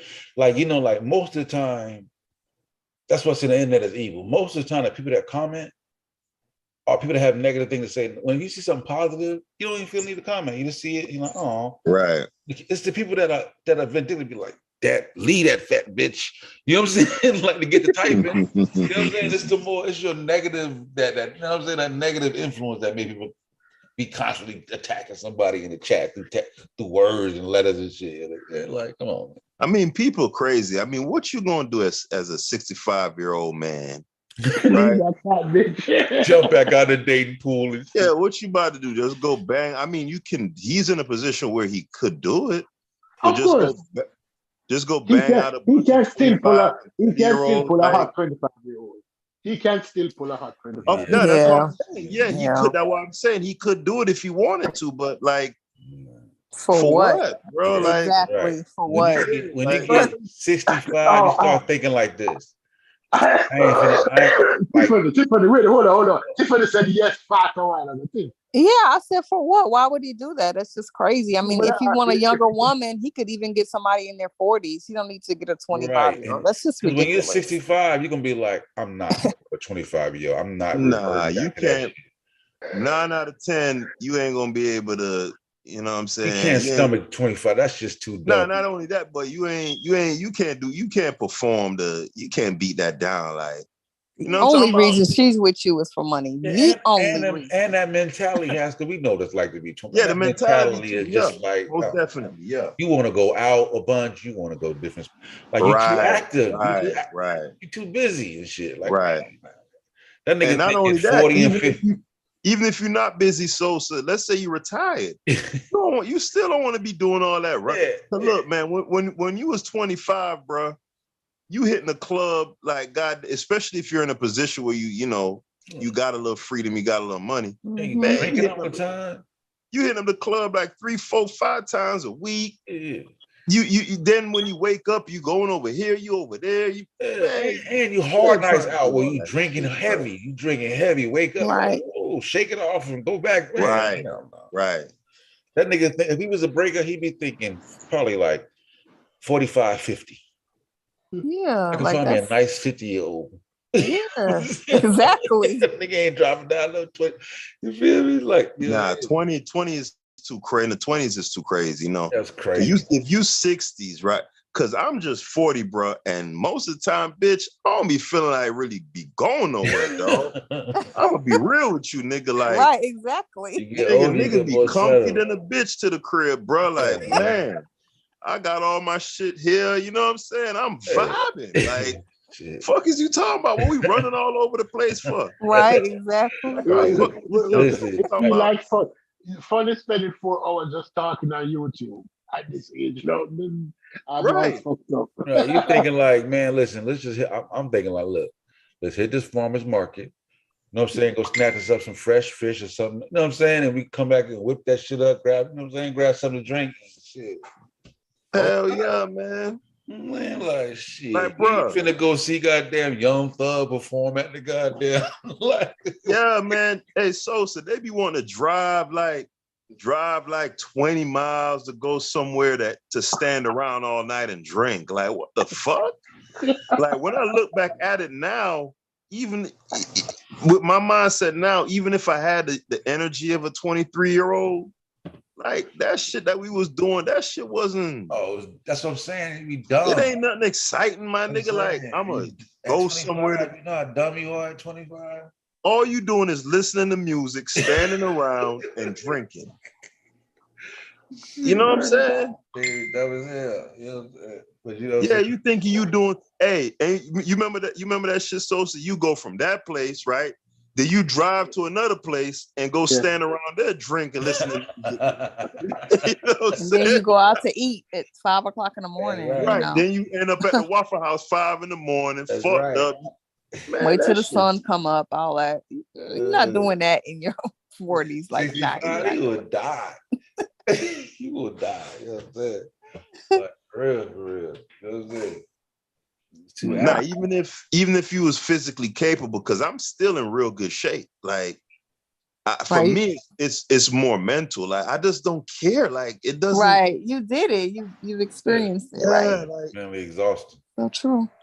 I met this woman in her 80s, and I asked her. I don't know what made me ask her, but I asked her if she ever felt like being younger, like if she ever had the desire. She's like, no, she's completely happy with where she was in her life. So as we get older, we just appreciate, especially if we've lived life, we appreciate the different stages of our life. So that makes sense. Yeah. You like, you know what? It's like I try to shit all over again. I'm like, fuck it up. I'm glad I made it to where I am. Right. Like, shit, all the dumb shit I did, I can't put myself back in that situation. Right. He's just glad you lived through it. Yeah, too much dumb shit. You know and you appreciate the little things be meaning so much. Like, you get so much, you derive so much satisfaction out of the smallest things, man. Mm-hmm. That's the coolest part about getting old. You know what I'm saying? Yeah, because I be trying to respect it when I see him in the grocery store and shit. Because the nigga be trying to move around. I'm like, come on, old lady. You know what I'm saying? That I'd be like, no, I'm tripping. Yeah. You know I always think about my own mother when I see that. I was like, nah, this could be my mama. Like, you 6, 7 years old. Why am I expecting you to go fast? Mm-hmm. It didn't make no damn sense. You know what I'm saying? Like, you fall down, that she could really be a serious situation. Yes, exactly. Yeah, like, let me dial it back with my damn dumb ass. Shit back. Hey, but Tiffany, you know the thing with, you know, to go back to the whole thing about if you're an old guy dealing with like some 20-year-old or 25-year-old or whatever, and you know it's for your money, right? Mm-hmm. I think I want to say that most guys don't care, but I think a lot of guys they'll delude themselves into thinking like, yo, this chick really likes me, you know. Me personally, I wouldn't care. You know what I'm saying? Haskell, like, I don't think they can fool themselves. Nah, they can, bro. Deep down inside, I mean, there's some anomalies. I think deep down inside, I saw one. Buddy was crying. What's that boy name, man? What's that cracker name, man? The one that was damn, man. It wasn't Robert Redford, not Robert Redford. Michael Douglas. Michael Douglas? No, the one that was during Katrina. He was you gonna feel away when she hanging out with younger guys her age. He was in a movie with J-Lo named U-Turn. I think his name's Sean too. Sean Penn? Nah, not Sean. Is it Sean? No, not Sean Penn. Damn, what's his name, man? Anyways, man, he's 60 years old and he was dealing with some 20-something-year-old chick, and the chick left him. You know, he was all on the TV crying, and you know what I'm saying? It's gonna be some, Haskell. It's gonna be some. No, but he looked all the bit of 60-something. You know what I'm saying? Like, you could see it. Yeah. And he was literally crying like he couldn't believe. Look, bro, if I'm in the position at 65 years old, right? Let's say I got the bag, right? And I could knock me down a 30-year-old or 25-year-old. And I decide to do that for whatever reason, right? Man, I know what it is. And I'm good with that. I feel like you set yourself up for being abused.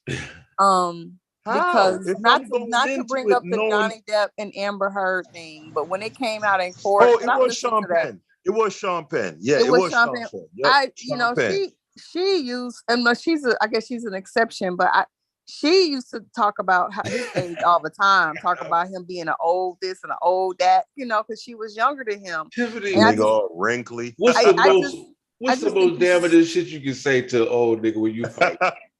Old ass limp dick. Yeah, like you can really insult. You can really, I think you can set yourself up to being abused by a young woman trying to get with a young woman. You pop a Viagra so you can fuck me right. Hey, Tiffany, I'm gonna tell you something that Patrice O'Neal taught me, right? Oh, okay. What is it? The man is a sage, right? Oh, okay. he said the only thing that a woman has over a man, literally the only thing, is your caring. That's the only time a woman can injure you, is when you care. If I'm 65 and I fucked on you when you're 25, 30, right? And I know how I am, you know, I'm gonna defile you. You know what I'm talking about? You're gonna get defiled, right? I need to log off. Go ahead. Yeah. The thing I like to do, I like to paint them. That's my thing. All right. You know what I'm talking about, Sosa? Yeah, I got. Yeah, I like the paint. I got the graphics. I don't want to vision it, but I know exactly. Yeah. With that. So if you at 25, right? You your balls wrinkly and I mean they are though. Like they are wrinkly. How is that gonna hurt me? You know what I'm saying? It hurt you because I thought you loved me. Sosa. Asker is the kind of dude that would stick a girl in her eye. When to give me a blowjob, the purpose is just pull it out and stick her in her eye. Why?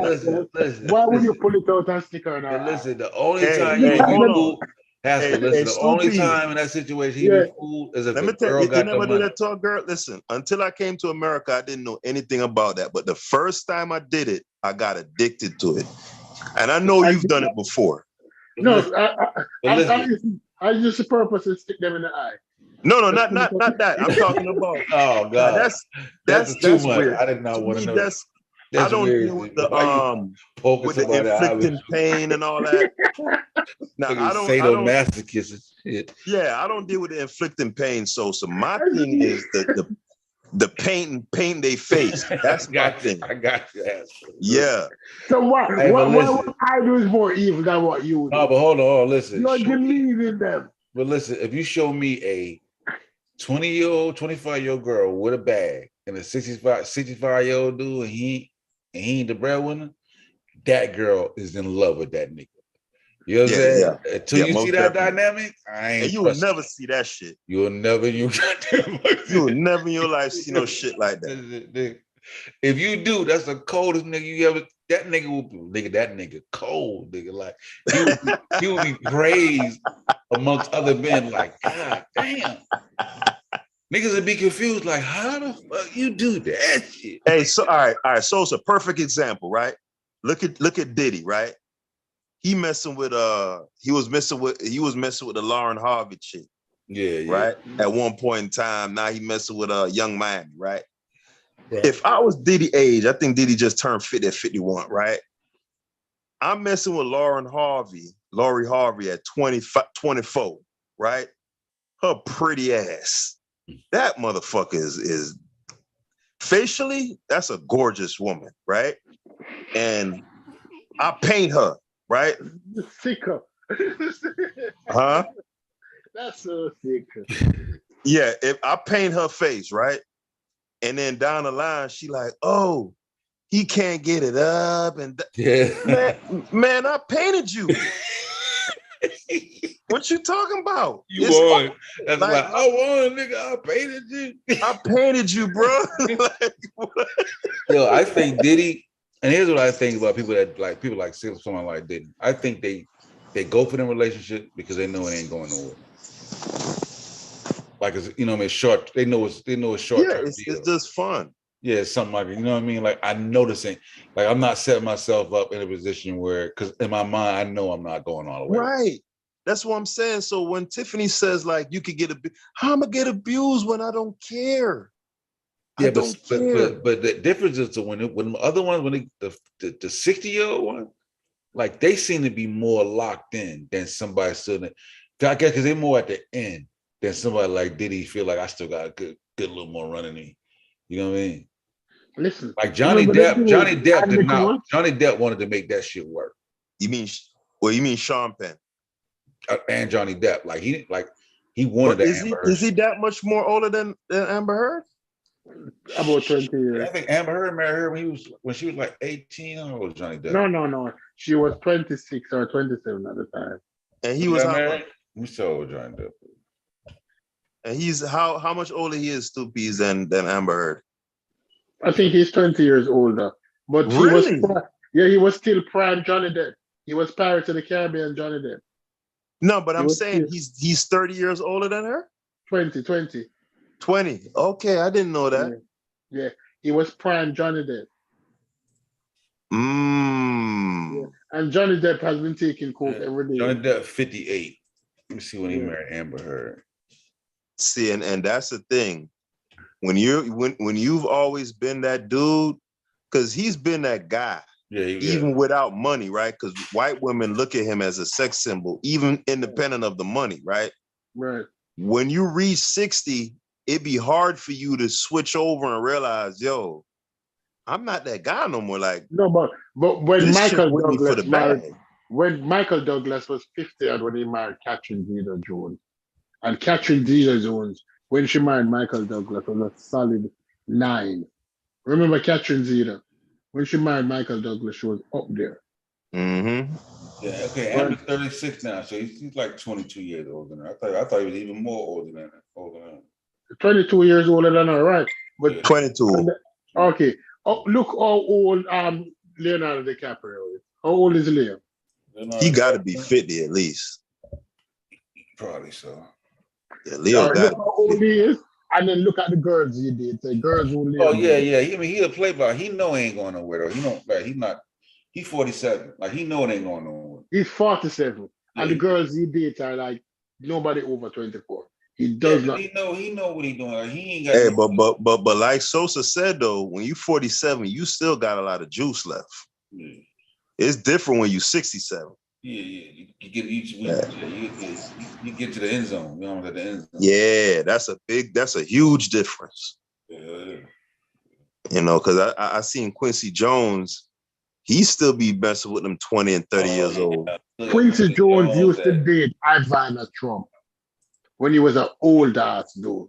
Quincy Jones was banging out Donald Trump's daughter back. Hold on, the daughter he got now? Yeah, the one who married Quincy Jones used to date her. Quincy Jones, 70. Get out of here.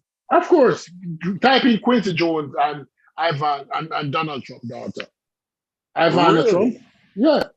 He was like late 50s and he used to date her because Quincy Jones is super rich. I'm trying to see. That's crazy. He bragged bro. about it. Yeah, he bragged about it. He said 12 years ago. And Donald Trump went for that. I know Donald. I know the Don wasn't comfortable with that, boy. But he's Quincy. That's crazy. Yeah, Quincy used to bang out Ivana. That nigga's beating down Ivana. Damn. When he was in his 60s. Yeah, at least he tried. He gave it his all. How old was she at the time? Oh, young. 20. 84 in her 20s. God damn.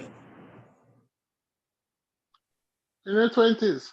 That's crazy. Money has no age. Nah, that's a fact. But she come from money. Like she don't need his money though. That's what's fucking me up. Yeah, she don't need his money, but guess what? And she could get young dudes with money. Yeah, Ivanka denies the story, but it seemed like she denied based on the ground that it wasn't dating. Like they just messed like I can't see her side of the argument, but she ain't fully denying it. Like she ain't denying it really. It's kind of like you know how you mess with somebody, I wouldn't call it dating type shit. Let me see bang her back out. So wait, is she denying that they had sex though? No. I don't see anything her denying it now. Because if you Quincy Jones, you know, normally you'd say no kiss and tell, but man, that's hard not to brag about, bro. But Quincy Jones, Marlon Brando used to fuck Quincy Jones too. So believe them Hollywood history is deep. Yeah, Marlon Brando used to fuck everybody, male, female, everybody. It didn't matter. Yeah, I heard about that shit. They say fuck. Slept with Marlon. Yeah, Richard Pryor too, right? Yeah, Marlon Brando fuck everybody. Listen, at that level. Yeah, that Hollywood shit is weird, man. Yeah, Marlon Brando was fucking girls by the dozens every day. So After a while, them just fuck everything. It's like, all right, back in the day, sex can get very perverted over time. And as a man, you have to be very careful. You'll find yourself, at one point in my life when I was very young, I found myself getting fascinated with threesomes. So when I go to a club now, because like twice I was able to pull a girl and her friend. So when you start going to the club now, it don't feel the same to just pull one girl. You wanted to pull a girl and her friend. Mm-hmm. And it's a slippery slope where you have to stop yourself because you start going to a different level of perversion. Right? Girl didn't start taking the whole fist in her vagina the same day.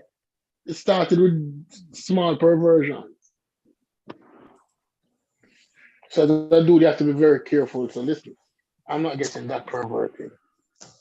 Yeah, man. Yeah, look like Quincy saying he slept with her. Quincy said Marlon slept with Marvin. He slept with Marvin Gaye. Yeah, but he's not going to tell you everything. I'm not going to tell you. All right, she's stupid. There you go. There you go. You can't just make your own.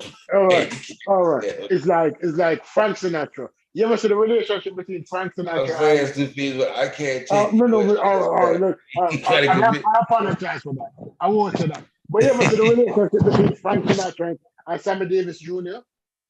Watch a movie or watch a man video. Watch a man video or watch a man movie. No, I see that one, but he did say Marvin, I definitely he did say the Marlon Brando with Marvin Gaye type. Yeah. Marlon Brando sleep with Marvin Gaye, sleep with and James Baldwin. You know James Baldwin. James Baldwin. The the gay dude. The writer. Yeah, that's man. That Quincy Jones Ivana though, man. I'd be shouting that shit from the rooftops, my damn self, boy. But hell yeah, boy, I did that. You know what I'm saying? That's crazy, bro. 60 something. I'm finna take my ass to bed, guy. Yeah, man, for sure. It's late. I'm locked out. All right, y'all. Peace. All right, fellas. Peace. All right. Peace.